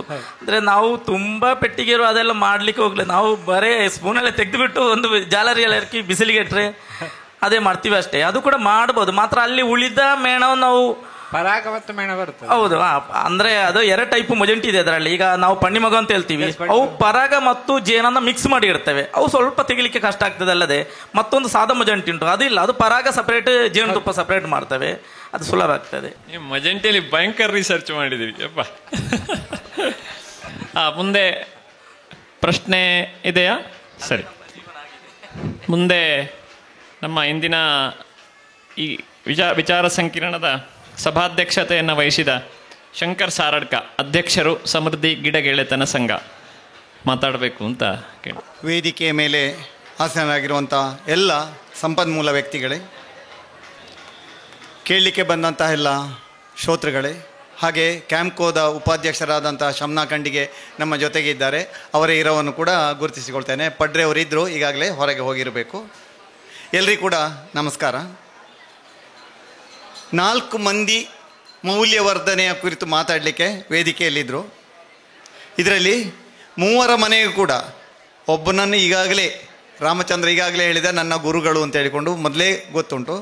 3 ಮಂದಿಯನ್ನು ಕೂಡ ನಮ್ಮ ಸಮೃದ್ಧಿ ತಂಡ, ಗಿಡ ಗೆಳೆತನ ಸಂಘ ಸಮೃದ್ಧಿ ಪುತ್ತೂರು, 3 ಮನೆಗೂ ಕೂಡ ನಾವು ಸಂದರ್ಶಿಸಿದ್ದೇವೆ ಈಗ ಒಂದು 3 ತಿಂಗಳಿನ ಹಿಂದೆ. ವಿಶ್ವಕೇಶವ ಮತ್ತು ನವ್ಯಶ್ರೀ ಕುರುವೇರಿ ಅವರ ಮನೆಗೆ ಹೋಗಿ ಅವರು ಮಾಡುವಂಥ ಅವರ ಫ್ಯಾಕ್ಟ್ರಿ ಹೇಳಿದರು ಸಣ್ಣ ಮಟ್ಟದಲ್ಲಿ ಅಂತ ಹೇಳಿಕೊಂಡು, ಸಣ್ಣ ಮಟ್ಟದಲ್ಲಿ ಆದರೂ ಕೂಡ ದೊಡ್ಡ ಮಟ್ಟದಲ್ಲೇ ಇದ್ದಾರೆ ಅವರು. ಬೇಡಿಕೆ ದೊಡ್ಡ ಮಟ್ಟದಲ್ಲಿ ಉಂಟು ಅವರಿಗೆ. ಗೇರು ಬೀಜ ನಮ್ಮ ಮನೆಯಲ್ಲಿ ಇರುವಂಥದ್ದನ್ನು ಹಾಳಾಗಿ ಹೋಗ್ತಾ ಉಂಟು, ಕೇವಲ 80 ರೂಪಾಯಿಗೆ ಕೊಡಬೇಕಲ್ಲ ಅನ್ನುವಂಥ ದುಃಖದಲ್ಲಿ. ನೋಡಿ, necessity is the mother of invention, ಬಹಳ ಚೆಂದಾಗಿ ಹಿರಿಯರು ಹೇಳಿದ್ದಾರೆ. ಆ ಒಂದು ನೆಸೆಸಿಟಿ, ಒಂದು 80 ರೂಪಾಯಿಗೆ ಏನಿಲ್ಲ, ಹೆಕ್ಕಿದ ಖರ್ಚು ಬರಲಿಕ್ಕಿಲ್ಲ, ಖಂಡಿತವೂ ಕೂಡ ಕೂಲಿ ಖರ್ಚು ಕೂಡ ಬರಲಿಕ್ಕಿಲ್ಲ. ಹಾಗಾದರೆ ಅದರ ಮೌಲ್ಯವರ್ಧನೆ ಏನು? ನಮಗೆ ಎಲ್ರಿಗೂ ಕೂಡ ಅಜ್ಜಿ ಹೊರದು ಕೊಟ್ಟಂಥದ್ದು ತಿಂದು ನಮಗೆ ಗೊತ್ತುಂಟು. ಅದೇ ಟೇಸ್ಟ್ ಬಂದರೆ ಹೇಗೆ ಕ್ಲಿಕ್ ಆಗಲಿಕ್ಕಿಲ್ಲ? ನಾನು ಕಾಸರಗೋಡಿನಲ್ಲಿ ನಮ್ಮ ಟ್ರೆಜರಿಗೆ ಹೋಗ್ತಾ ಇದ್ದಾಗ, ಅಧ್ಯಾಪನ ಆಗಿರುವಾಗ, ಅಲ್ಲಿ ರೋಡ್ ಸೈಡ್ನಲ್ಲಿ ಒಬ್ಬರು ಈ ಗೇರು ಬೀಜವನ್ನು ಹೊರದು ಕೊಡ್ತಾಯಿದ್ರು. ಸಣ್ಣ ಪ್ಯಾಕೆಟು, 100 ರೂಪಾಯಿ 200 ರೂಪಾಯಿ ಪ್ಯಾಕೆಟು. ಅದೇ ಟೇಸ್ಟು, ಯಾವ ಟೇಸ್ಟು? ನಮ್ಮ ಅಜ್ಜಿ ಹೊರದು ಕೊಟ್ಟ ಸುಟ್ಟು ಹಾಕಿ ಕೊಡ್ತಿದ್ದಂಥ ಆ ಟೇಸ್ಟೇ ಬರ್ತಾಯಿತ್ತು.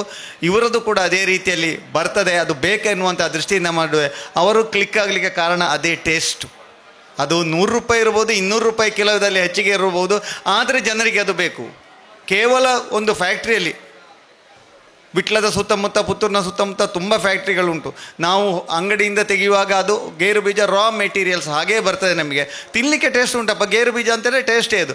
ಅದಕ್ಕಿಂತ ಹೆಚ್ಚು ಆ್ಯಡೆಡ್ ಮೌಲ್ಯವರ್ಧನೆ ಮಾಡಿದಾಗ ಅದರ ಟೇಸ್ಟ್ ಏನು ಅನ್ನುವಂಥದ್ದು ಅವರು ತೋರಿಸಿಕೊಟ್ಟಿದ್ದಾರೆ. ಅವರು ಹೇಳಿದಂಥದ್ದು ನಾವು ಅದರ ಮಾರ್ಕೆಟಿಂಗ್ ಹೇಗೆ ಅಂತೇಳಿ ತಲೆ ಕೆಡಿಸಿಕೊಳ್ತಾ ಇದ್ದವು. ನಮ್ಮ ಆರಾಧನಾ ಕಲಾಭವನ ಸಾರಡ್ಕಕ್ಕೆ ನಮ್ಮ ಹಾಲಿಗೆ ಅವರು ಒಂದು ದಿವಸ ಬಂದಿದ್ದರು. ಇಡ್ಬೋದು ಅಂತೇಳಿ ಕೇಳಿದರು. 11:30 ಆಗಿತ್ತು ಬಂದು. ನಾನೇ ಹೋಗುವಾಗ ತೆಕ್ಕೊಳ್ಳುವ ಅಂತ ಹೇಳಿಕೊಂಡು 1 ಗಂಟೆಗೆ ಹೋಗಿ ನವ್ಯಕ್ಕನ ಹತ್ರ ಕೇಳ್ತೇನೆ, ಎಲ್ಲ ಮುಗಿದ್ದದು ಅಂತ ಹೇಳಿದರು ಅವರು. ರೇಟ್ ಉಂಟು, ಆದರೆ ಜನಗಳಿಗೆ ಬೇಕು. ಸಣ್ಣ ಸಣ್ಣ ಪ್ಯಾಕೆಟ್ಗಳಿದ್ದಾಗ, 1/4 ಕಿಲೋ 1/2 ಕಿಲೋ ಇದ್ದಾಗ ಜನಗಳು ತನ್ನಿಂತಾನೇ ಆಕರ್ಷಣೆ ಆಗ್ತದೆ ಎನ್ನುವಂಥದ್ದಕ್ಕೆ ಅವಳು ಅತ್ಯಂತ ಉತ್ತಮ ಉದಾಹರಣೆ. ಗೇರು ಬೀಜದ ಮೌಲ್ಯವರ್ಧನೆ ಅದೇ ರೀತಿಯಲ್ಲೆಲ್ಲ ಕೊಡೋದು. ಆದರೆ ಇವರಿಬ್ಬರು ಕೂಡ ಅನುತ್ತಮ ಚಾಕ್ಲೇಟ್ನ ಸುಬ್ರಹ್ಮಣ್ಯ ಭಟ್ರಿದ್ದಾರೆ. ಅವರು ಕೂಡ ಬಹಳ ಚೆನ್ನಾಗಿ ಕೋಕೋಕ್ಕೆ ಅದು ಅವರ ಮನೆಯನ್ನು ಕೂಡ ಭೇಟಿಯಾಗಿದ್ದೇವೆ. ಅವರ ಫ್ಯಾಕ್ಟ್ರಿಯನ್ನು ಕೂಡ ನಾವು ಸಂದರ್ಶಿಸಿದ್ದೇವೆ. ಸಣ್ಣ ಮಟ್ಟಿಗೆ ಅವರು ಆರಂಭ ಮಾಡಿದ್ದೇವೆ. ಅವರಿಗೆ ಪೂರೈಸಲಾಗದೇ ಇರುವಂಥ ಮಾರ್ಕೆಟನ್ನು ಕೂಡ ಅವರು ಪಡೆದಿದ್ದಾರೆ. ಇಬ್ಬರು ಕೂಡ ಒಳ್ಳೆ ಟ್ರೇಡ್ ಮಾರ್ಕಿನಲ್ಲಿ ಯಾವುದು ಅವರ ರೆಸಿಪಿಯನ್ನು ನಮ್ಮ ಹತ್ರ ಹೇಳಿ ನಮಗೆ ಹೇಳೋದು ಬೇಡ, ಅದು ಅವರೇ ಕಷ್ಟದಿಂದ ಕಂಡುಹಿಡಿಬೇಕಾದಂಥ ವಿಷಯ. ಅವರವರು ಯಾರ್ಯಾರು ಮಾಡ್ತಾರೆ ಅವರೇ ಎನ್ನುವಂಥದ್ದು. ಉತ್ತಮವಾಗಿ ಯಾವುದಕ್ಕೆ ನಮ್ಮ ಕೊಕ್ಕೋ ಏನಿದೆಯೋ ಅದಕ್ಕೆ ಒಂದು ಮಾರ್ಕೆಟ್ ಬಹಳ ಚೆನ್ನಾಗಿ ಅವರು ಪಡೆದಿದ್ದಾರೆ. ಮಾರ್ಕೆಟಿಂಗ್ ಮಾಡ್ತಾ ಇದ್ದಾರೆ. ಅವರಿಗೆ ಉತ್ತಮವಾದಂಥ ಬೇಡಿಕೆ ಇದೆ. ಶ್ರೀ ಶಾಂಭಟ್ ವಾದ್ಯ ಕೋಡಿ ಅವರನ್ನು ಏನು ಹೇಳೋದು ಅಂತೇಳಿ ನನಗೆ ಅರ್ಥ ಆಗುವುದಿಲ್ಲ. ಕಾರಣ ಏನು ಅಂತ ಹೇಳಿದರೆ, ಜೇನು ಕೃಷಿಯಲ್ಲಿ ಅವರು ನಡೆದಾಡುವ ಗ್ರಂಥಾಲಯ, ಎನ್ಸೈಕ್ಲೋಪೀಡಿಯಾ ಅಂತೇಳಿ ಹೇಳ್ಬೋದು. ಅಷ್ಟು ಸೋರ್ಸ್ ಅವರ ಹತ್ರ ಉಂಟು. ನಾವು ಒಂದು ಅರ್ಧ ಗಂಟೆಗೆ ಅಂತೇಳಿ ಸಮೃದ್ಧಿ ತಂಡ ಒಂದು 70 ಮಂದಿ ಸ್ನೇಹಿತರಿದ್ದರು. ನಾವು ಹೋಗಿ ಒಂದು ಅರ್ಧ ಗಂಟೆಗೆ ಅಂತೇಳಿ 1.5 ಗಂಟೆ ಅವರಲ್ಲಿ ಕಳೆದಿದ್ದೇವೆ. ಹೇಗೆ ಕಳೆದಿದ್ದೇವೆ ಅಂತಲೇ ನಮಗೆ ಗೊತ್ತಾಗಲಿಲ್ಲ. ಮತ್ತು ಕೂಡ ಸಮಯ ಬೇಕಿತ್ತು. ಯಾಕೆಂದರೆ ಸಮೃದ್ಧಿ ತಂಡದಿಂದ ನಾವು ಹೋಗುವಾಗ ಬೆಳಿಗ್ಗೆ 1 ಮಧ್ಯಾಹ್ನ 1 ಅಂತೇಳಿ 2 ಪ್ರೋಗ್ರಾಮ್ ಇಟ್ಟುಕೊಳ್ತೇವೆ. ಆ ಪ್ರೋಗ್ರಾಮ್ ಸಾಧಾರಣ 4:30-5 ಗಂಟೆ ಆಗುವಾಗ ವೈಂಡ್ ಅಪ್ ಮಾಡ್ತೇವೆ ನಾವು. ಅದು ಆ ಸಮಯ ಹೇಗೆ ಹೋಯ್ತು ಅಂತಲೇ ಗೊತ್ತಿಲ್ಲ. ಅಷ್ಟು ಮಾತ್ರ ಅಲ್ಲ, ಅವರು ದೇಶೀಯ ದನವನ್ನು ಸಾಕಣೆ, ಈ ಥರ ಹಲವು ಕೃಷಿಗಳ ಜೊತೆಗೆ ಈ ಜೇನು ಕೃಷಿಯನ್ನು ಮಾಡ್ತಾಯಿದ್ರು.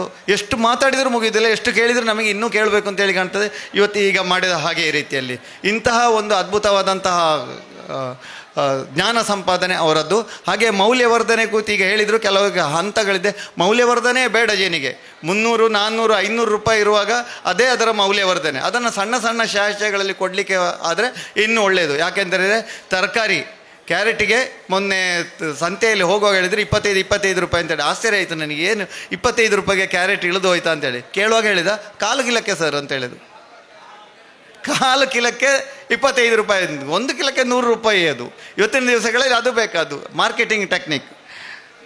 ರಾಮಚಂದ್ರ ಅವರು ಮೊಜಂಟಿ ಜೇನಿನ ಬಗ್ಗೆ ಹೇಳಿದರು. ಬಹಳ ಒಳ್ಳೆಯ ರೀತಿಯಲ್ಲಿ ಡೆವಲಪ್ ಮಾಡ್ತಾ ಇದ್ದಾರೆ. ನಾನು ಅಭಿಮಾನ ಪಡ್ತಾ ಇದ್ದೇನೆ. ನಾನು ಶಾಲೆಯಲ್ಲಿ ಕೂಡ ಒಂದು ಪ್ರಯತ್ನ ಮಾಡಿದ್ದೇನೆ. ಬಹುಶಃ ರಾಮಚಂದ್ರ ನಂತರ ಬಂದದ್ದು ಕಾಣ್ತೇನೆ. ನಾನು ಸೇರಿದಂಥ 84-85ನೇ ಇಸವಿ ನಂತರ ಕೃಷಿ ವಿಚಾರ ವಿನಿಮಯ ಕೇಂದ್ರ ಅಂತೇಳಿ ಶಾಲೆಯಲ್ಲಿ ಇತ್ತು. ಸಿಂಡಿಕೇಟ್ ಬ್ಯಾಂಕಿನವರು ಸ್ವಲ್ಪ ಹಣವನ್ನು ಕೂಡ ಕೊಡ್ತಾ ಇದ್ರು. ಆವಾಗ ಒಂದು ಪೆಟ್ಟಿಗೆ ಜೇನನ್ನು ಇಟ್ಟು ಒಂದು 4 ವರ್ಷ ಮಕ್ಕಳಿಗೆ ಒಂದು ಸ್ವಲ್ಪ ಟ್ರೈನಿಂಗ್ ಕೊಟ್ಟಿದ್ದೇನೆ. ಅದು ಕೂಡ ನನ್ನ ನೆನಪಿನ ಉಂಟು. ಬಹುಶಃ ಆ ಟ್ರೈನಿಂಗ್ನಲ್ಲಿ ಅವರು ಇರಲಿಲ್ಲ, ಮತ್ತೆ ಬಂದದವರು 2000 ಇಸವಿಯಲ್ಲೇನೋ ನನ್ನ ವಿದ್ಯಾರ್ಥಿಯಾಗಿ ಬಂದವರು. ಉತ್ತಮವಾಗಿ ಮಾಡ್ತಾ ಇದ್ದಾರೆ. ಮೊಜಂಟಿ ಜೇನು ಯಾವುದೊಂದು ಚಾಲೆಂಜ್ ಆಗಿ ಉಂಟು ಅದರಿಂದಲೇ ನನಗೆ ಆಶ್ಚರ್ಯ ಕಾಣುವಂಥದ್ದು. ಮೊಜಂಟಿ ಜೇನು 1 ಕಿಲೋಕ್ಕೆ 2000, 3000 ರೂಪಾಯಿ ಹೇಳ್ತಾರೆ. ಅವರು 1000ಗಟ್ಟಲೆ ಮೊಜಂಟಿ ಜೇನಿನ ಕುಟುಂಬವನ್ನು ಇಟ್ಟುಕೊಂಡು ಅದನ್ನು ಮಾರ್ಕೆಟ್ ಮಾಡ್ತಾರೆ ಅಂತ ಹೇಳಿದರೆ ನಿಜವಾಗಿ ಅದೊಂದು ದೊಡ್ಡ ಸಾಹಸ. ಅವ್ರ ಹತ್ರ ಈಗೊತ್ತಿಗೆ ಸ್ಟಾಕ್ ಇಲ್ಲ. ಕೇಳಿದರೆ ಅವ್ರ ಹತ್ರ ಮೊಜಂಟಿ ಜೇನು ಸ್ಟಾಕ್ ಇಲ್ಲ. ಕೇರಳದಲ್ಲಿ ಮೊಜಂಟಿ ಜೇನಿಗೆ ಸಾಕಷ್ಟು ಬೇಡಿಕೆ ಇದೆ, ಅದನ್ನು ಅವರು ಪೂರೈಸ್ತಾ ಇದ್ದಾರೆ. ಇದೊಂದು ನಮಗೆ ಭಾಳಷ್ಟು ಸಂತೋಷದ ವಿಷಯ. ಈ 4 ಮಂದಿ ಸಾಧಕರು ಕೂಡ ಅವರ ಸಾಧನೆಯ ವಿವರಗಳನ್ನು ನಮ್ಮ ಮುಂದೆ ನೀಡಿದರು.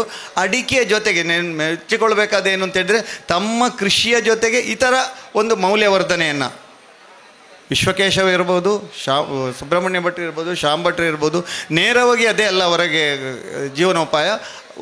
ತಮ್ಮ ಕೃಷಿಯ ಜೊತೆಗೆ, ಹಾಗೆ ನಮ್ಮ ರಾಮಚಂದ್ರ ಇರ್ಬೋದು, ಕೃಷಿಯ ಜೊತೆಗೆ ಇದನ್ನು ಇಟ್ಟುಕೊಂಡು ಅದನ್ನೇ ಒಂದು ಮೌಲ್ಯವರ್ಧನೆ, ಕೃಷಿಯ ಮೌಲ್ಯವರ್ಧನೆ ಒಂದು ರೀತಿಯಲ್ಲಿ ಆಯಿತು ಅಂತೇಳಿ ಹೇಳ್ಬೋದು. ಹಾಗೆ ನಾವು ನೋಡ್ತಾ ಹೋದರೆ ಒಬ್ಬೊಬ್ಬನನ್ನು ಈಗ ಸುಹಾಸ್ ಮರಿಕೆ ಅವರು ಬೆಂಗಳೂರಿನಲ್ಲಿದ್ದರೆ ಇಡೀ ಕುಟುಂಬವೇ ಅವರಿಗೆ ಲಕ್ಷಾಂತರ ರೂಪಾಯಿ ಸಂಬಳ ಇರ್ಬೋದು, ಅದನ್ನೇ ಅವರು ಇಲ್ಲಿ ಗಳಿಸಿದ್ದಾರೆ. ಸುಹಾಸ್ ಮರಿಕೆ ಅನ್ನುವಂಥದ್ದು, ಮರಿಕೆ ಸಾವಯವ ಮಳಿಗೆ ಅನ್ನುವಂಥದ್ದು ಹೊಸದಾಗಿ ಆರಂಭಿಸಿದ್ದು, ಅದೀಗೊಂದು ಮನೆ ಮಾತಾಗಿ ಬಿಟ್ಟಿದೆ. ಎಲ್ಲಿಯಾದರೂ ಅದು ಸುವಾಸನಲ್ಲಿ ಸಿಕ್ಕುತ್ತು ಅಂತೇಳಿ ಭಾಳ ಸುಲಭದಲ್ಲಿ.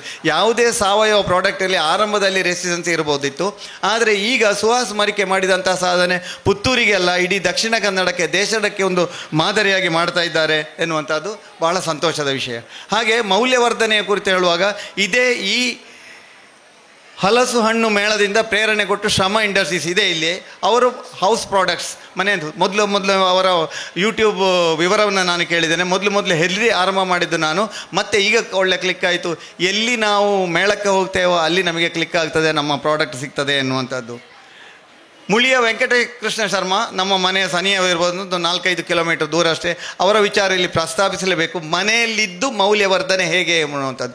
ಎಲ್ಲಿ ಅವರು ಸ್ಟಾಲ್ ಇಡಲಿಲ್ಲ, ಎಲ್ಲಿ ಇದು ಮಾಡ್ತಾ ಇಲ್ಲ, ಮನೆಯಲ್ಲೇ ಇದ್ದು. ಬಾಳೆಹಣ್ಣು ಕೊಳ್ತು ಹೋಗ್ತದೆ, ಮಾವಿನ ಹಣ್ಣು ಕೊಳ್ತು ಹೋಗ್ತದೆ, ಹಾಗೆ ಹಲಸಿನ ಹಣ್ಣು, ಎಲ್ಲವಕ್ಕೂ ಕೂಡ ಅವರು ಹಲ್ವಾ ಎನ್ನುವಂಥ ಒಂದು ಚೀಟನ್ನು ಅಂಟಿಸಿ ಇವತ್ತು ಅತ್ಯಂತ ಬೇಡಿಕೆಯಲ್ಲಿ ಇದೆ. ಅವರ ಯಾವುದೇ ಮಾಡಿಕೊಡ್ತಿರೋದು ಕೂಡ ಹಾಲ್ನಲ್ಲಿ ಅಥವಾ ಮದುವೆಗೆ ಬೆಳಗಿನ ತಿಂಡಿ ಜೊತೆಗೆ ಕೊಡುವಂತಹ ಸ್ವೀಟ್ ಎಷ್ಟೋ ದಿಕ್ಕಿನಲ್ಲಿ ಇವರು ಮಾಡಿಕೊಡ್ತಾ ಇದ್ದಾರೆ. ಈಗ ಸಣ್ಣ ಸಣ್ಣ ಪೀಸುಗಳಾಗಿ ಹಲಸಿನ ಹಲ್ವೋ, ಬಾಳೆಹಣ್ಣು ಹಲ್ವೋ, ಬಾಳೆ ಹಣ್ಣನ್ನು ಹಣ್ಣು ಮಾಡಲಿಕ್ಕೆ ಬೇರೆ ಬೇರೆ ತೊಂದರೆ ಆಗ್ತದೆ ಎನ್ನುವಂಥ ದೃಷ್ಟಿಯಿಂದ ಅದಕ್ಕೆ ಒಂದು ಕೇಜನ್ನೇ ಮಾಡಿದ್ದಾರೆ ಅವರು. ಜೊತೆಗೆ ಫ್ರೀಝರ್ಗಳಿವೆ, ಅದರಲ್ಲಿ ಇಟ್ಟು ಅದನ್ನು ಸಂರಕ್ಷಿಸ್ತಾರೆ.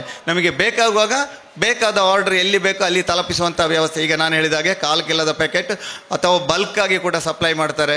ಇದು ಮನೆಯಲ್ಲೇ ಇದ್ದುಕೊಂಡು ಎಲ್ರಿಗೂ ಒಂದು ಮಾಡಬಹುದಾದ ಅನುಸರಣೀಯವಾದಂಥ ಮೌಲ್ಯವರ್ಧನೆ. 8 ರೂಪಾಯಿ 10 ರೂಪಾಯಿಗೆ ಬಾಳೆಕಾಯಿ ಕೊಡಬೇಕಾಗ್ತದೆ. ನಾವು ಅದನ್ನೇ ಪರ್ಚೇಸ್ ಮಾಡಬೇಕು ಅಂದರೆ 30-40 ರೂಪಾಯಿ ಕೊಡಬೇಕಾದ ಆ ವಿಷಯ ಬೇರೆ. ಇನ್ನು ನೆನಪು ಮಾಡಬೇಕಾದ್ದು ನಮ್ಮ ಬಟ್ ಆ್ಯಂಡ್ ಬಟ್ ಹೇಗೆ ಮೇಲೆ ಬಂದರು ಎನ್ನುವಂಥದ್ದು. ಕೊರೋನಾ ಟೈಮಿನಲ್ಲಿ ಮುಂಡಾಸ ಕಟ್ಟಿಕೊಂಡು ತಮಾಷೆಯಾಗಿ ಸೋಷಿಯಲ್ ಮೀಡಿಯಲ್ಲಿ ಕಾಣಿಸಿಕೊಂಡದ್ದು ನಾನು ನೋಡಿದ್ದೆ. ಇದು ಎಂಥದ್ದು ಹೇಳ್ತಾರಪ್ಪ ಇವರು ಎನ್ನುವಂಥದ್ದು. ಅಲ್ಲಿಂದಲೇ ನೋಡಿ ಹೊರಗೆ ಬಂದದ್ದು. ಇವತ್ತು ಇಲ್ಲೇ ಹೊರಗೆ ಬಟ್ ಆ್ಯಂಡ್ ಬಟ್ನ ಸ್ಟಾಲ್ಗಳುಂಟು. ಸೀತಂಗುಳ್ಳಿಯಲ್ಲಿ ಒಂದು ದೊಡ್ಡ ಶಾಪನ್ನೇ ಓಪನ್ ಮಾಡಿದ್ದಾರೆ. ಆ ಶಾಪು ಸೀತಂಗುಳ್ಳಿ ಪೇಟೆಯಿಂದ 1 ಕಿಲೋಮೀಟರ್ ಆ ಕಡೆಗೆ ಉಂಟು. ಆದರೂ ಕೂಡ ಕಾರ್ನಲ್ಲಿ ಹೋಗೋರೆಲ್ಲ ಆ ದಾರಿಯಲ್ಲಿ ಹೋಗಿ, ಮೊನ್ನೆ ಒಂದು ವಿಡಿಯೋ ನೋಡಿದೆ, ಮಣಿಪಾಲಿಂದ ಬಂದವರು ಅಲ್ಲಿಯೋ ಮದುವೆ ಮನೆಗೆ ಬಂದವರು ಪೂರ್ತಿ ಅಲ್ಲಿಗೆ ದಾಳಿ ಇಟ್ಟು ಖಾಲಿ ಮಾಡಿಕೊಂಡು ಹೋದರು ಅಂತೇಳಿ, ದುಡ್ಡು ಕೊಟ್ಟು. ಹಾಗೆ ಅಲ್ಲ, ಇತ್ತೀಚೆಗೆ ನಾನೊಂದು ಸಣ್ಣ ಟೂರು ಸಮೃದ್ಧಿಯಿಂದ ಹೋಗ್ತಾ ಇರ್ತೇನೆ. ಅದೇ ರೀತಿಯಲ್ಲಿ ಶೃಂಗೇರಿಗೆ ಹೋದಂತಹ ಸಂದರ್ಭದಲ್ಲಿ ಬಜಗೋಳಿಯಲ್ಲಿ ಒಂದು ಹೋಟ್ಲಿಗೆ ಹೋದೆ, ಭುವನೇಶ್ವರಿ ಹೋಟ್ಲು. ಅದು ಯಾಕೆ ಅದನ್ನು ಇಲ್ಲಿ ಪ್ರಸ್ತಾಪ ಮಾಡ್ತೇನೆ ಅಂತ ಹೇಳಿದರೆ, ಅಲ್ಲಿಯ ತಿಂಡಿಗಳು ಒಳ್ಳೆಯದುಂಟು, ಗೋಳಿ ಬಜೆ ಒಳ್ಳೆಯದು ಅಂತಂದು ಎಲ್ಲಿ ಒಂದು ಯೂಟ್ಯೂಬ್ನಲ್ಲಿ ನೋಡಿದಾಗ ಆಯ್ತು ನನಗೆ. ಅಲ್ಲಿ ಹೋಗಿ ಆಗುವಾಗ ಅಲ್ಲಿ ಆ ಮೆಟೀರಿಯಲ್ಸ್, ಅಲ್ಲಿದ್ದಂತಹ ವಸ್ತುಗಳು, ಪ್ರತಿಯೊಬ್ಬರು ನಮ್ಮ ಟೂರ್ ಟೀಮಿನಲ್ಲಿ 29 ಜನ ಇದ್ದರು. ಪ್ರತಿಯೊಬ್ಬರು ಕೂಡ ಹೊರಗೆ ಬರುವಾಗ 1 ಅಥವಾ 2 ಪ್ಯಾಕೆಟನ್ನು ಹೊರಗೆ ಇಟ್ಟುಕೊಂಡು ಬಂದರು. ನೋಡಿದಾಗ ಏನಿಲ್ಲ, ಹಲಸಿನ ಚಿಪ್ಸು, ನಂತರ ಬಾಳೆಕಾಯಿ ಚಿಪ್ಸು, ಪ್ಯಾರಟಿ ಇತ್ಯಾದಿ ಹೋಮ್ ಮೇಡ್ ಪ್ರಾಡಕ್ಟ್ಸ್ ಯಾವುದು ಕೂಡ ಶೆಲ್ಫ್ ಲೈಫ್ ಬಿಡಲಿಲ್ಲ. ನಿನ್ನೆ ಬಂದದ್ದು ಮೊನ್ನೆ ಬಂದದ್ದೇ ಉಂಟಲ್ಲಿ. ಎಲ್ಲವನ್ನು ಕೂಡ ಕನಿಷ್ಠ 100, 200, 300 ರೂಪಾಯಿ ಪ್ರತಿಯೊಬ್ಬನು ಕೂಡ ವ್ಯಾಪಾರ ಮಾಡಿ ಹೊರಗೆ ಬಂದರು. ಕೇಳಿದೆ ಆ ಪ್ರಭುಗಳ ಹತ್ರ, ಎಂಥ ಸ್ವಾಮಿಗೆ ಅದು ಹೋಗ್ತದೆ ಸರ್, ಬರಲಿಕ್ಕೆ ಇಲ್ಲಿ ಕಾಯುವಂಥದ್ದು. ಬಂದವರು ಪ್ರತಿಯೊಬ್ಬರು ಕೂಡ 1 ಪ್ಯಾಕೆಟ್ 2 ಪ್ಯಾಕೆಟ್ ಹಿಡ್ಕೊಂಡು ಹೋಗ್ತಾರೆ. ನೋಡಿ ಹೇಗೆ ಮೌಲ್ಯವರ್ಧನೆ ಆಗ್ತದೆ ಎನ್ನುವಂಥದ್ದಕ್ಕೆ ಒಂದು ಉದಾಹರಣೆ. ಇಲ್ಲೇ ನೀವು ಕಾಸರಗೋಡಿಗೆ ಹೋಗ್ತೇವೆ, ಪೆರ್ಲಸನೆಯ ಗಣೇಶ್ ಹೋಟ್ಲ್ ಎನ್ನುವಂಥದ್ದು ಒಂದುಂಟು. ಅಲ್ಲಿ ಹೋಗುವಾಗ ಒಂದು ಕಾಫಿ ಕೊಡಿದ ನಂತರ ಅದೆಲ್ಲ ಸ್ಟ್ಯಾಂಡರ್ಡ್ ಆದ ನಂತರ ಅಲ್ಲಿಯ ಚಿಪ್ಸನ್ನೊಂದು ನೋಡಿ ನೀವು. 1/4 ಕಿಲೋದ ಪ್ಯಾಕೆಟ್, ಕಿಲೋಗೆ 400 ರೂಪಾಯಿ, 100ಕ್ಕೆ 100, 1/4 ಕಿಲೋಕ್ಕೆ 100ರಲ್ಲೇ ಕೊಡ್ತಾರೆ. ಒಂದು ಮದುವೆ ಮನೆಯಲ್ಲಿ ಮಾತಾಡೋದು ಕೇಳಿದೆ, ನಾನು ಅಲ್ಲಿಯ ಚಿಪ್ಸಿನ 4 ಕಿಲೋ ಬೆಂಗಳೂರಿಗೆ ಮಗಳ ಮನೆಗೆ ತಗೊಂಡು ಹೋಗಿದೆ. ಹಾಗೆ ಪೇಟೆಯಲ್ಲಿ ನಾವು ಹೋಗ್ತಾ ಇರುವಾಗ ಒಬ್ಬರು ಕಟ್ಟಿಡ್ಕೊಂಡು ಬರ್ತಾ ಇದ್ದಾರೆ, ಇದು ಮಗನ ಮನೆಗೆ ತಗೊಂಡು ಹೋಗ್ಲಿಕ್ಕೆ ಇರುವಂಥದ್ದು. ಅಲ್ಲಿ ಕೇಳಿದೆ ಅವ್ರ ಹತ್ರ, ನಾನು 8-10 ಸಲ ಆ ಹೋಟ್ಲಿಗೆ ಹೋದರೂ ಕೂಡ ಅಲ್ಲಿ ನನಗೆ ಈ ಚಿಪ್ಸ್ ಸಿಗುವಂಥದ್ದು 3-4 ಸಲ ಮಾತ್ರ. ಅಷ್ಟು ಕೂಡ ಡಿಮಾಂಡ್. ಅವರು ಒಂದು ಹಂತದಲ್ಲಿ ಏನು ಹೇಳ್ತಾ ಇದ್ದಾರೆ ಅಂತ ಹೇಳಿದರೆ, ನಾನು ಈ ಹೋಟ್ಲನ್ನೇ ಮುಚ್ಚಿ ಈ ಚಿಪ್ಸ್ ಉದ್ಯಮವನ್ನೇ ಮಾಡಬೇಕು ಅಂತ ಹೇಳಿದ್ದೇನೆ ಎನ್ನುವಂಥದ್ದೊಂದು ಮಾತನ್ನು ಹೇಳ್ತಾರೆ. ಅಂದರೆ ಇಲ್ಲಿ ನಾವೊಂದು ಸ್ಟ್ಯಾಂಡರ್ಡ್ ಇಟ್ಟುಕೊಂಡ್ರೆ ಡಿಮಾಂಡ್ ತನ್ನಿಂತಾನೇ ಬರ್ತದೆ, ಜನ ಹುಡುಕಿಕೊಂಡು ಬರ್ತಾರೆ. ಆ ಚಿಪ್ಸಿಗಾಗಿಯೇ ಆ ಹೋಟ್ಲಿಗೆ ಹೋಗುವ ಸಾಕಷ್ಟು ಬಂದಿದ್ದಾರೆ. ಎಲ್ಲರೂ ಕೂಡ ಅಲ್ಲಿ ಉಪಯೋಗಿಸಿದ ಎಣ್ಣೆ ತೆಂಗಿನೆಣ್ಣೆ ಎನ್ನುವಂಥದ್ದನ್ನು ನೆನಪಿಟ್ಟುಕೊಳ್ಬೇಕು. 300 ಶಮ್ನಾ ಖಂಡಿಗೆ ಅವರು ಇಲ್ಲೇ ಇದ್ದಾರೆ, ಅದೇ ಊರಿನವರು, ಅಲ್ಲಿಯವರು. ಅದರ ಮಹತ್ವವನ್ನು ಹೇಳಲಿಕ್ಕೆ ಹಾಗೆ ಮೌಲ್ಯವರ್ಧನೆ ನಾನು ಹೇಳ್ತಾ ಹೋದಾಗ ಎಲ್ಲ ವಸ್ತುಗಳು ಕೂಡ ಮೌಲ್ಯವರ್ಧನೆ ಆಗ್ತಾ ಉಂಟು. ಹಾಗೆ ಅಡಿಕೆ ಬಗ್ಗೆ ಕೂಡ ಒಂದು ಮಾತು, ಖಂಡಿಗದವರು ಇದ್ದಾರೆ ಆದರೂ ಕೂಡ ಹೇಳ್ತೇನೆ, ಅಡಿಕೆಗೆ ಎಷ್ಟು ಬೇಕೋ ಅಷ್ಟು ಮೌಲ್ಯವರ್ಧನೆ ಆಗಲಿಲ್ಲ ಎನ್ನುವಂಥ ಒಂದು ನೋವು ನನಗಂತೆ. ಹಣ್ಣು ಹಲಸಿನ ಮೇಳ ಆದರೂ ಕೂಡ ಅದನ್ನು ಪ್ರಸ್ತಾಪ ಹೇಗೆ ಮಾಡ್ತಾನೆ.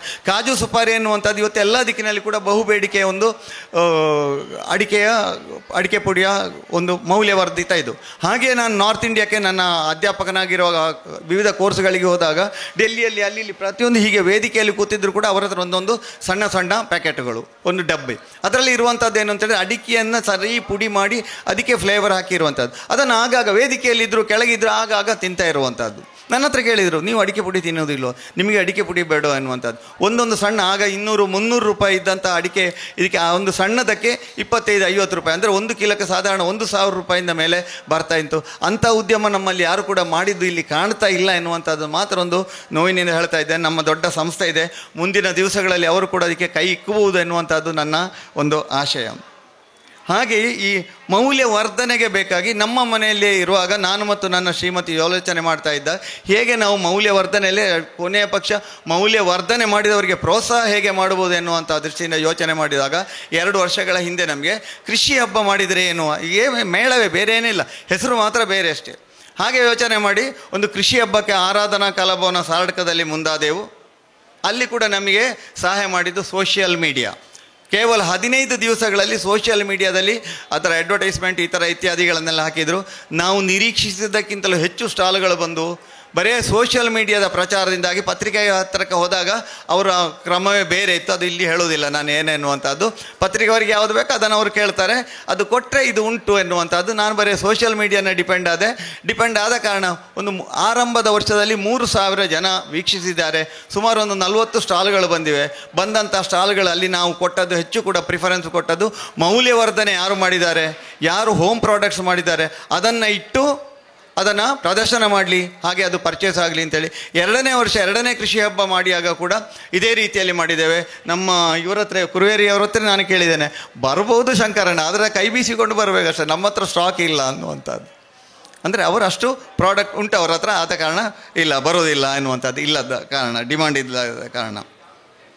ಈ ರೀತಿಯಲ್ಲಿ ಊರಿನಲ್ಲಿ ಇಂಥ ಒಂದು ಕೃಷಿ ಹಬ್ಬಗಳು ಅಥವಾ ಕೃಷಿ ಮೇಳಗಳಾದರೆ, ಈಗ ಇಲ್ಲಿ ಪುತ್ತೂರಿನಲ್ಲಿ ಆಯಿತು ನೋಡಿ, ಎಷ್ಟು ಜನರಿಗೆ 3 ದಿವಸಗಳ ಕಾರ್ಯಕ್ರಮಗಳಲ್ಲಿ ಎಷ್ಟು ಜನರಿಗೆ ಒಂದು ಅವಕಾಶ ಬಂತು. ಅವರು ನಿಜವಾಗಿ ಎಲ್ಲಿಯೂ ಶಾಪ್ ಇಲ್ಲ, ಅವರದ್ದು ಮನೆಯಲ್ಲೇ ಮಾಡಿಕೊಡುವಂಥದ್ದು ಹೋಮ್ ಪ್ರಾಡಕ್ಟ್ಸ್. ಆದರೆ ಇಂಥದ್ದು ಬಂದಾಗ ಅದು ಪೂರ್ತಿ ಖರ್ಚಾಗಿ ಹೋಗ್ತದೆ. ಇದು ಇವತ್ತಾಗಿರ್ಬೋದು, ಇಲ್ಲಿ ನಾಳೆ ಒಂದು ಕಾಸರಗೋಡಿನಲ್ಲಿ, ನಾಳೆ ಒಂದು ಬದಿಯಡ್ಕದಲ್ಲಿ ಅಥವಾ ಮಿಯಪದವನಲ್ಲಿ, ಇಂಥ ಒಂದೊಂದು ದಿಕ್ಕಿನಲ್ಲಿ ಆ ಊರ ಮಹನೀಯರ ಸಂಘ ಸಂಸ್ಥೆಗಳು ಸೇರಿ ವರ್ಷದ 12 ತಿಂಗಳು ಇಂತಹ ಒಂದೊಂದು ಮೇಳಗಳಾಗ್ತಾ ಇದ್ದರೆ ಇಂತಹ ಮೌಲ್ಯವರ್ಧನೆಯ ಪ್ರಾಡಕ್ಟ್ಗಳಿಗೆ ನಾವು ಸಹಾಯ ಮಾಡಿದಾಗ ಆಗ್ತದೆ, ಪ್ರೋತ್ಸಾಹ ಮಾಡಿದಾಗ ಆಗ್ತದೆ. ಆಯಾಯ ಊರಿನಲ್ಲಿರುವವರು ಆ ಬಗ್ಗೆ ಯೋಚಿಸಲಿ ಅಂತೇಳಿ ಹೇಳಿಕೊಳ್ತಾ ಇದ್ದೇನೆ. ಯಾಕೆಂದರೆ ಕೃಷಿ ಹಬ್ಬ ಮಾಡಿಕೊಂಡು ನಾನು ಶುರುವಿನ ವರ್ಷ ಸ್ವಲ್ಪ ಕೈ ಸುಟ್ಟುಕೊಂಡಿದ್ದೇನೆ. ಆದರೆ 2ನೇ ವರ್ಷ ಸಂಘ ಸಂಸ್ಥೆಗಳೆಲ್ಲ ಪ್ರೋತ್ಸಾಹ ಮಾಡಿ ನಮಗೆ ಅದರ ಬ್ಯಾಲೆನ್ಸ್ ಆಗಿದೆ. ಹಾಲು ನಮ್ಮದೇ ಇದ್ದ ಕಾರಣ ದೊಡ್ಡ ಖರ್ಚೇನು ಅದಕ್ಕೆ ಹಾಲಿಗೆ ಬೇಕಾಗಿ ಬರೋದಿಲ್ಲ. ನಮ್ಮ ಈ ಮೌಲ್ಯವರ್ಧನೆಯಲ್ಲಿ ಮುಖ್ಯವಾಗಿ ನಾವು ನೋಡಬೇಕಾದ್ದೇನು ಅಂತ ಹೇಳಿದರೆ quality, faith and service. Quality ಇರಬೇಕು ಪ್ರಾಡಕ್ಟ್. ಈಗ ನಾನು ಪೆರ್ಲಾದ ಚಿಪ್ಸ್ ಹೇಳಿರ್ಬೋದು ಅಥವಾ ಕುರುವೆರಿಯರದು ಇವರ ಚಾಕ್ಲೇಟೇ ಇರ್ಬೋದು, ಏನಿದ್ರು ಕೂಡ ಅವರು ಆ ಕ್ವಾಲಿಟಿಯನ್ನು ಮೇಂಟೈನ್ ಮಾಡ್ತಾರೆ. ಕ್ವಾಲಿಟಿ ಜೊತೆಗೆ ನಂಬಿಕೆ. ಅವರಿಗೆ ಕಳಿಸಿದರೆ ಒಳ್ಳೆದಿರೋದನ್ನು, ಎಕ್ಸ್ಪೈರ್ ಆದನ್ನು ಅವರು ಕಳಿಸಿಕೊಡುವುದಿಲ್ಲ. ಆ ನಂಬಿಕೆ ಉಂಟು ನಮಗೆ. ಅನುತ್ತಮ ಚಾಕ್ಲೇಟನ್ನು ತಗೊಂಡ್ರೆ ಅದು ಒಂದು ಫೇತ್. ಹಾಗೆ ಕೇಳಿದಾಗ ಸರ್ವೀಸು ಇಲ್ಲವೇ ಇಲ್ಲ ಅಂತ ಹೇಳಿದರೆ, ಈಗ ಉದಾಹರಣೆಗೆ ಇವರು ಹೇಳಿದರು, ಸುಹಾಸಣ್ಣ ಕೇಳಿದರು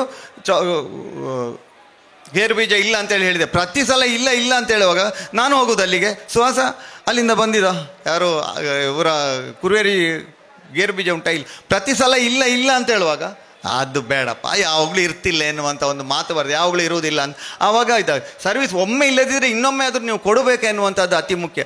ಅದಲ್ಲದಿದ್ದರೆ ಒಂದು ಸರ್ವೀಸೇ ಇಲ್ಲ. ನಾವು ಎಲ್ಲ ವಸ್ತುಗಳನ್ನು ಖರೀದುವಾಗ, ಯಾವುದೇ ಯಂತ್ರೋಪಕರಣವನ್ನು ಖರೀದಿಸುವಾಗ ಕೇಳುವಂಥದ್ದು ಸರ್ವೀಸ್ ಉಂಟು ಅಂತೇಳಿ. ತಂದ ಮರುದಿವಸ ಅದು ಹಾಳಾದರೆ ನಮಗೆ ಅದು ರಿಪೇರಿ ಆಗಬೇಕಲ್ಲ.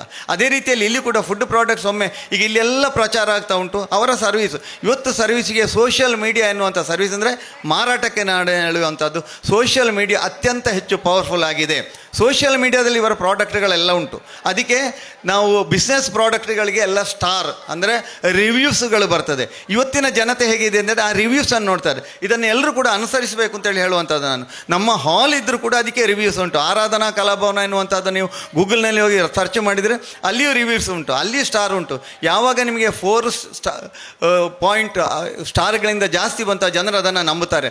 ಏನು ಪ್ರಾಡಕ್ಟ್ ಬಂದರೂ ಕೂಡ, ಈಗ ಕುರುವೇರಿ ಚಾಕ್ಲೇಟ್ ಇರ್ಬೋದು ಅಥವಾ ಇವರ ಅನುತ್ತಮ ಚಾಕ್ಲೇಟ್ ಇರ್ಬೋದು, ಅಲ್ಲಿ ಸೋಷಿಯಲ್ ಮೀಡಿಯಾದಲ್ಲಿ ಅವರು ಎಂಟರ್ ಆಗಿದ್ದಾರೆ, ಅಲ್ಲಿ ಅದರ ಫೀಡ್ಬ್ಯಾಕನ್ನು ನೋಡ್ತಾರೆ. ಇವತ್ತಿನ ಯುವಜನತೆ ಫೀಡ್ಬ್ಯಾಕನ್ನು ನೋಡಿ ಹೆಚ್ಚಿನದು ಬರ್ತದೆ. ಮೋರ್ ದ್ಯಾನ್ 4 ಸ್ಟಾರ್ಸಿಂದ ಉಂಟು, ಅದು ಒಳ್ಳೆಯದುಂಟು ಅಂತ ಹೇಳ್ತಾರೆ. ಅದೇ 3ಕ್ಕೆ ಇಳೀತು ಅಂತ ಹೇಳಿದರೆ ಅದು ಸ್ವಲ್ಪ ಯೋಚನೆ ಮಾಡಬೇಕು. ನೋಡಿ, ಯುವಜನತೆಯ ಪಲ್ಸ್ ಇವತ್ತು ಸೋಷಿಯಲ್ ಮೀಡಿಯಾದಲ್ಲಿದೆ.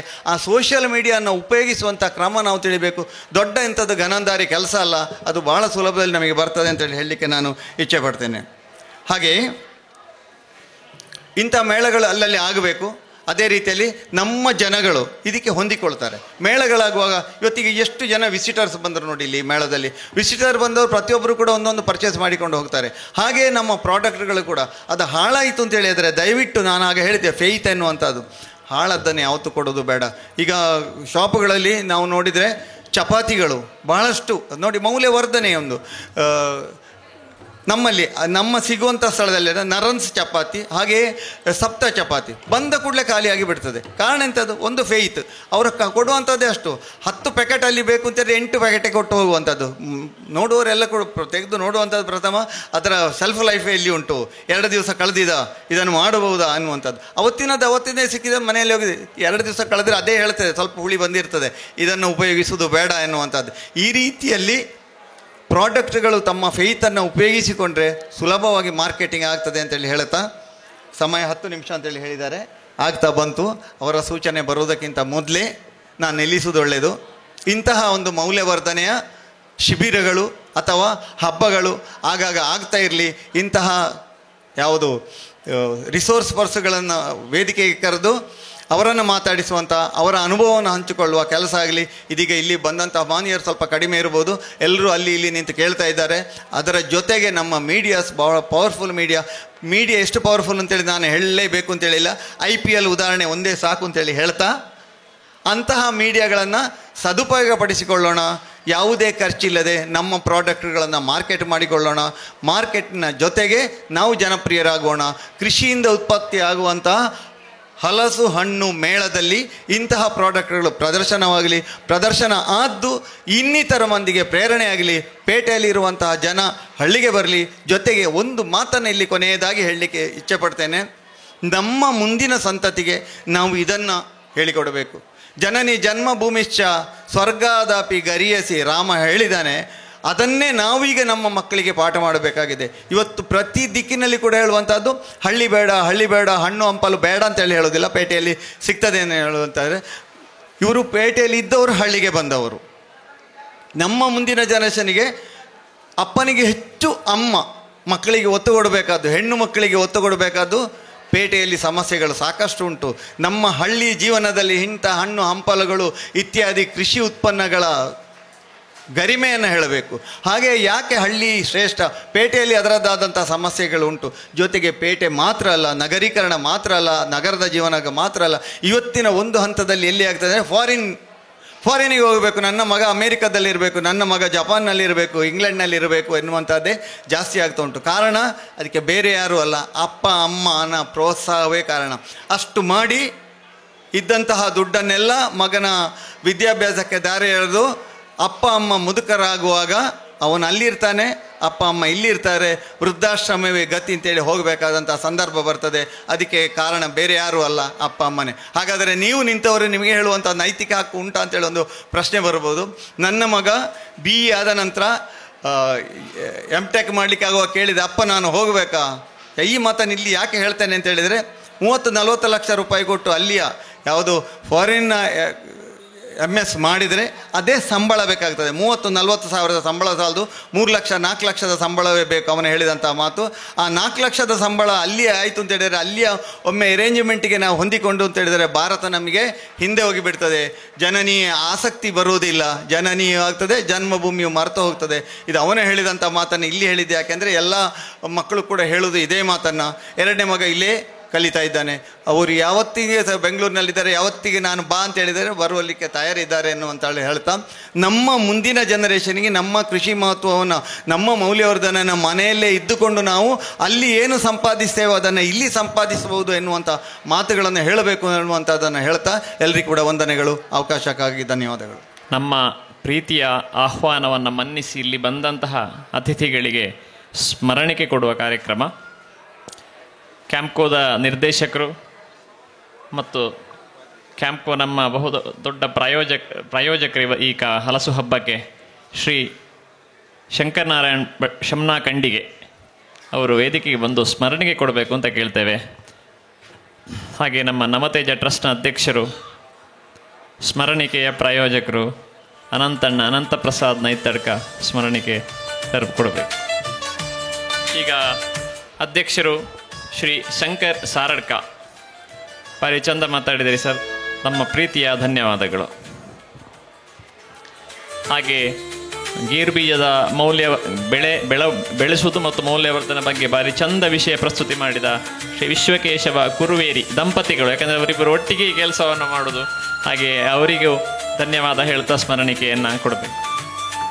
ಶ್ರೀ ಬಾಲಸುಬ್ರಹ್ಮಣ್ಯ PS, ಸಾವಯವ ಚಾಕ್ಲೇಟ್ ತಯಾರಕರು, ಕೊಕ್ಕೋ ಬೆಳೆಗಾರರು, ನಿಮಗೆ ಪ್ರೀತಿಯ ಧನ್ಯವಾದಗಳು ಬಾಲಸುಬ್ರಹ್ಮಣ್ಯಣ್ಣ. ಹಾಗೆ ಅವರಿಗೆ ಸ್ಮರಣಿಕೆ ಕೊಡಬೇಕು ಶಮ್ನಾ ಕಂಡಿಗೆ. ಶ್ರೀ ಶ್ಯಾಮ್ ಭಟ್ ವಾದ್ಯಕೋಡಿ, ಬೆಳ್ತಂಗಡಿಯ ವಾದ್ಯಕೋಡಿಯ ಅತ್ಯುತ್ತಮ ಜೇನು ಕೃಷಿಕರು, ನಡೆದಾಡುವ ವಿಶ್ವಕೋಶ ಅವರು ಜೇನಿನ ಮಟ್ಟಿಗೆ. ನಿಮಗೂ ಪ್ರೀತಿಯ ಧನ್ಯವಾದಗಳು ಶ್ಯಾಮಣ್ಣ. ಹಾಗೆ ಶ್ರೀ ರಾಮಚಂದ್ರ ಪುದ್ಯೋಡು ಬದಿಯಡ್ಕದವರು, ಇವರು ತುಡುವೆ ಮಜೆಂಟಿ ಜೇನ್ನಲ್ಲಿ ಇವರು ವಿಶ್ವಕೋಶವೇ. ಧನ್ಯವಾದಗಳು ರಾಮಚಂದ್ರಣ್ಣ. ನಮಸ್ತೆ. ಎಲ್ಲ ಇಲ್ಲಿ ಬಂದು ಕೇಳಿದ ಎಲ್ಲ ಸಭಿಕರಿಗೆ, ಇದನ್ನು ಪ್ರಸಾರ ಮಾಡಿದ ಸುದ್ದಿ ಮತ್ತು ಯೂಟ್ಯೂಬಲ್ಲಿ ರೆಕಾರ್ಡ್ ಮಾಡಿದ ರಾಧಾಕೃಷ್ಣರಿಗೆ ಎಲ್ಲರಿಗೂ ಧನ್ಯವಾದ ಹೇಳ್ತಾ ನಮಸ್ತೆ. ಸುದ್ದಿ ಚಾನಲ್, ಕ್ಷಣ ಕ್ಷಣದ ಸುದ್ದಿಗಾಗಿ.